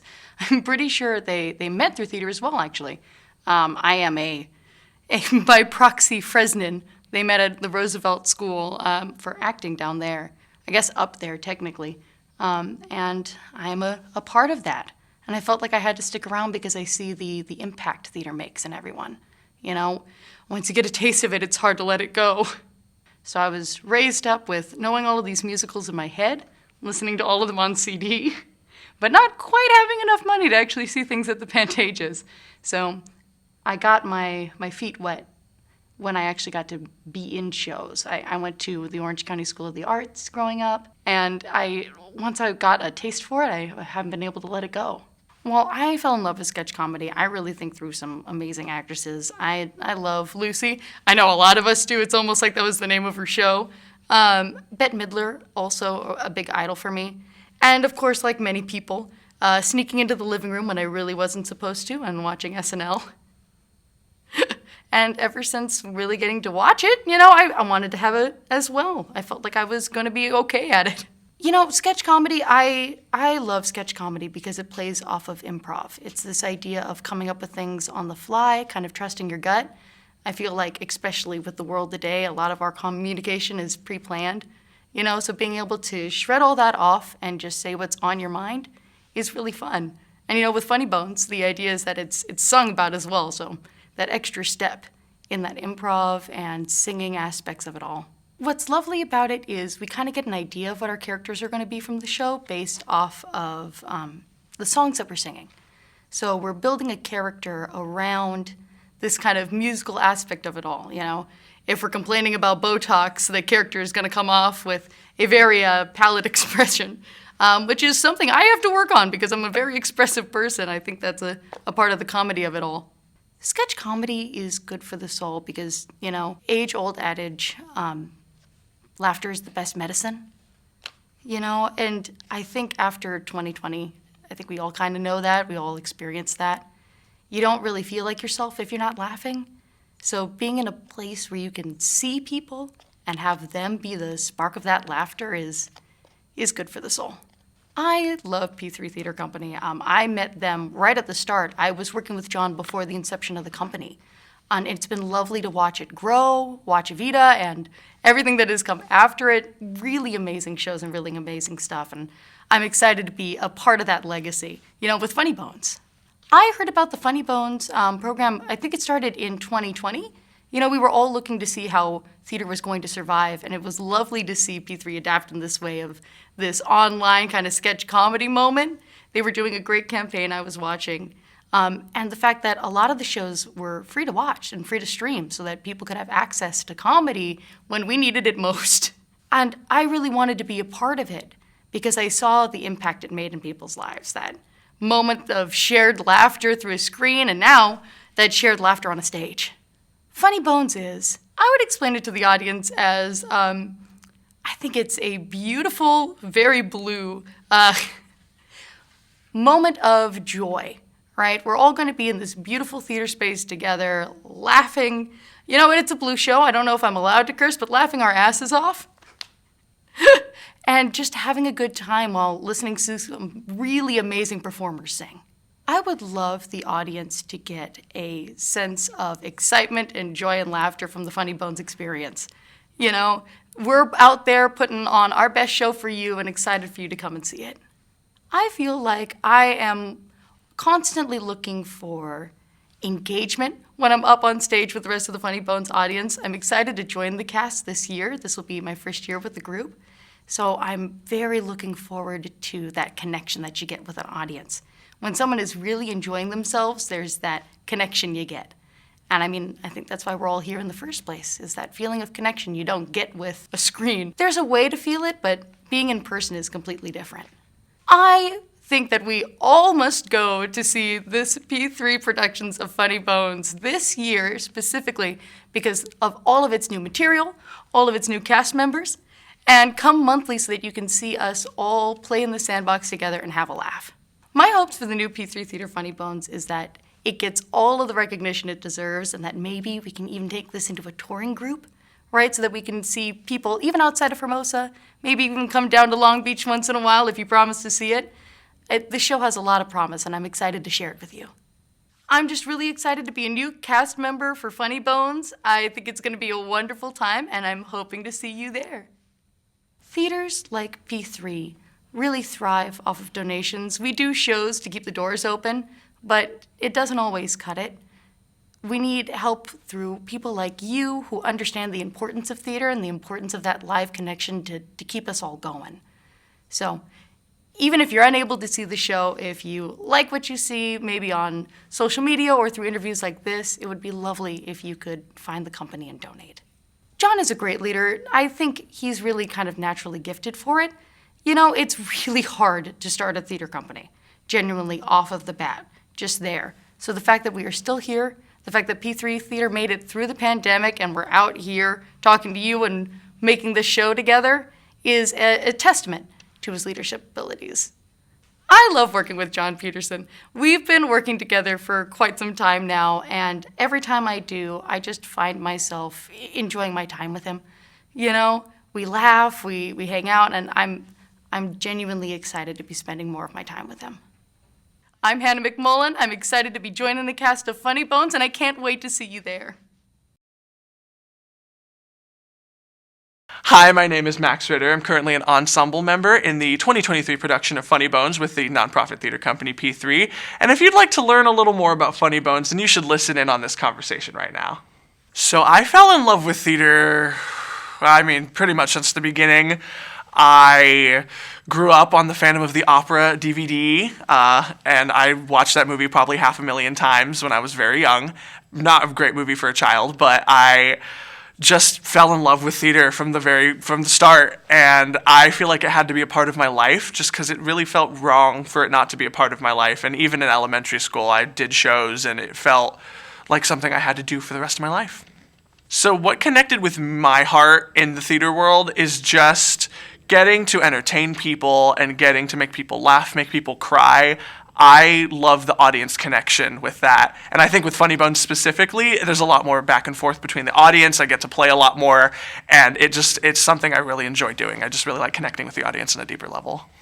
So I definitely fell in love with sketch comedy, probably like most people, through SNL. I grew up on SNL. Me and my dad would get together every Saturday and we'd watch it.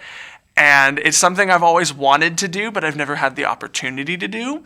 And once I was offered to be in Funny Bones, I definitely kind of became a little more obsessed with it. I would say I'm looking forward to more opportunities to do this in the future, as well as Funny Bones.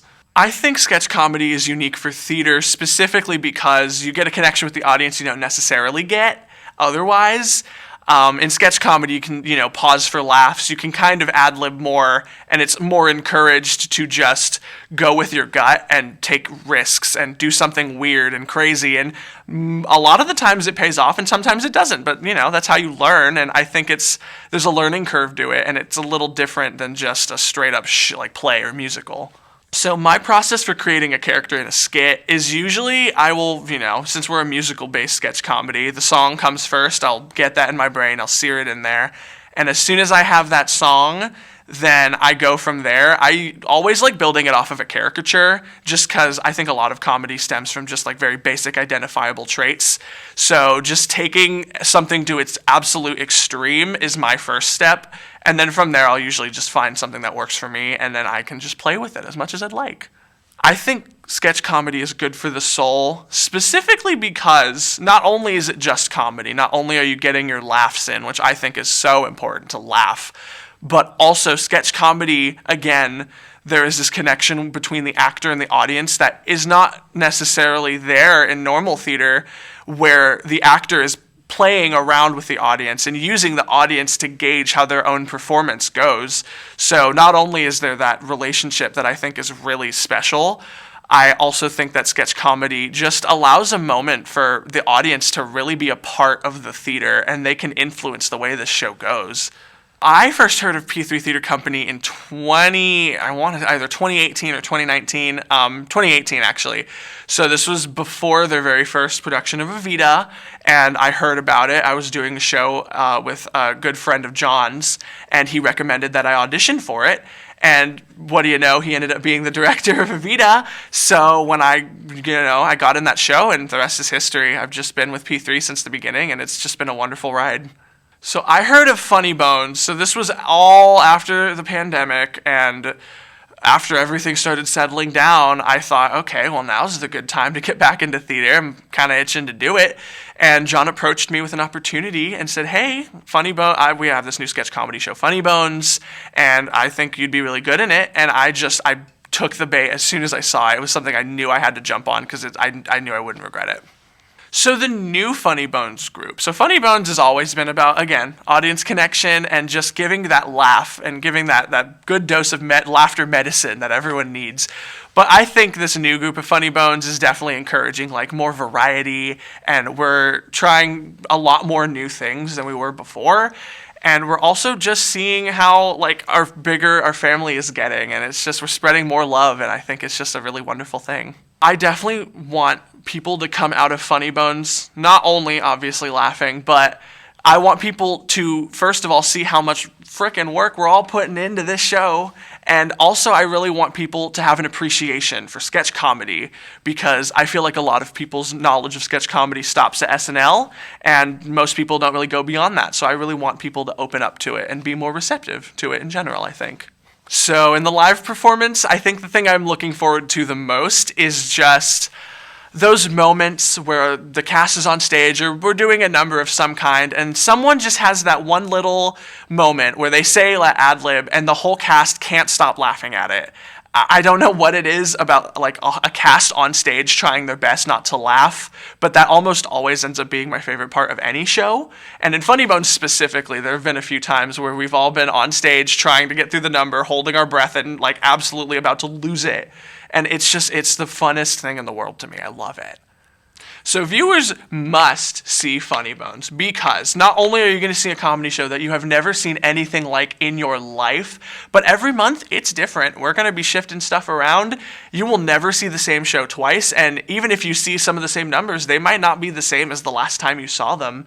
There's a lot of variety in this show, and I think seeing it multiple times will not only give you even bigger laughs, because you already know the punchline, but maybe we've changed it up. There's never really a way to tell how we're going to change things.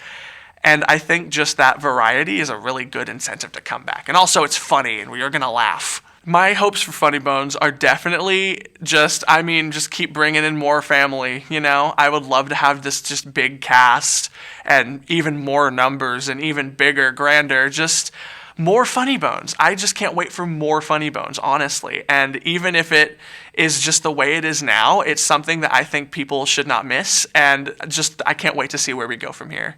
People should definitely be involved in nonprofit theater, or even just smaller theater companies like P3. I think it's important because local theater is the beating heart of theater. And yes, there's your Broadway, there's your West End, there's your professional theaters. And they're important, don't get me wrong.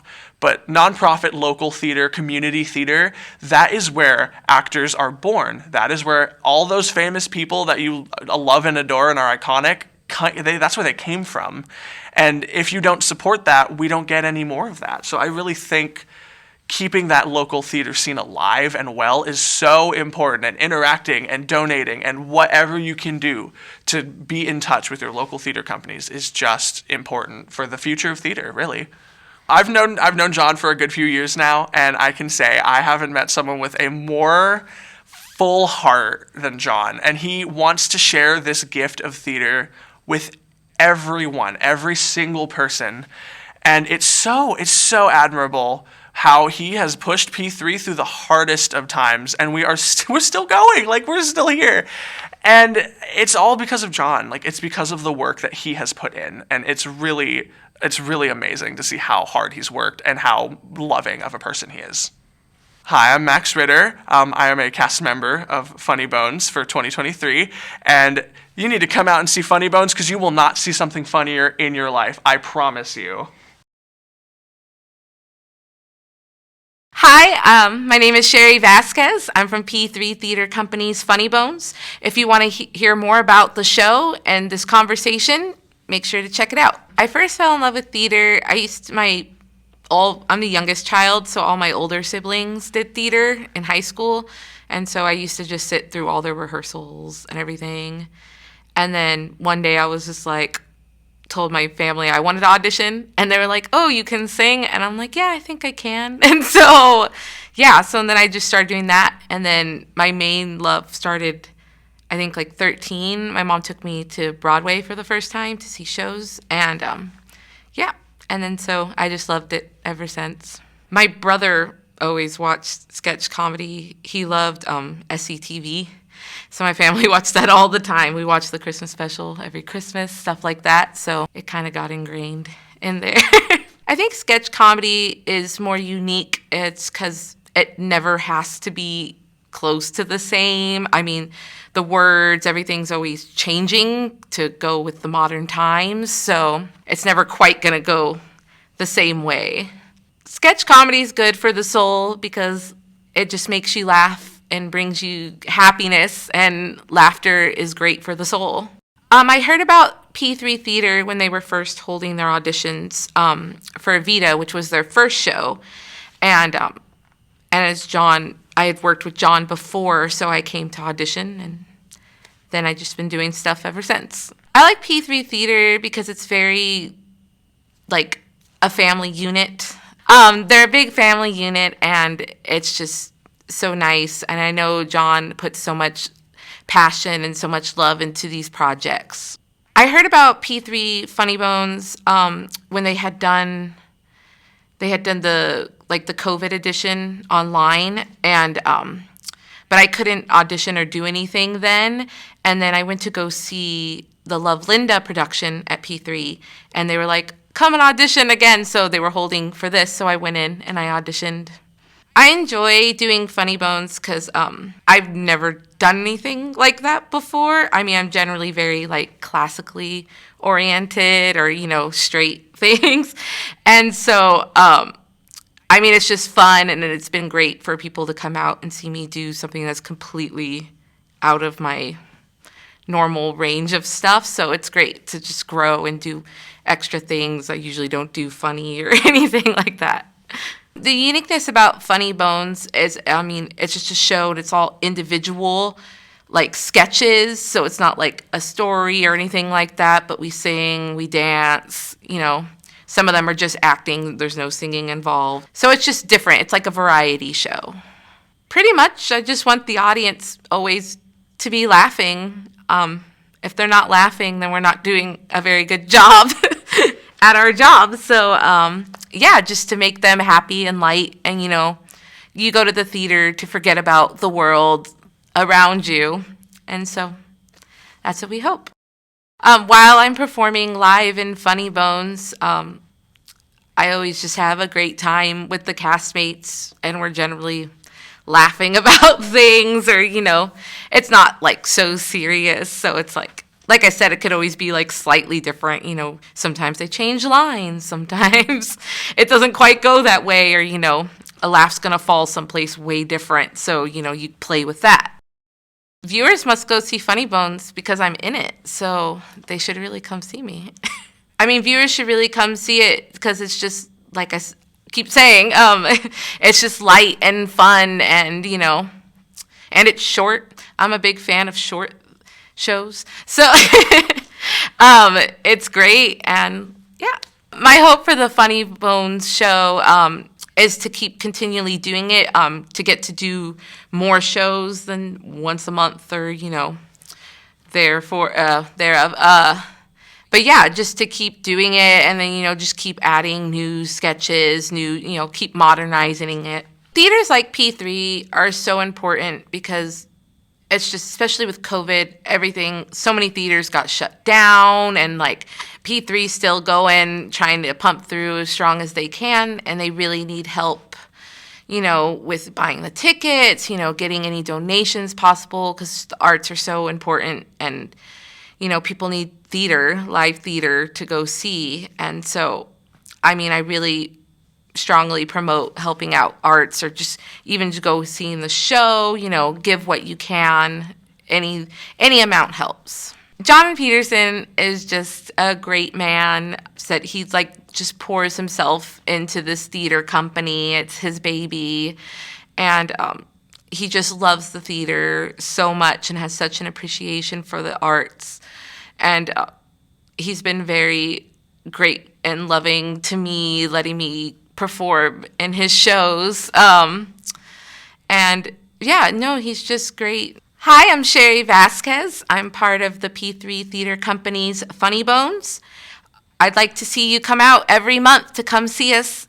It'll be a different show every time. See you there. Hi, my name is Kelly George, and I'm a cast member from Funny Bones with P3 Theater. I'm here to discuss and talk about all things P3 Theater and all things Funny Bones, and I'd invite you to come on, have a fireside chat with me while we explore the nature of comedy and theatrical experiences. When I was about 9 years old, my dad did a secret Christmas gift for us all and took us all to Barnum. And we saw the national tour, had Glenn Close in it, and all these people, there were circuses and music everywhere. It was at the Pantages Theater.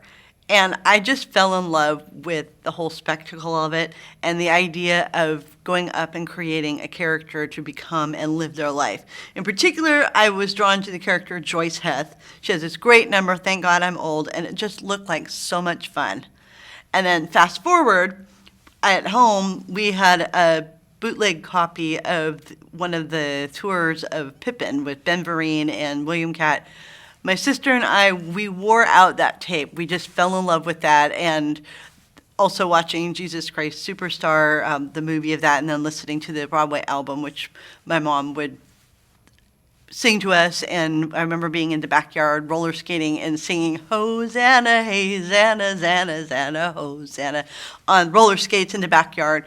And just the whole thing, just, I can't remember a time when I wasn't immersed in theater and having that world around. And I, of course, went through all cycles of all different shows, and it's just always been a recurring passion of mine, and I just really love it. Theater is a unique experience. I think because it's a heightened experience of the human condition. You have moments that everyone goes through in their life. They have the sadness, the joy, and you get the vicarious experience of reliving that and learning from the characters on how they deal with various obstacles and emotional journeys in their life.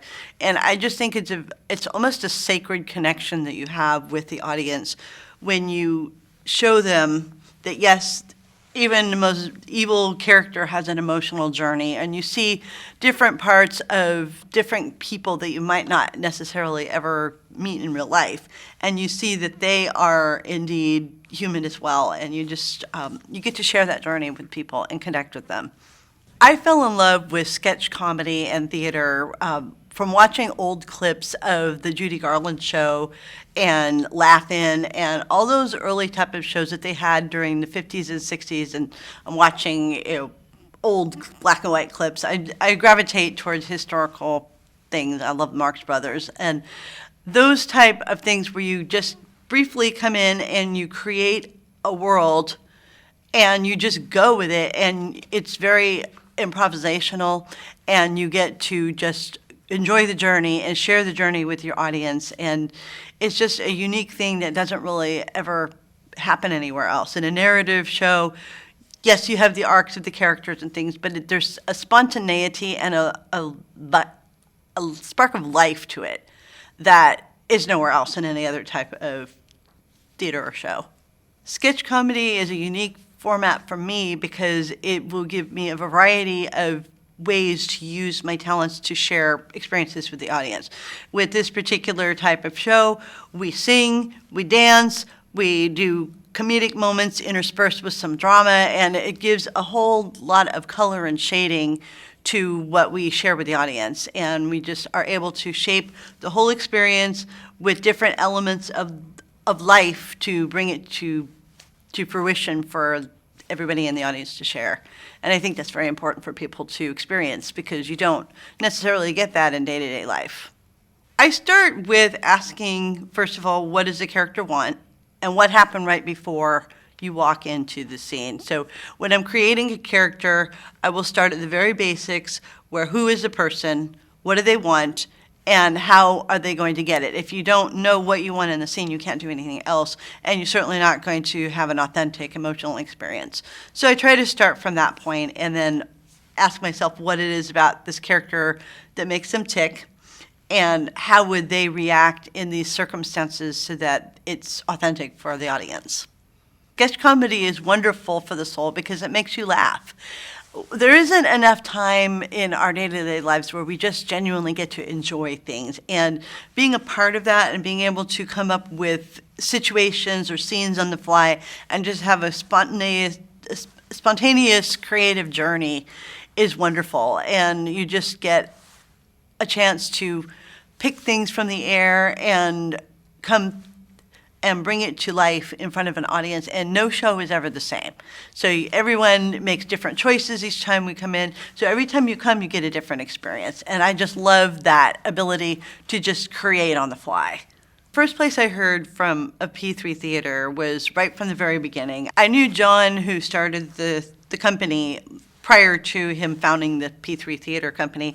And I was there right from the very beginning when he first started it and took that momentous step of taking the risk to even start a company, because so many companies, even with the pandemic, we've seen theaters just disappear because of various reasons and things. So it was a big risk for him, but I've been there from the very beginning of the journey, and I was fortunate to be able to help him in some small way when he was first starting out, and he had his first production, I believe was Vida. And I know that was a big dream of his to bring that together, and I was awestruck to see all the nuts and bolts and the challenges it had he had to overcome, and to watch it to grow from nothing into a real live production. It was pretty amazing to watch. I heard about the P3 Funny Bones group through here, of course, being involved with P3 Theater from the very beginning.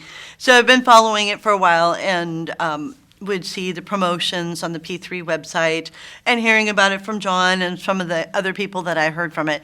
And I just enjoyed it so much that, again, that spontaneity and the ability to create on the fly, it just looked like it was an amazing experience, and I just really wanted to be a part of it. For those of you who've never heard of Funny Bones is an amazing experience. It's a variety show full of songs, skits, vignettes, and laughter. And one of the best things that you can come and see is just the journey of how you have different spontaneous improvisational moments throughout the show, and it's just a genuinely good time. And you'll see a lot of amazing talent on there, and a lot of development of character that is just very fun to watch. The most important thing that I want the audience to get out of the Funny Bones experience is joy. That's what we come for. We all have our trials and tribulations throughout daily life, and we all need a moment to really just enjoy the vitality of life and being able to share a happy moment with people. And if I can take a moment and reach out to the audience and make them laugh and forget their troubles for a little while, that is the most important thing. And I really think that if you do come to watch, that you're going to enjoy the journey, and you're going to have a good time, and you're going to leave with a lot of laughs. When I'm performing live with an audience for Funny Bones, I'm looking for the energy that the audience brings and how I can connect with that. Every audience is different. It's like an additional character in the show. You come in and you rehearse your scenes, get everything ready, and you plan as much as you can with an improvisational show. And then it really doesn't come to life until you have the audience. When they come in, they're the spark and the flame that gets things moving, and to have that connection, there's a specific energy that is shared only in the moment when you're live with an audience. It can't be replicated anywhere else, because Lord knows we tried during the pandemic with virtual. It's a good experience for virtual, but it's just not the same as having a live audience and having that shared energy of life that you have an ebb and flow between you and the audience. It's just a unique experience, and it's a shared journey. The reason people should come see P3 Funny Bones, especially the theater community, is the shared journey of the artistic experience. We are all human. We all have shared experiences, and it only works if we're all together and building something together. We all, as human beings, have things that we want to share with other people. And the best way to do that is to share an environment of creativity and joy. And as far as coming to see P3 Theater, people should come on a regular basis, because every show is different. Every audience is different. Every choice that an actor makes is different. Every show is different by nature of the fact that it's a spontaneous live experience that is special and is a shared journey. And like I was saying before, the audience brings its own energy and its own input and is a character in the show as well. So by nature of that, every audience brings a new experience to the theater, and the theater brings a new experience to the audience. It's a dialogue where both parties, the audience and the performers, share a common ground where we can create something new that never existed before. So come join us and explore the creativity with us. What I would hope for the P3 Theater and Funny Bones is to continue expand and to continue sharing the message of joy and love and creativity. One of my favorite actors, Tony Azedo, used to say, "What next can I do to share happiness, creativeness, and joy?"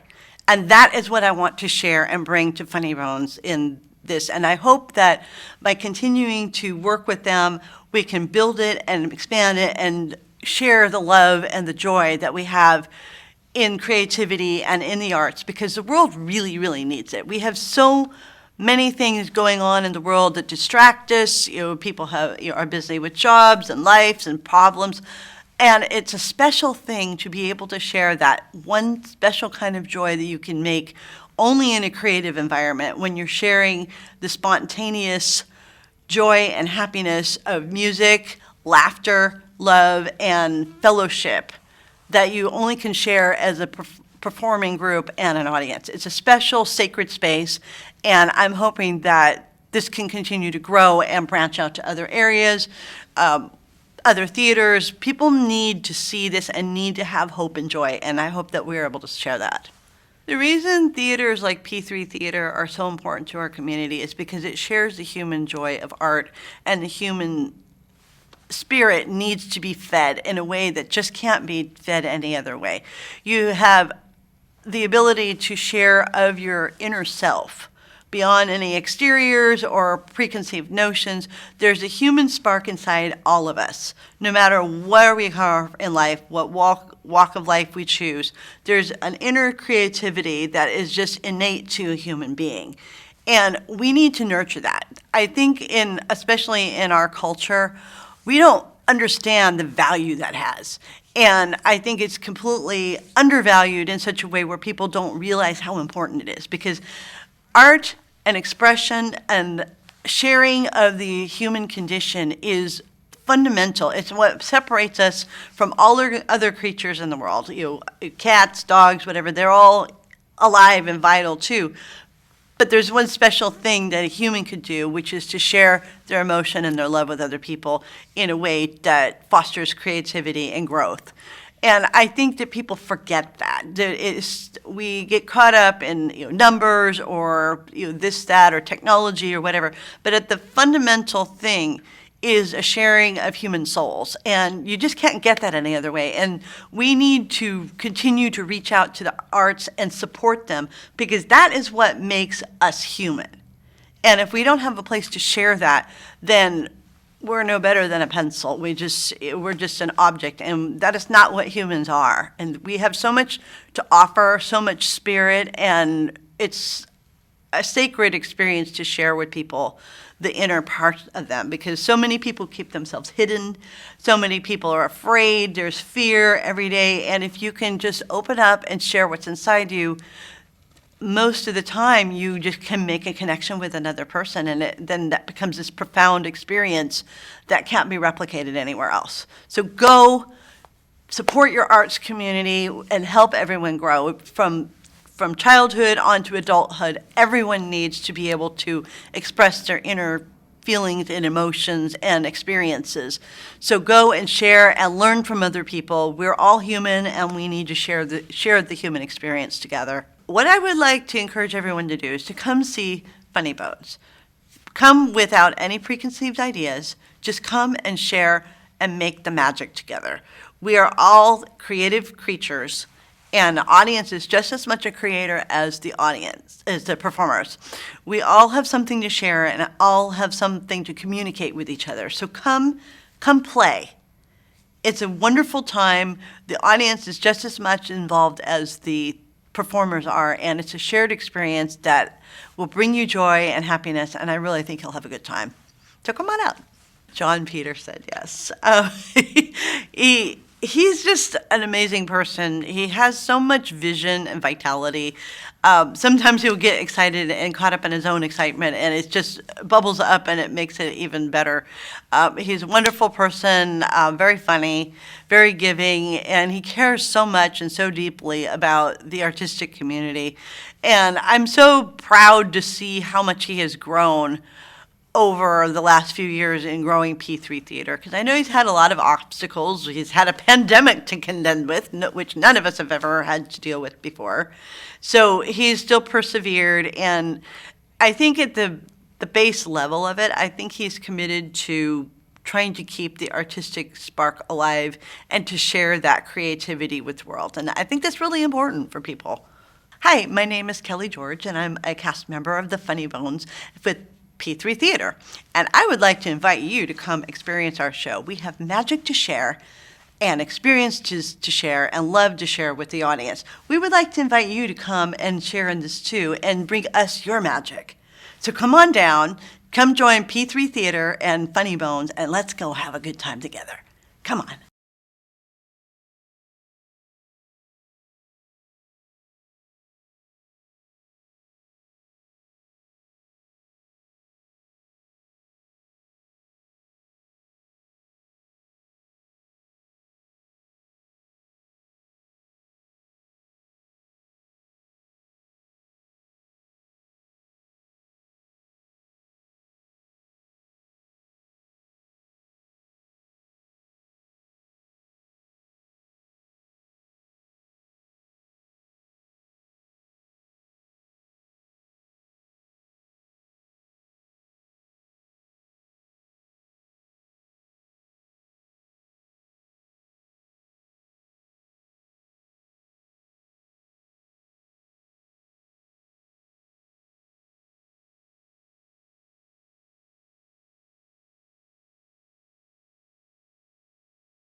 Why is the theater experience so special, so unique?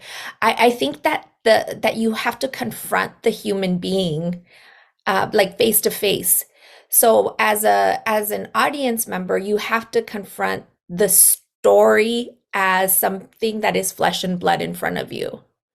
And being an audience member, I mean, it's kind of an old thing. I feel like I'm such an English teacher, but that fear and awe that you're supposed to feel when you go to play, it's such a real experience that I think especially nowadays where we are so dependent on even our relationships are sometimes so mediated by screens, right? I think the theater gives us an opportunity to really confront ourselves, confront our emotions, and to feel accountability for ourselves as, both as creators, because you could look at the people that, consuming your work, you could look them in the eye. As opposed to, when you write a story and you keep it on the page, or you have a poem, the play is a moment where you get to see the people that you imagined the whole time while you were writing, but they're real. They're, and you have to look them in the eye and be accountable to them. And the same goes for the audience. I think it's such a different relationship to words and to stories when you have to, again, see look at the creators, the actors, the playwrights, look them in the eye and have an experience in a collective, it's a literary experience, but a spectacle or whatever we want to call it, but that you're in a room full of people and you are all seeing this together and going through those emotions in that way. It's really special. I think the music does that too, to a certain degree, but I feel that the theater experience is so much more premeditated and controlled, but it's still there's still such an unknown of what the relationship's going to be by the end. So that's what makes it so magical. My name is Adriana Alba. I'm board president for Breath of Fire Latina Theater Ensemble. And if you would like to hear more about a unique theater, please listen to this conversation. Well, I've been in activist circles and creative circles in the Santa Ana area. My gosh, since for a long time. I mean, over 20 years. And so Sarah was always a person that we were always connected somehow. I was a part of the board for El Centro Cultural de México at one point. And so Sarah came to one of our meetings and she had this beautiful proposal for us to help fund it, because at that time Breath of Fire was not did not have its nonprofit status at the time. So I first became acquainted to Breath of Fire through basically hearing her proposal to put together a play called The Mexican OC. And the Mexican OC was a compilation of untold stories of Orange County through Mexican American experiences and figures in our history, in our local history. And it was such a beautiful project. And that was when I saw this, the power of what theater could do. I mean, to be honest with you, when I'm growing up, I didn't grow up with theater proper. I'm from Santa Ana, and it wasn't a part of, I think I remember going to plays like once at Fullerton College, but it was like a school field trip, And so I always thought that from that experience, I always had this feeling that the theater, even though there had been many opportunities, I had my family, like I said, in town, they had their own way of theater making, I guess you could call it. But when I saw Sarah and when I saw what the Mexican OC did and how it put together, people, stories, community, and also it's such an activist stance to represent people who had never really had a voice in theater locally. And again, I used to really have this feeling that theater was something that fancy people did. That you'd go to, South Coast Repertory or the Laguna Beach Playhouse, and you saw people that dressed nice and had money. And again, but I think, again, I had heard of Teatro Campesino and the likes, but really seeing Sarah and the actors that she put together and the writers and the production eventually come together, it was really a powerful thing.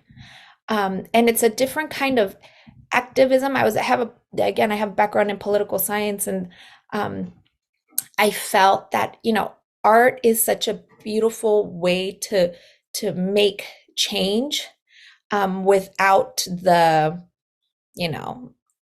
politicking. I don't know, and it's so genuine, it's not hiding anything. And it really made me want to be a part of something that could continue that, and creating access to storytelling, to documenting stories. I think everybody has a right to be an artist. I think that it's a human right. I think we all have that. I don't think it's anything special. And, making things, we all innately as human beings have that. And so giving ourselves permission to do that. And I guess being a part of Breath of Fire was an opportunity for me to give myself permission to do as well. Well, I think Breath of Fire is so unique because it brings together voices and creators that are maybe not trained formally, but opens up the space and provides tools and provides conversations that are really kind of the heart of a true creative community.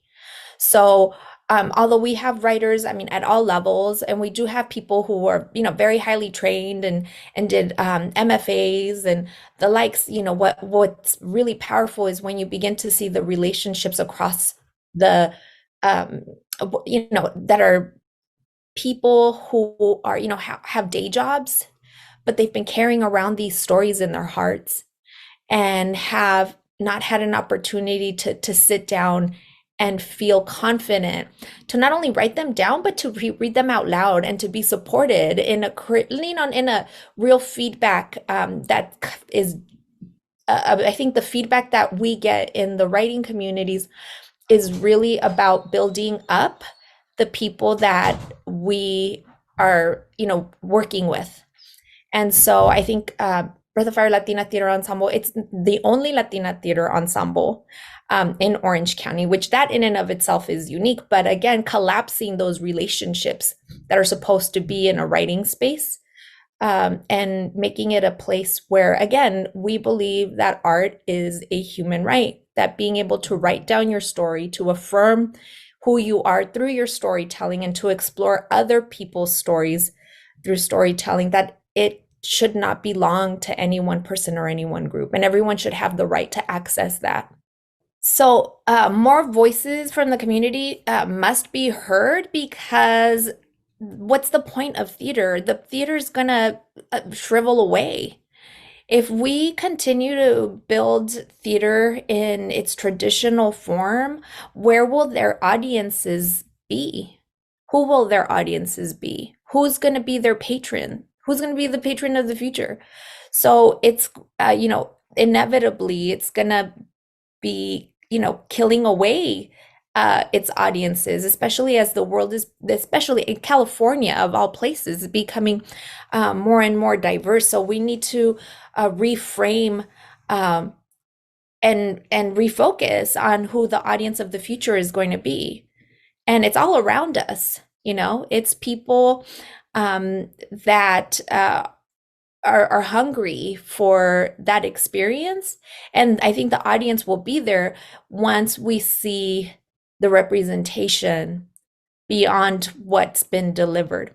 Well, I think the reason to partake and to support and to attend events by Breath of Fire Latina Theater Ensemble is because once again, we are the only Latina theater ensemble available in Orange County, and we are small and we are mighty, but we need the support. We have amazing writers who, and but more importantly, I think we have amazing teaching artists that build up creative spaces and creative processes that are accessible to anyone, whether you are a novice, you're just getting started and you're, just getting, a handle of, your creative voice, or if you're a seasoned writer, you're going to have not only, supportive group of, colleagues and friends, but also I think very much an interested ear that's going to build up your work. So once again, I think Breath of Fire Latina Theater is so unique because there's no one else like us, literally in all of Orange County. There are organizations like us in the LA area and in San Diego, but Orange County, of all places, I think needs us as we're becoming, a more metropolitan area. I think I'm excited to grow. I'm excited to create more community, and I'm excited for people to see what we create. And a lot of it is launching new voices. And I think we will be this year, particular, in real life, is really building up not productions, but building up processes for those productions to happen. So we're an incubator. We're not a stage. We're an incubator. So we're a support group basically for Latina theater, writers, playwrights, and poets. Organizations such as Breath of Fire offer free creative spaces. We do not turn anybody away. So that makes the support all the more important. So a donation to Breath of Fire provides a workshop for somebody. It provides pay for an artist because we don't like our art. Artists are often, asked to work for free or their work is undervalued. And we pride ourselves in making sure that all artists, all teaching artists are compensated, as well as when we put together productions, or put together readings, that we pay our actors as well. So you're supporting not only emerging voices, but you're also supporting just a continuation of access for not only audience, but creators as well. So I think, donating to Breath of Fire is money well spent if you believe in the power of creativity, but theater making in particular. I am Adriana Alba, board president for Breath of Fire Latina Theater Ensemble, and we would really appreciate all the support and donations. That if you'd like more information, you could go to our website, breathoffire.org.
I'm Jake Broder. If you want to learn more about Unraveled, the new play, or the Global Brain Health Institute, go to unraveledplay.com or just watch this video. When did I fall in love with the theater? I think it hit me pretty young. I started out as a musician, and I knew when I was 5 that I wanted to play. That's what I wanted to do. And then that changed as I got older, and became, I liked performing shows. And that became a love of acting, and then it became theater. It sort of, by the time I was 15 or 16, I was all in. But it started when I was pretty young. Writing always lived alongside music when I was young. The first thing I ever did was a newspaper called the Sloane Street Informer, which was it was a pencil local newspaper which I made when I was about 8. And ever since then I was writing stories. It's hard to sort of look at all these things as separate disciplines because it's all telling stories. Sometimes I'm inside it with my whole body, and sometimes I'm outside of it, imagining it and putting it down on paper. But it's telling stories, and that's always been the thing. I like writing plays because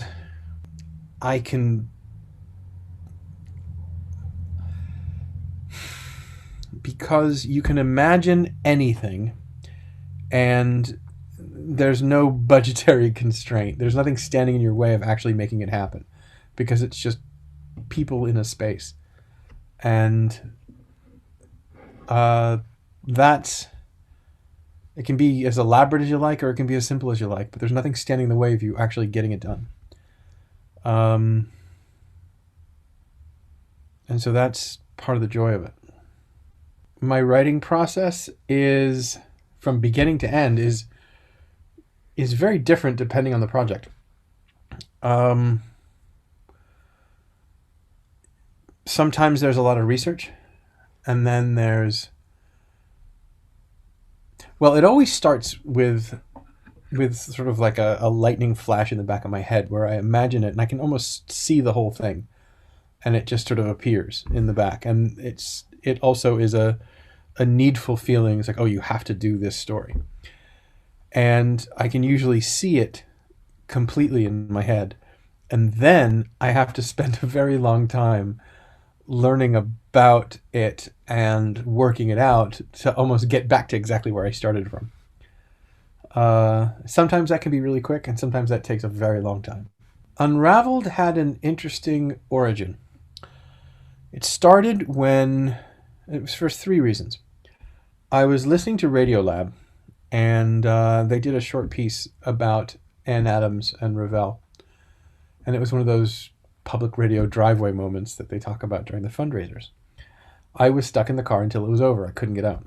And by the time the piece was over, I imagined a story where Anne was going forwards in time and Ravel was going backwards in time, and the disease, and they had that in common, and the music and the painting, and sort of an exploration of the nature of creativity and their relationships, both in their separate worlds and with each other. And I just was swimming in it. I said, I got to tell this story. One of the people who was interviewed on that Radiolab show was Dr. Bruce Miller, and he's the world's foremost expert on frontotemporal dementia. So I wrote him a fan letter, and he, to my surprise, responded. And he asked me whether I was the Jake Broder from Silicon Valley. And I said, yeah.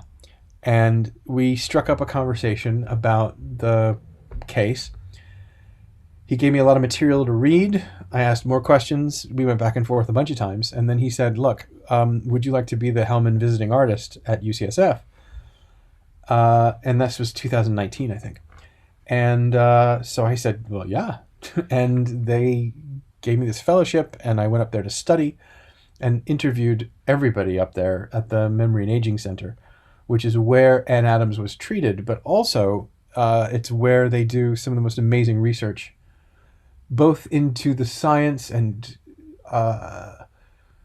medical aspects of dementia, but also the care and the treatment of it on a very human level. And it's an extraordinary place. And it enriched my understanding of both what the disease is, what it isn't, what the human cost is, both to the sufferers, to the caregivers, to the people who love people who live with it. And it introduced me to a whole community of people who really just live with this in a very profound way. The second reason I had to do this story is because I think I got some skin in the game. Close family member might be looking down the barrel of this, and my grandma had it. She had Alzheimer's. And the prospect of somebody who you love so dearly losing what makes them them is a terrifying proposition. And it's something that a lot of people have to face. And there has to be a way of talking about it. There has to be a way of processing it and dealing with it. It's not something you can just, we can't just all sit alone in the dark and just be left to it. And the third reason is that we're reaching a point in human history where our bodies are outliving our brains for the first time. And brain health and dementia it's going to become more prevalent. It's going to become ubiquitous. Everybody's going to be dealing with it on some level because you're going to know somebody or love somebody who has it or be someone who has it, or we're living long enough to bump into the limitations of what our brains can do. And so we're going to have to reckon with these issues about dementia and brain health in a very real way, in a way that we've never had to before because we're living longer. So all of those things added up to me to be, I need to tell this story. I need to work on it. And I'm really grateful I had the opportunity from the UCSF and the GBHI, that's the Global Brain Health Institute, of which Dr. Bruce Miller is the head, co-head. They gave me the opportunity to do this, both to commission the play and then to take a crack at it in this extraordinarily strange pandemic-flavored way.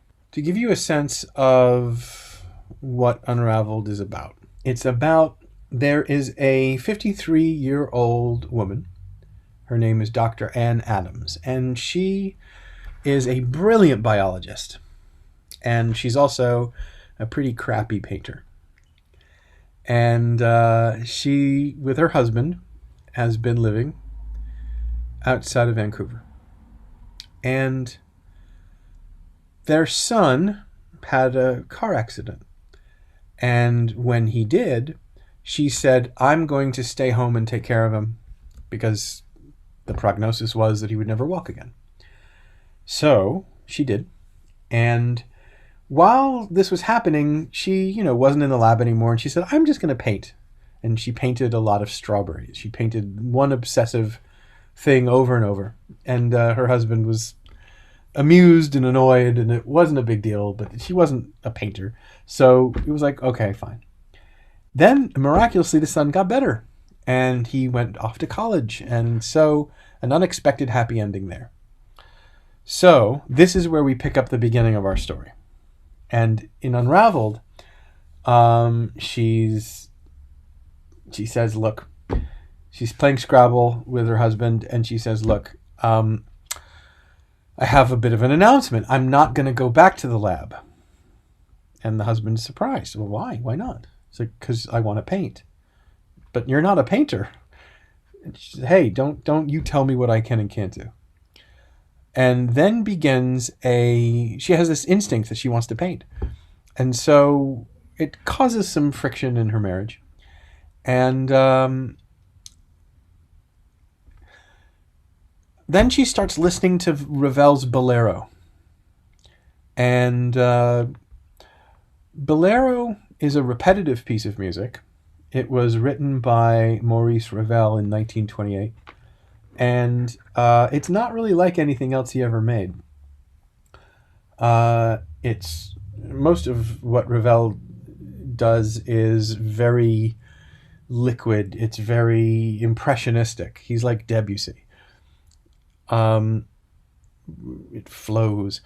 And Bolero is very regimented, and it's almost perseverative. It's the same melody repeated X amount of times, exactly without variation, just the orchestration changes.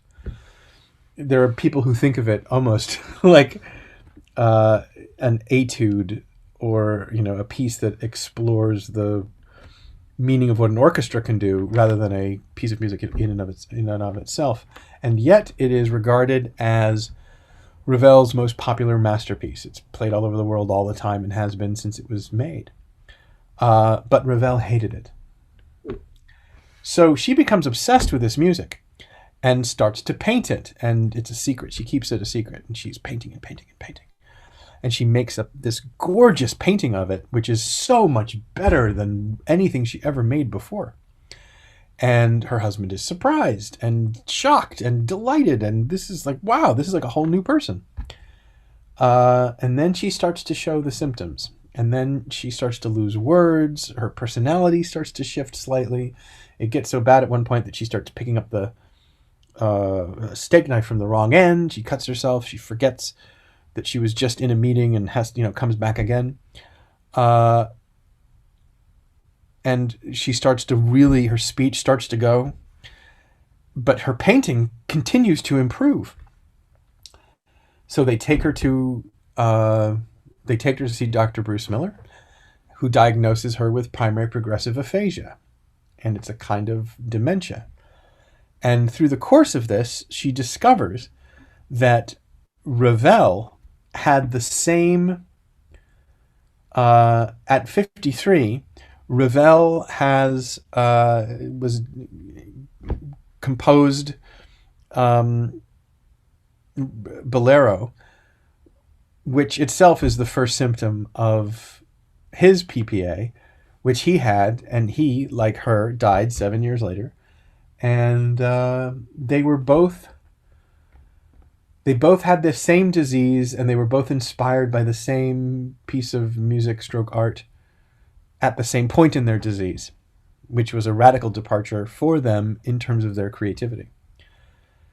And the theme of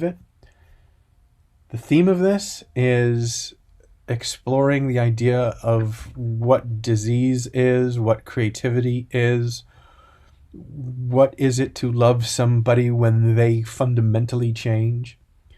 Where do the boundaries lie? And also share a story of a disease which has inside it a great and beautiful gift at the very beginning phases that teaches us hugely about the balance of the mind, in that at the beginning of this disease, language disappears just a little bit, which allows music and visualizing to come to the fore a bit more. And perhaps language is too prominent. Perhaps we're too focused on that, and that takes away from some of the other things that are necessarily having to take a back seat while language has the front of the stage all the time.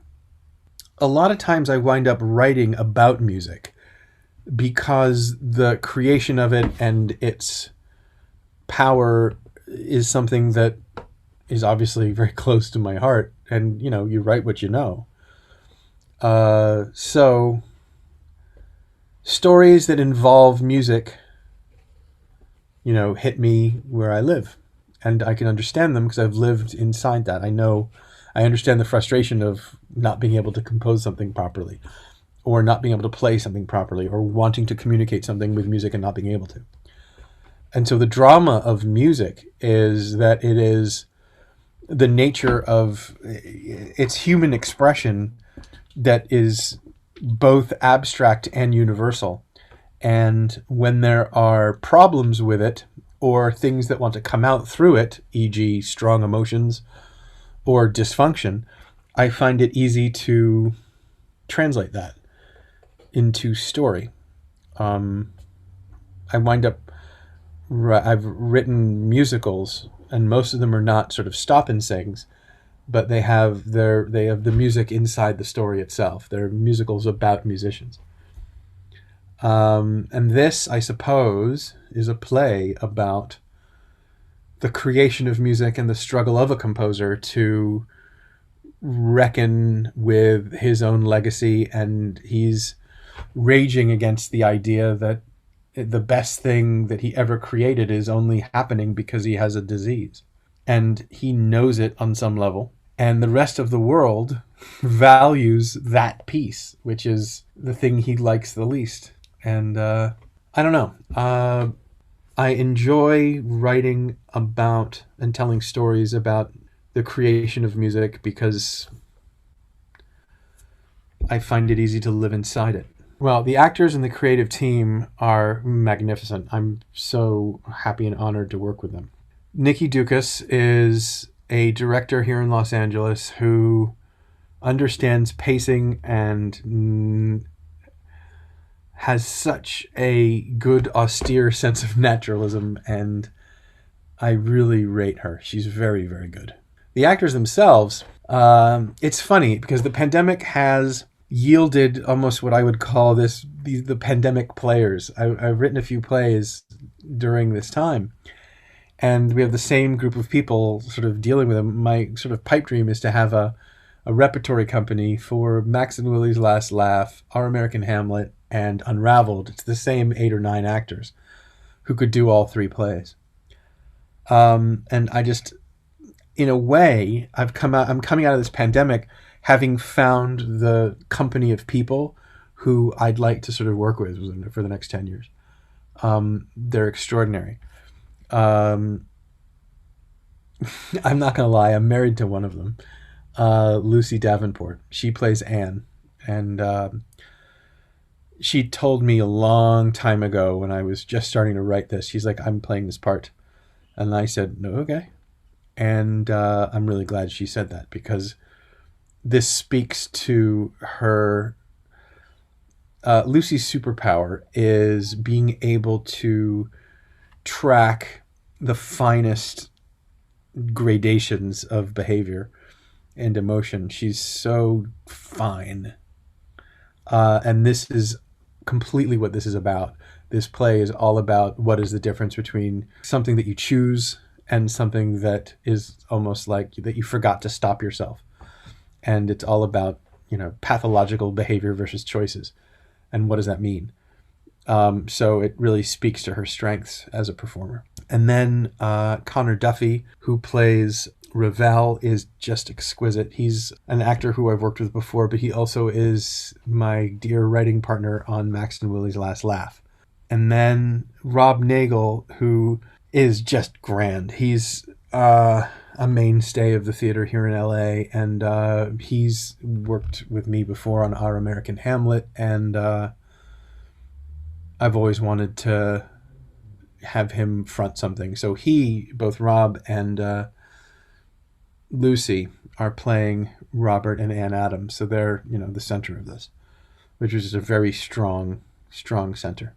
And then Leo Marks, who was in Our American Hamlet as well, playing Edwin Booth, he is playing Dr. Miller and is just great. He is one of the few people I know. He studies neuroscience too, and he really is very fluent in the idea of. He's very interested in consciousness. And so this appealed to him on a lot of levels, and I'm very thankful that he was there. Additionally, there was Melissa Greenspan, who is usually a very comic actress, and she brought a real sense of the brittle, angry, desperation of one of the characters she played, and then the other one was a care nurse who she really just nailed so perfectly with a mix of sort of dry wit and compassion. And then finally, Mike Lanahan is doing the narration for this, and he has kind of been in everything I've written for the last 10 years. And he's just great to have around. Yeah, it's a really good group of people, and it's sort of the base of the cake of a group of people that I imagine I will be have worked with for a while, and will be working with for a lot longer. On the other side of the camera, there's Corwin Evans, who is an absolute whiz in live theater with projections, but in this whole format, he's creating animations and paintings and moving them all over the place. He's sort of in charge of the visual style of this, which is austere but kind of sumptuous because there's a lot of paintings and different time periods. And then Jeff Gardner is doing the sound, and I worked with him on Miravel, and we had a really, really, really good time because he is one of those sound designers who sort of reaches into the conceptual side of things and in a subtle way really enhances the story. In this, in the last show, I think there was some kind of, I don't know, like a fire alarm that became a symphony. And then in this one, we have one where, somebody's looking at some pages of a symphony and they are looking at different pages of it, and she can hear it inside her head, and then she turns the page, it's a different part of the symphony, but it's a reflection of the first one, and then she turns the page again, it's a different part of the symphony, and then she's looking at all the pages, and it's all playing together, and then she shuts the book, and it all sort of goes away. And that was Jeff sort of being really creative with the use of sound. And then holding it all together is Bree Pavey, who is a brilliant production coordinator and can, kept us on track and kept this sort of moving through and got us through shooting in OBS. And the remarkable thing about this is that we never, ever, ever were in the same room, any of us. Not one time.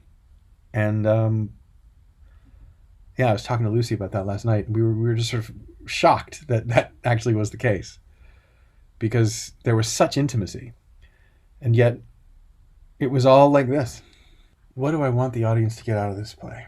What I want with any story I tell, I want the audience to feel what I felt when I first heard it. I want them to be fascinated with the reality of it. I want to share with them the wonder and the beauty of this story and what it means. I want them to have empathy and sympathy for the people who struggle with this. And I want them to see that there is a magic that you never thought was there inside something that seems quite desperate and deadly. We're doing a couple of special seminars because the Global Brain Health Institute is a multidisciplinary group of people who have all these extraordinary different sets of skills from all over the world. We wanted to share both the play with that community and also, some of their responses to it. So on one night, on the 25th, we're having a dancer bring in her troupe, and she is creating a dance to Bolero using the painting in real time to the last version of Bolero that we use in the play, which is about 4 minutes long. So she's creating that right in front of your eyes, right after you watch the play. There's also a talk back, and Dr. Bruce Miller is going to be there, and I'll be there, and Dr. Bill Seeley is going to be there. He is a genius, and he is part of the team that put together the paper that sort of blew this whole thing wide open.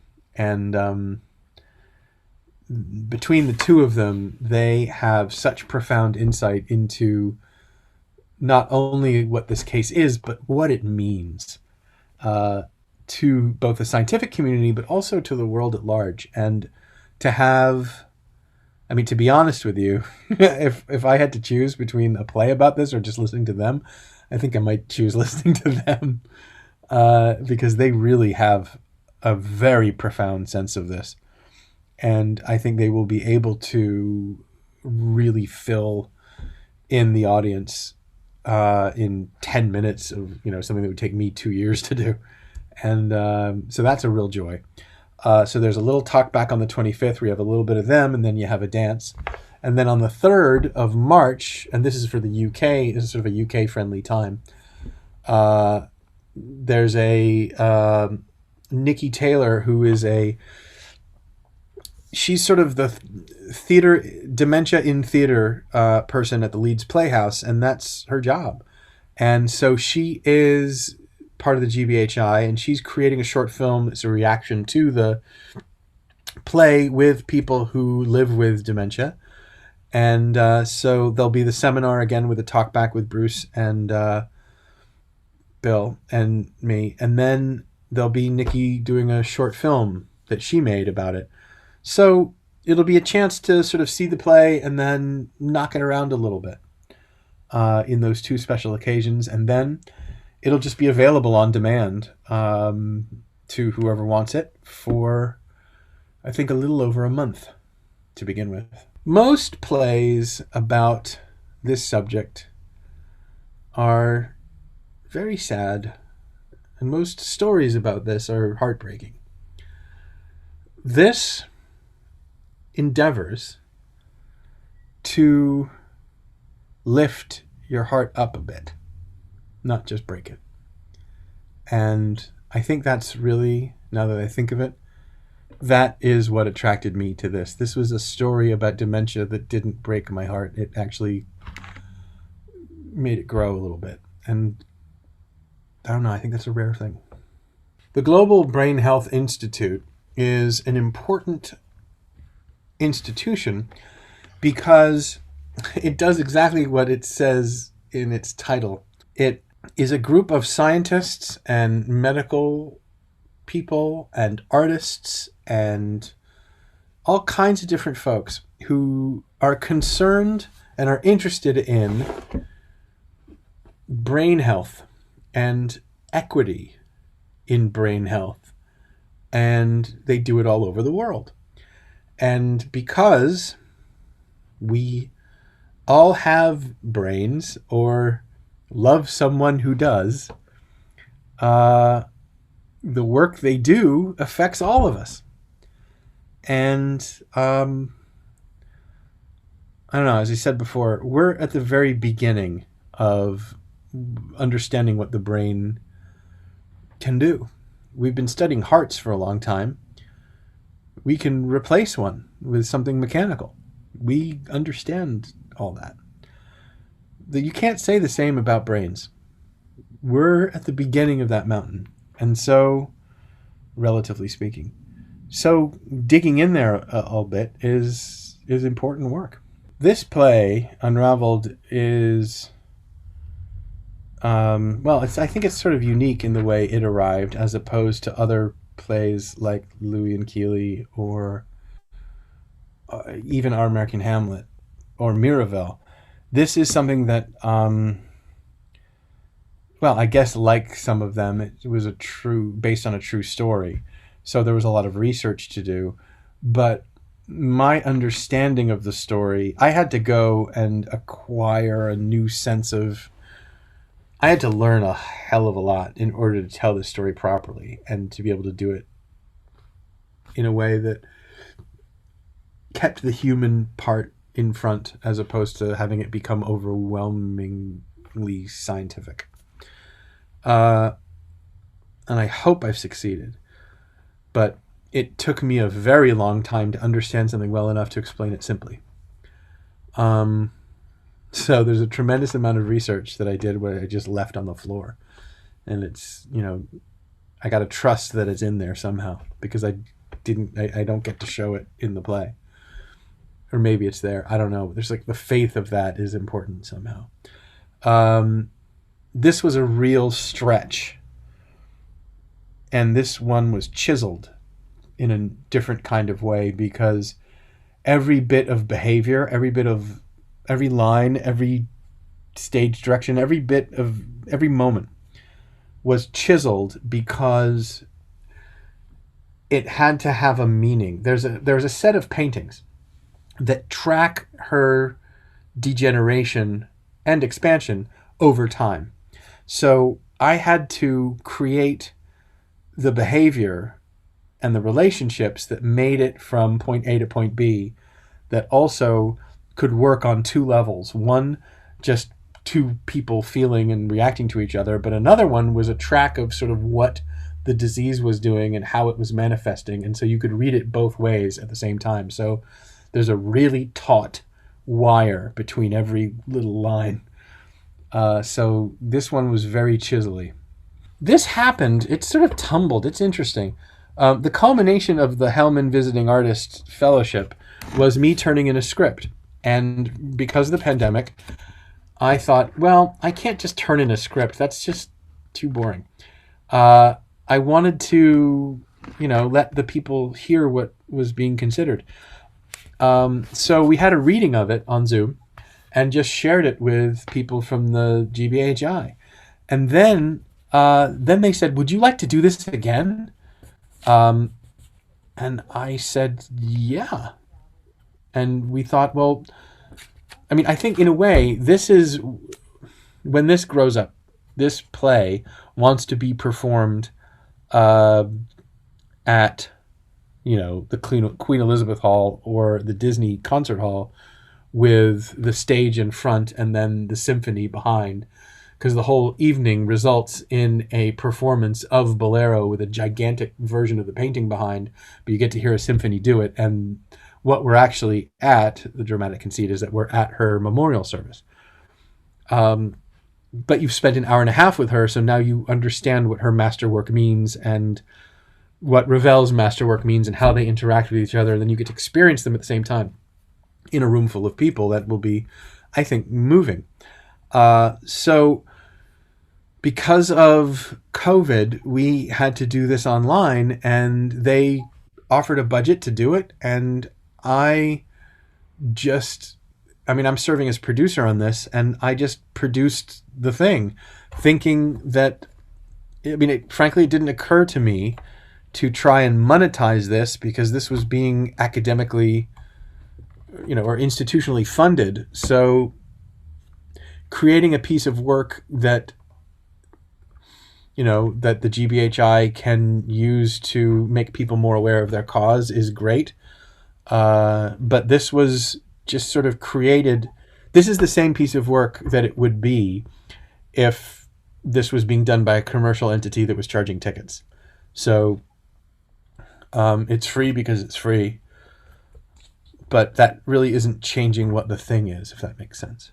It's one of those things that if you start Googling the story, it's one of those really great rabbit holes.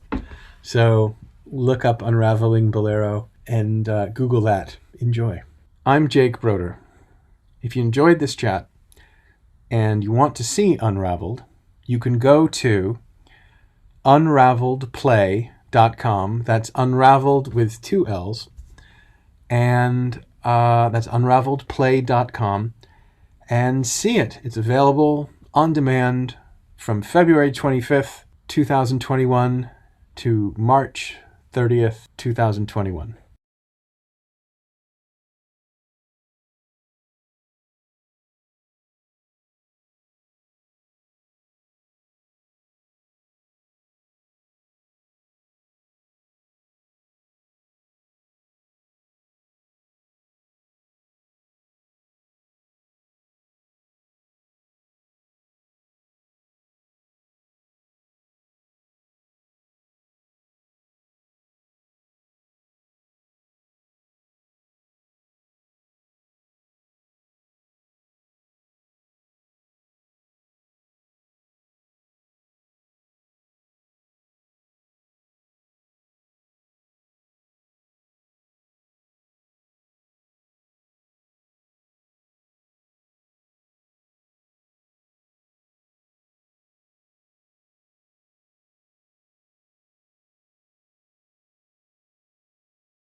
Hi, my name is Cassine Gaines, and I am the author of Footnotes, the Black artist who rewrote the rules of the Great White Way. And if you'd like to learn more about Broadway in the 1920s and the hit show Shuffle Along, then listen to this conversation. I fell in love with theater really at an early age. I was kind of a ham as a kid. And so I always wanted to be a child actor. I never wanted to be an adult actor. I very specifically wanted to be a child actor because I just had the sense that I would peak at 9 years old, which I think might have been true. And so whether it was on screen, on stage, I just always loved the idea of performing and being able to tell stories by transforming yourself, not only physically, but vocally, mentally, and being able to embody someone else. I did theater all throughout elementary, middle school, high school.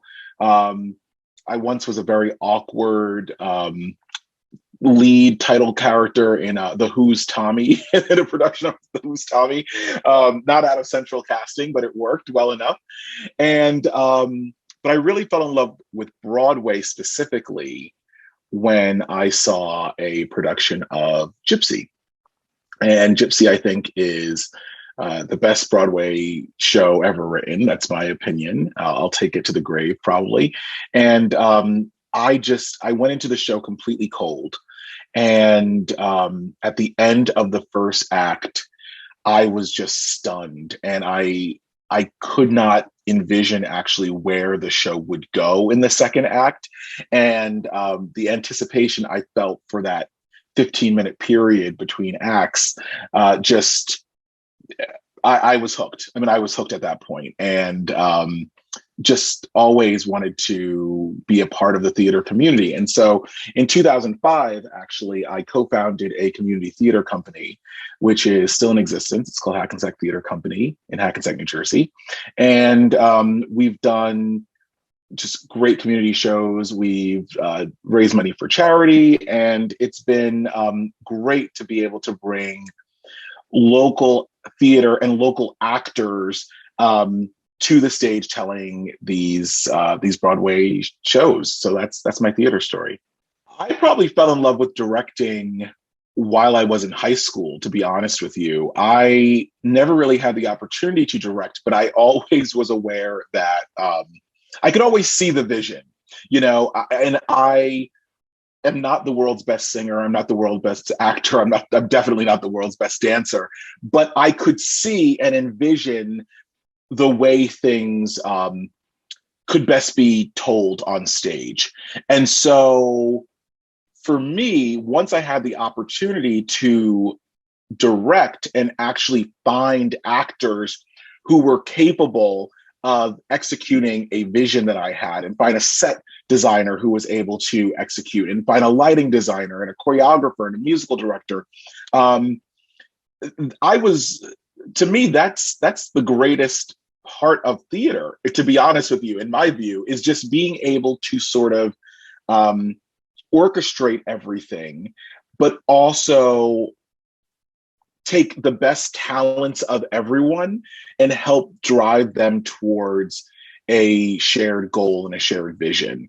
And that's something that I feel I do much better than performing and even writing for the stage.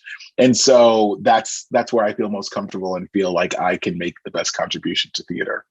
The theater experience is so unique because every performance is different, and every performance is a time capsule of where everyone in that room is at that moment in their lives. And to me, there is something so electric, even if you think about someone in the audience sneezing, how that might impact the other audience members, how that might impact the performers on stage, that becomes kind of a part of that shared experience. And so a perfect example is the first time I saw Wicked, I saw it with Idina Menzel and Kristen Chenoweth, had a horrible cold during this performance. It's the only time that I've seen her live on stage, and she had a horrible cold in Wicked. And Glinda was coughing and clearing her throat the entire show. And it became just a part of the show. It became kind of a part of the character. And in fact, there was even sort of an ad-libbed line about how she had been nursing this cold all the way from college dorm through the rest of her time in Oz. And so while I've seen Wicked since, that part of it is somewhere in the deep recesses of my mind is always kind of a part of that character for me. But that was just my one show. That was just the show that I happened to see. And so I love that about theater. I think that if you got the same group of the Rent film is a perfect example, right? You know, it's not the entire full cast, but you take those actors and you have them tell a story in a different or the same story in a different medium, 15 years later or whatever it was, it's going to be a different product. And that's theater, but you get to see that 8 nights a week, a different show. And there's something so exciting about that. I've always been in love with storytelling. I think the love for writing came a little bit later, but I really fell in love with storytelling when I was in elementary school and I was introduced to The Twilight Zone, the classic series. And I still have my copy from like 30 years ago of Mark Scott Zachary's The Twilight Zone Companion, which is just a fantastic book. And I would watch these episodes, or in some cases read about these episodes, and then I would retell them to my friends during recess. I mean, I don't know if I was a great friend or if I was a horrible friend that I was torturing my friends with these stories, but there was something so exciting to me about having these really well-told stories, but filtered through me, they were going to be different than they were on screen and different than the way that they were written. And so that's really when I developed my love for storytelling. But my love for writing was probably, I don't know. I think as a kid, I always loved writing stories. I always loved, I think like most people, I thought that I would write fiction maybe. I don't know if I was great at it or true stories always seemed to be just as fascinating as made up stories, but they were a little bit easier to write because they'd actually happened. So I didn't have to sort of envision some great plot twist. But I started writing professionally in 2011. My first book came out. And it's just been amazing since then. I love being able to tell stories of these sort of hidden gems or forgotten gems, or in some cases, stories that you think you know really well, but I'm looking to put a different spin on it. And so that's something that I've been very fortunate to do for the last decade professionally, and I love doing it. So I really developed a love for historical storytelling, and particularly in terms of popular culture, when I learned about how they achieved the special effect in 1939 of the film going from sepia to Technicolor in The Wizard of Oz. And so I remember watching AMC or Turner Classic Movies or something like that, and they had someone sort of introduce the film and explain this sort of trivia point. And when I heard how they did this is my favorite special effect in all of cinema. I'm going to spoil it. I'm going to share how it is. So when you see that shot, it's actually all in color. It looks like it's in black and white, but the set is painted sepia. Judy Garland has a body double who is in a sepia colored dress, sepia makeup. The entire shot is in color. And so the double opens the door, walks out of the frame, and Judy Garland walks into the frame in her blue gingham dress, and through the doorway, you see the Technicolor of Munchkinland. And when I learned about this, I said, that's amazing to know, but also a real person thought that up. I mean, The Wizard of Oz was a long time ago. And what other things did they try? How did they determine how to do this? Who made the decision to have a portion of the film in black and white and then a portion of the film in color.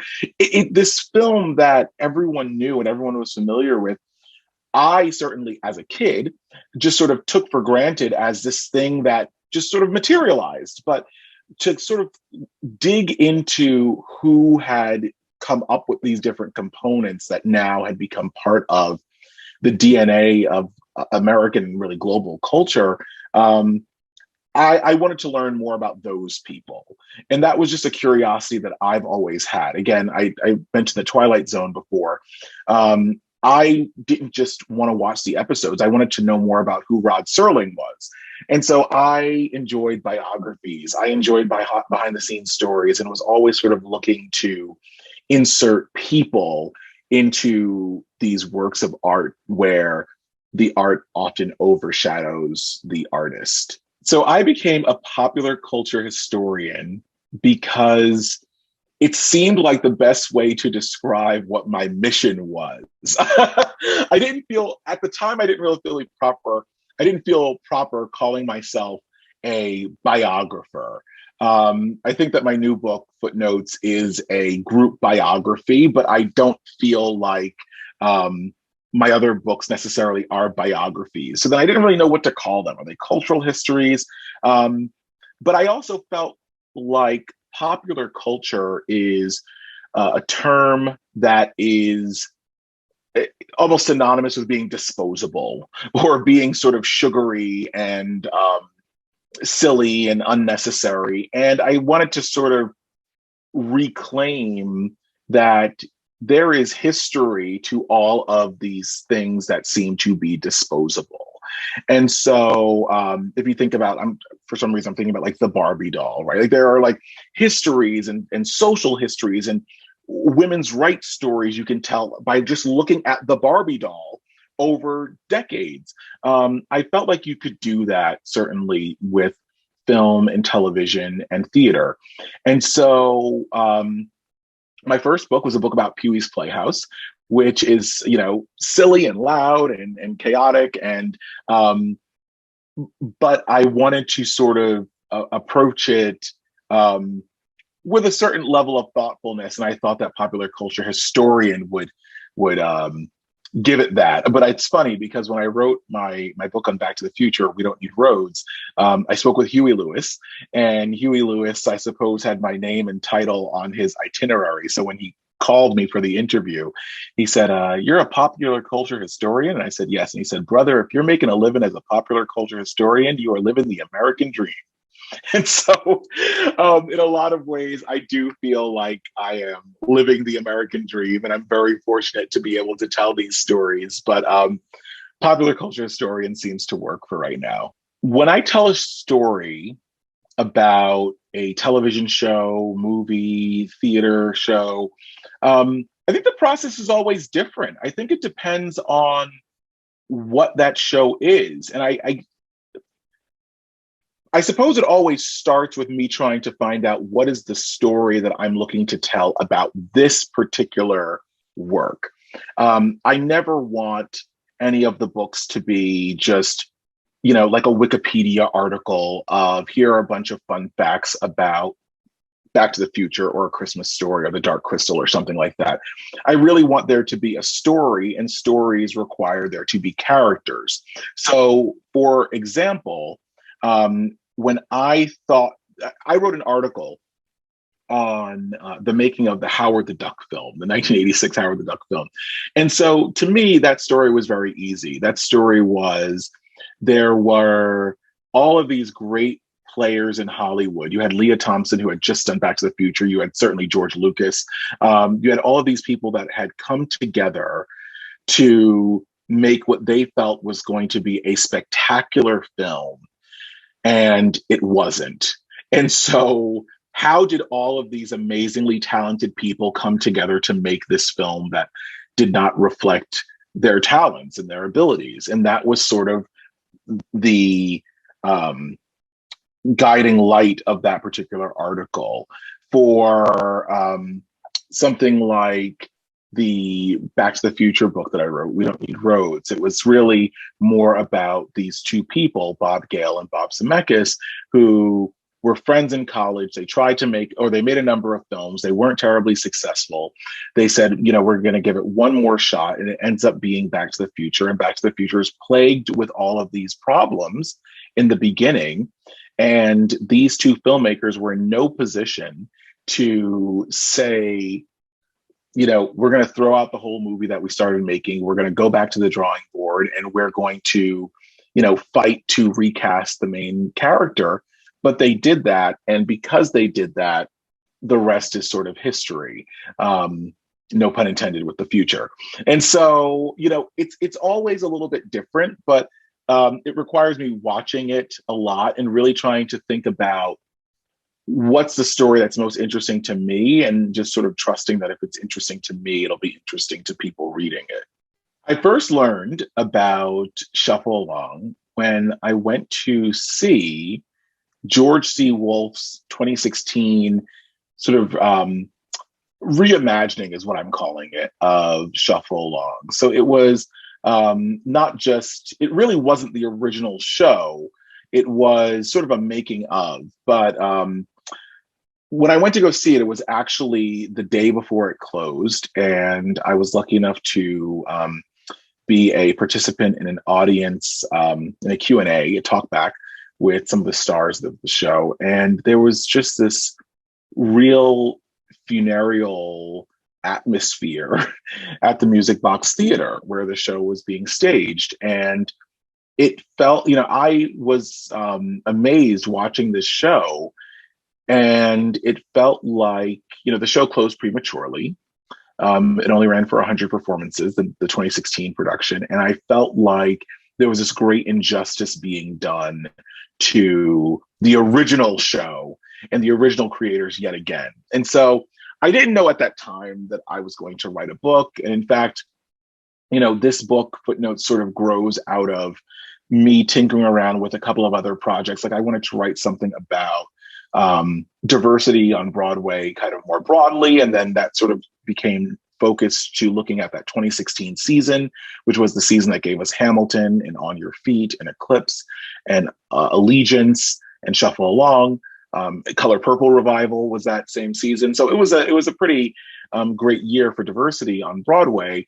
And ultimately, I just kept feeling compelled to tell the story of Shuffle Along because it just seemed like an amazing case study for what happened to Black artists routinely over the course of the last almost century at that point. Now it's a full century.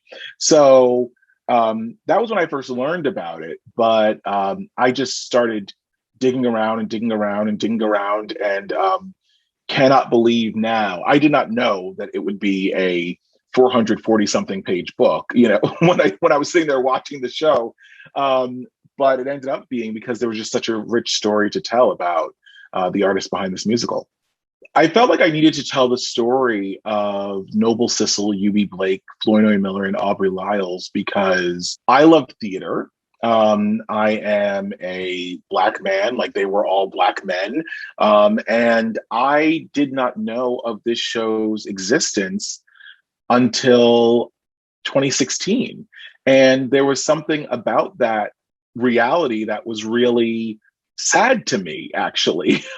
And Audra McDonald, who starred in that production as Lottie G, she had not heard of Shuffle Along until 2015 when she was asked to be in it. And so it felt like, musical theater particularly always felt to me like something that was very sort of exclusive. It felt like something that you had to be of a certain income level to really partake in it, to go see it. Certainly if you wanted to be on stage, my goodness, you had better have had dance lessons and vocal lessons, and all of those things take time and take money, and not everyone has access to all of those things. If you wanted to write a Broadway show, certainly that was going to be a challenge, because how are you ever going to get your words in front of a producer? What is going to make a producer take, your show over someone else's? And so I felt like when I thought about musical theater history and the musical theater canon and the Great American Songbook. U.B. Blake and Noble Sissle weren't there.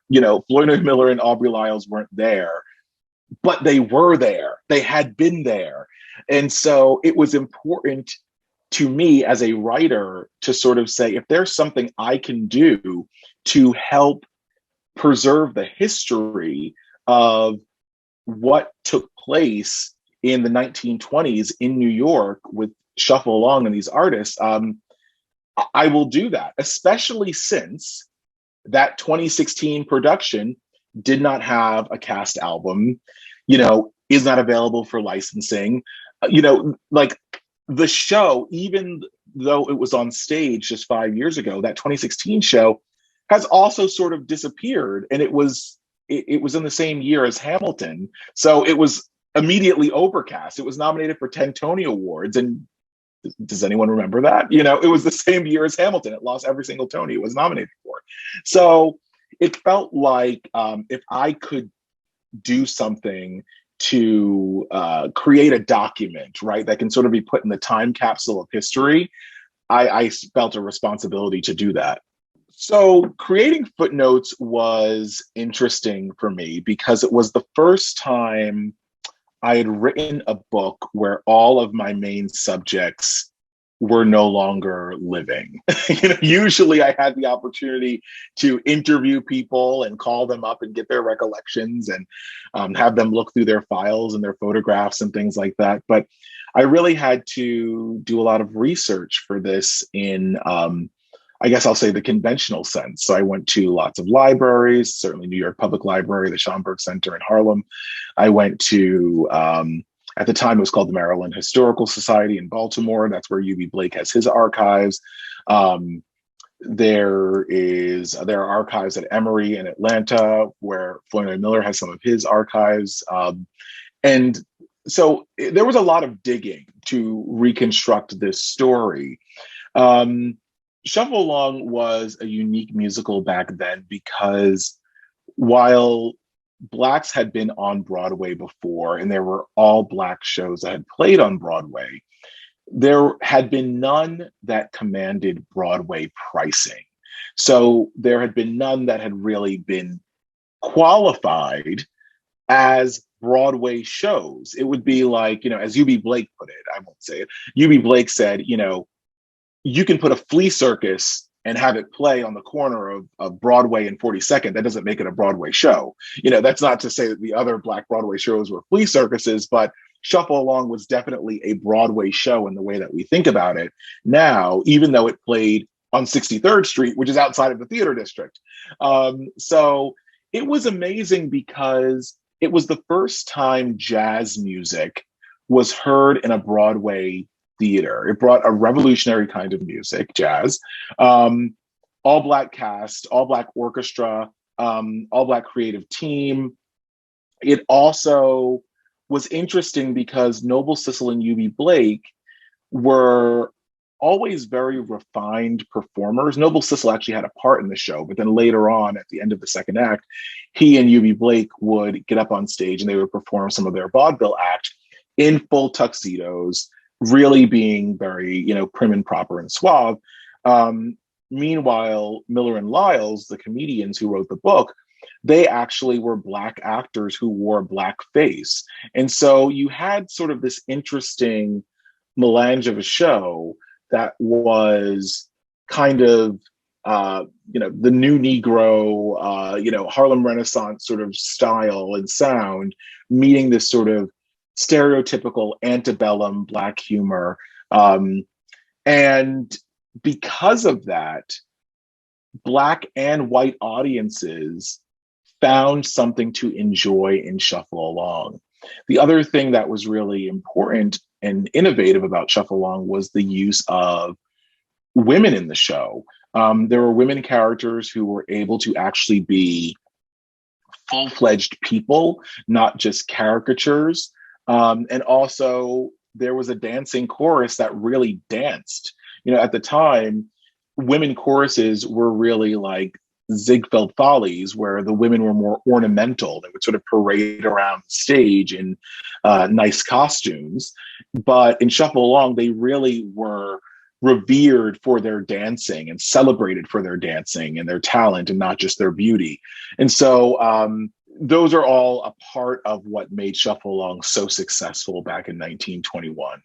Footnotes starts actually on opening night of Shuffle Along in 1921 at the 63rd Street Music Hall. And Noble Sissel, Flournoy Miller, and Aubrey Lyles are all ready to hightail it out of the theater and run to Harlem because they had been warned that white audiences, Broadway audiences in particular, who had paid a pretty penny to get into the show, may not like a romantic subplot where a Black man and a Black woman are expressing love for each other through song. That's it. I mean, just that in 1921 was taboo. And it was taboo because women prior to Shuffle Along, for the most part, had been caricatures on stage. They had either been mammies or, sexually hungry Jezebels or these sort of, tragic mulatto figures or something like that. And, just to have a Black woman who was on stage wanting to be in a relationship with a Black man was a mind-blowing experience. And there were legitimate thoughts that there could be a race riot that breaks out at the sight of this, that white audiences would not tolerate it. And so ultimately that does not happen. The crowd does end up erupting, but they erupt and ask for an encore of this song. But it was important to me to sort of throw us directly into the action and also just make it clear that while, yes, this is a book about musical theater and there's singing and dancing and comedy at the center of it, there were also really high stakes. In this book, there are there's murder, there's death, there's a whole lot of things that are going on in the world at this time, and Shuffle Along existed in that ecosystem. You can't divorce it from that time period. But the main story arc really follows the four men at the center of the story, Miller and Lyles and Sissel and Blake, and it charts how each of those men met their theatrical partner, and then how those two partnerships met, and ultimately what the factors were that tore them apart. They all continued to make Broadway shows after Shuffle Along, but Shuffle Along was the only production that they all collaborated on together. And so there's something really interesting about that. But it's really a group biography about those four men and the other artists whose lives intersected with theirs. Shuffle Along is really at the center of the story, but it's at the center of the story. There's a whole lot of other story that surrounds it. What I want the audience to get out of Footnotes is that representation is important. Representation gives way to more representation. When you see yourself in a space, it makes it easier for you to envision yourself in that space as well. And one of the things that the men behind Shuffle Along really understood was that a way to actually achieve representation is to live in your authentic truth, is to tell the stories that you want to tell in the ways that you want to tell them.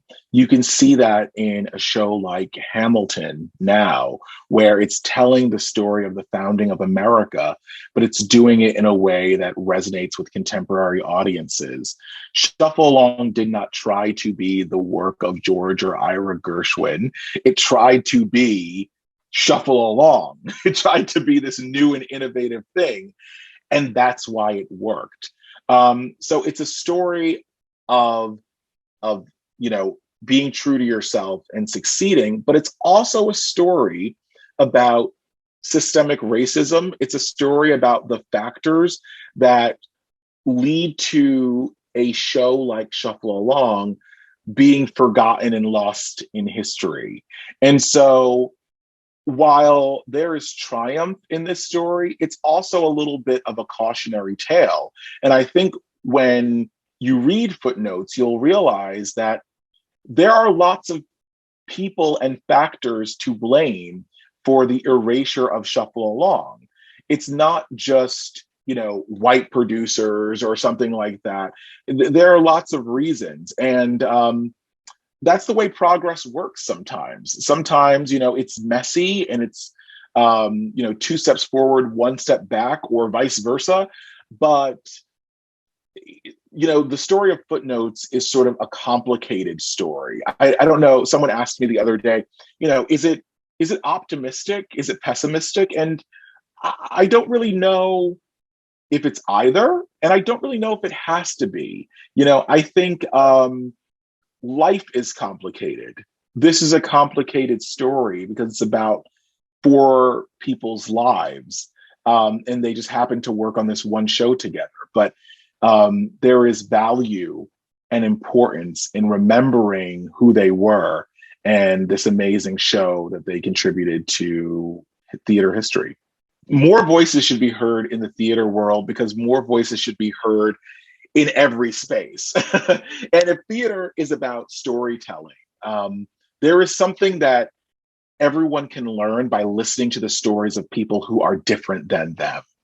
And I think that's really important. As a kid growing up, I remember being incredibly impacted by reading Elie Wiesel's Night. I'm not Jewish, but I had such a understanding and reverence for the Holocaust and understood what that meant because that story was a story that I was introduced to. I think a lot of people learn about race, whether it's through a story like To Kill a Mockingbird or something like that. But you can't say something like Lorraine Hansberry's A Raisin in the Sun or the work of August Wilson, while they are inherently, Black stories, those are stories that resonate with everyone, just like Death of a Salesman is a white story, right? I mean, it's a story about like middle America, but it's a story that I think everyone can take something from.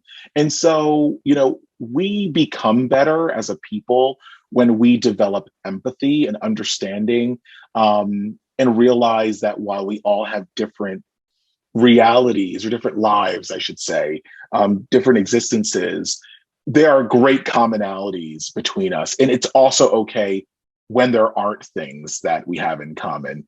There's value in just saying, I see that you have a different experience and I want to know more about that so that I can understand that.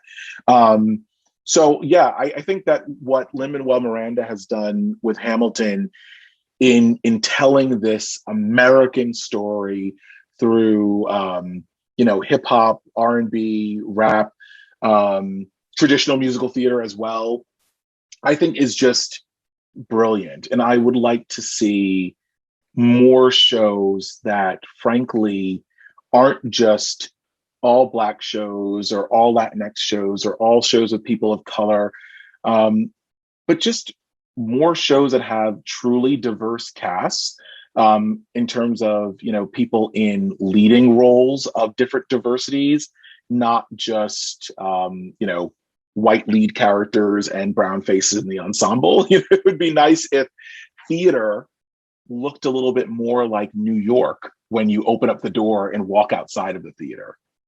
People should read Footnotes because it's an American story.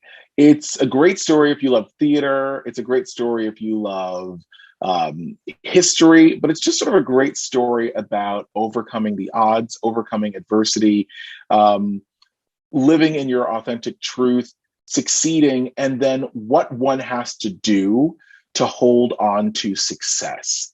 And there are interpersonal factors, there are business factors, there are societal factors, there's fame, there's drama. And, we've seen stories like this told in different facets, but I don't know if I've ever read a story where it has been a story about theater, where Black people have been at the center of that story in the 1920s. And just to set the scene for you a little bit, you know, the 1920s was an amazingly challenging time for New York. It was the Prohibition era. It was the very beginning of Prohibition.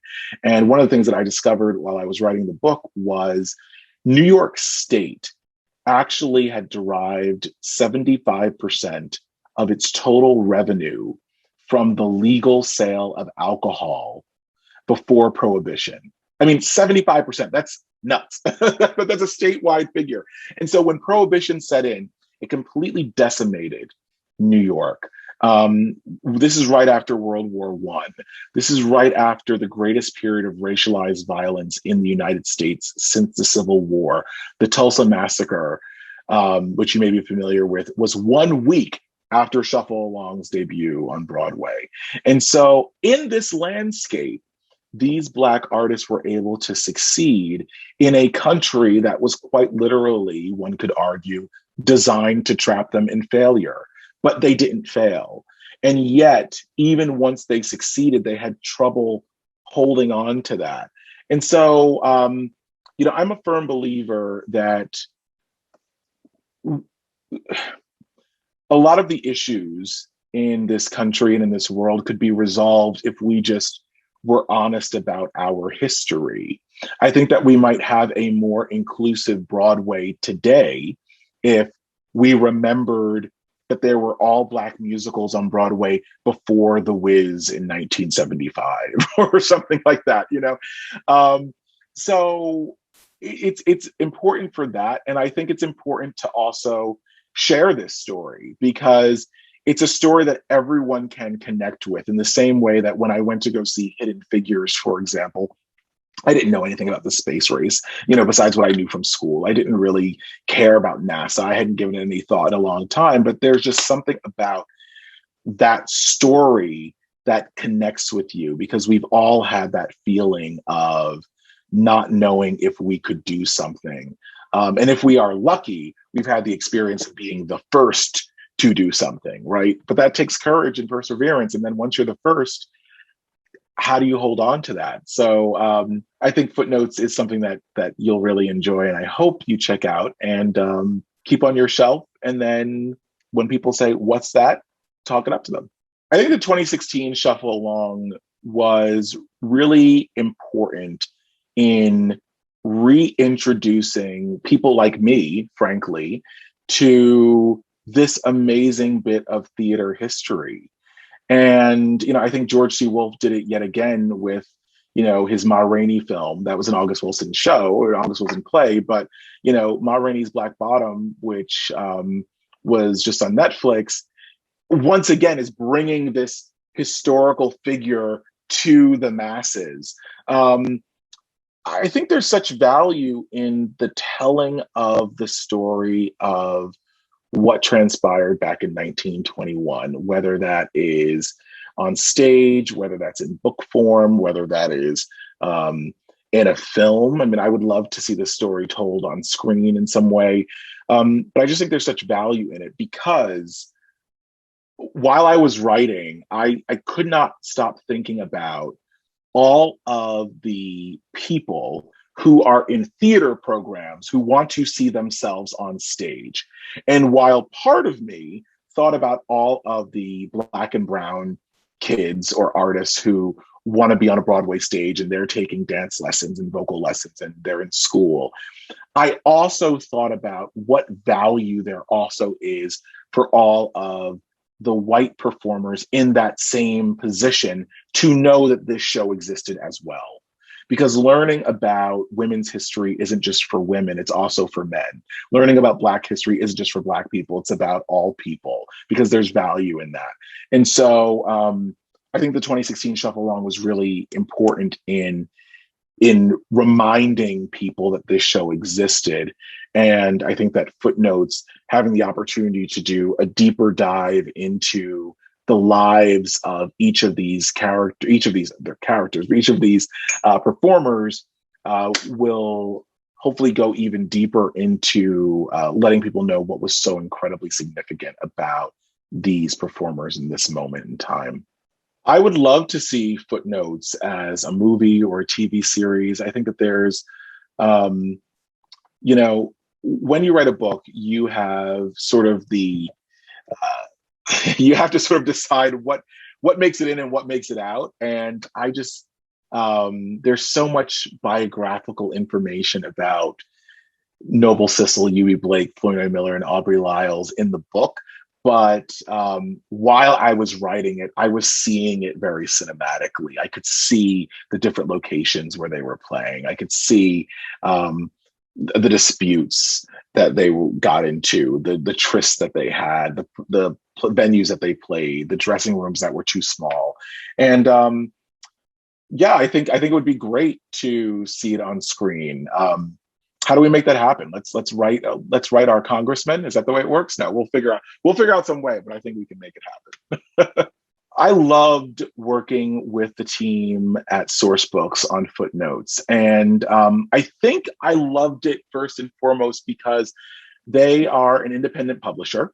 And there is something about Shuffle Along, which was a kind of a renegade, show that, you know, I love that the Sourcebook story is someone who said, I'm going to start a publishing company literally in my home. And that's what she did, I believe, back in the 1980s. And now they are, I believe, the largest independent publisher in the United States. And they have been so incredibly supportive and understanding of the story that I've wanted to tell, and really understood why this story needed to be told in this way. And so it's important that when there are publishers that are uplifting stories that you value, that you actually go out and, you know, support and buy those books. And I'm not saying it because I get a benefit, but I'm saying, you know, the publishing industry is a business. And so when they get a proposal for something like Footnotes and they're trying to decide, you know, are we going to take the risk on this book? The answer should always be yes. And what helps them get to yes is being able to say, you know what, last time we published a book like that, it did really well. And so it's important that you do go out and just support people that are telling the kinds of stories that you appreciate. That's what I love. And I love also let them know that. And what I mean is tweet at them, post on social media, share the books that you love, whether it's Footnotes or any other book. Share the books that you love, tweet at the publishers, tell them that you're really excited about it, tell them that you've recommended it to 20 of your friends, because it's important for them to know that too. You know, we are always so aware of our readers, and we write the books really for you, but don't always get to hear back from you as to whether or not you enjoyed the book. So I can't tell you as an author, there's nothing I love more than getting an email from someone who said, really liked your book. Thank you for writing it. And, you know, do that. Recommend books, tell stories, always share stories. That's the most important thing. I miss Broadway. I miss theater. I miss being in a theater. I miss, you know, I wrote this book primarily while we were quarantined. Now, when I say I wrote it, I mean, I had researched for years. I had so many pages of notes. I have still kind of notes living on my desk around me that you can't see right now, but believe me, my desk is a little bit scary. But so I had all of these pieces together, but I really started writing in a really focused way in probably like February or March. And so the book was really written kind of from start to finish between February and September or so. And while I was writing, I just kept wanting to go to New York. I live in New Jersey. I live about 12 miles outside of Manhattan. And so being unable to go to New York, unable to see a show, unable to walk around, it was great for my writing, I suppose. I was able to focus and not be distracted, I guess. But it just made me remember how important theater is, and what a sense of community you feel even when you're among strangers watching a show, but you're all there at the same time for that common purpose. And so if you are looking for a fix, if you need to sort of live in the space of theater for some period of time, I think Footnotes will provide that for you. It certainly did for me over this period of the pandemic, and I think it will for you as well. My name is Cassine Gaines, and if you want to learn more about my book, Footnotes, The Black Artist Who Rewrote the Rules of the Great White Way, you can find it at any book retailer, and you can find more information about it at my website, CassineGaines.com. That's CassineGaines.com. Find me on social media at Cassine Gaines and let me know how you like the book. And I'll see you at the theater.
PadNet is a public access channel where they help up-and-coming people who want to make a difference in their community and also want to learn about starting their own show, learn about production, broadcasting. Just is a great start for somebody who actually don't necessarily want to go to school, but also get the experience. Hi, I'm Vicky Vicious, and I'm one of the hosts for Road Dogs TV. I'm Susie Q with Road Dogs TV. People all the time, they've heard of the show, so they always ask, how do you do it? And they actually have this program, and they'll teach you how to use the equipment. They'll help you produce. So we rent out the equipment, we get to use the studio, most importantly, get to share our art, our culture, and the people that we know to the rest of the community. I'm not a technical person, so I was really scared to touch the equipment. But PadNet, taking the classes here made me feel really comfortable, and they let you practice. I just really like the hands-on, the experience, and it's a family atmosphere here, and I just love it. Everybody's so friendly, classes are fun, and people help with your shows, and it's great. I think PadNet's been very helpful with the sense of I've met a lot of new people here. The networking is amazing. A lot of people have some good experiences where I can learn from. I've enjoyed myself here at PadNet. Anyone that has the idea or wanting to see what it's like to be on camera, behind camera, be on TV. This is the best way to go about it, because if you're too afraid to do your own show, there's so many members in PadNet that need help, whether it's in the background or foreground. It's a perfect opportunity for anybody that wants to have that access and to be able to learn something new. This is where you need to go.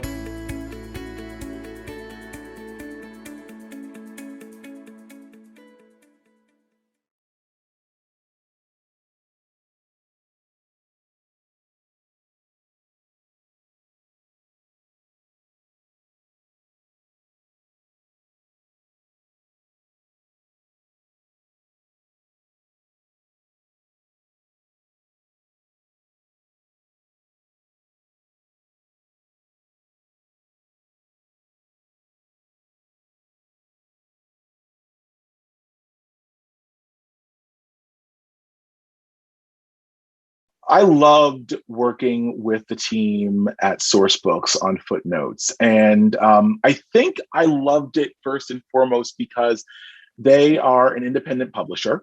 And there is something about Shuffle Along, which was a kind of a renegade, a renegade show that, I love that the Sourcebook story is someone who said, I'm going to start a publishing company literally in my home.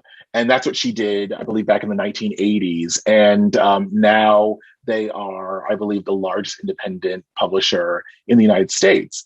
And they have been so incredibly supportive and understanding of the story that I've wanted to tell, and really understood why this story needed to be told in this way. And so it's important that when there are publishers that are uplifting stories that you value, that you actually go out and support and buy those books. And I'm not saying it because I get a benefit, but I'm saying the publishing industry is a business. And so when they get a proposal for something like Footnotes and they're trying to decide, are we going to take the risk on this book? The answer should always be yes. And what helps them get to yes is being able to say, you know what, last time we published a book like that, it did really well. And so it's important that you do go out and just support people that are telling the kinds of stories that you appreciate. That's what I love. And I love also let them know that. And what I mean is tweet at them, post on social media, share the books that you love, whether it's Footnotes or any other book. Share the books that you love, tweet at the publishers, tell them that you're really excited about it, tell them that you've recommended it to 20 of your friends, because it's important for them to know that too. We are always so aware of our readers, and we write the books really for you, but don't always get to hear back from you as to whether or not you enjoyed the book. So I can't tell you as an author, there's nothing I love more than getting an email from someone who said, really liked your book. Thank you for writing it. And, do that. Recommend books, tell stories, always share stories. That's the most important thing. I miss Broadway.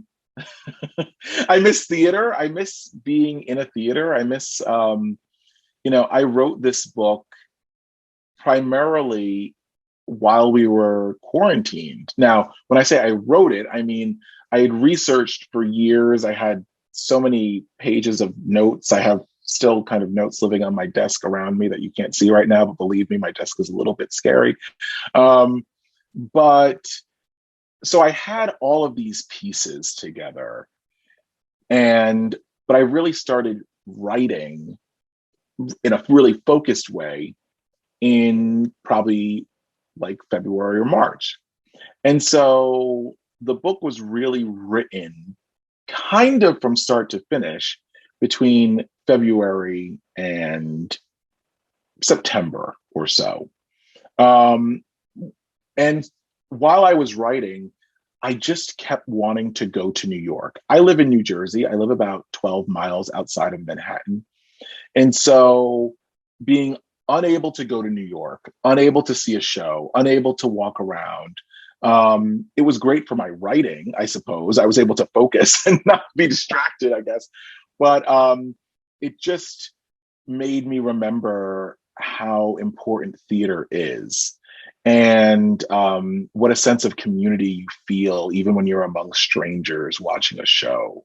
But you're all there at the same time for that common purpose.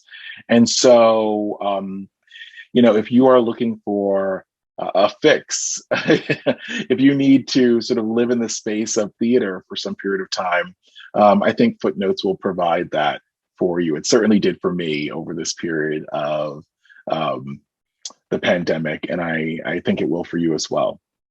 My name is Cassine Gaines, and if you want to learn more about my book, Footnotes, The Black Artist Who Rewrote the Rules of the Great White Way, you can find it at any book retailer, and you can find more information about it at my website, CassineGaines.com. That's CassineGaines.com. Find me on social media at Cassine Gaines and let me know how you like the book. And I'll see you at the theater.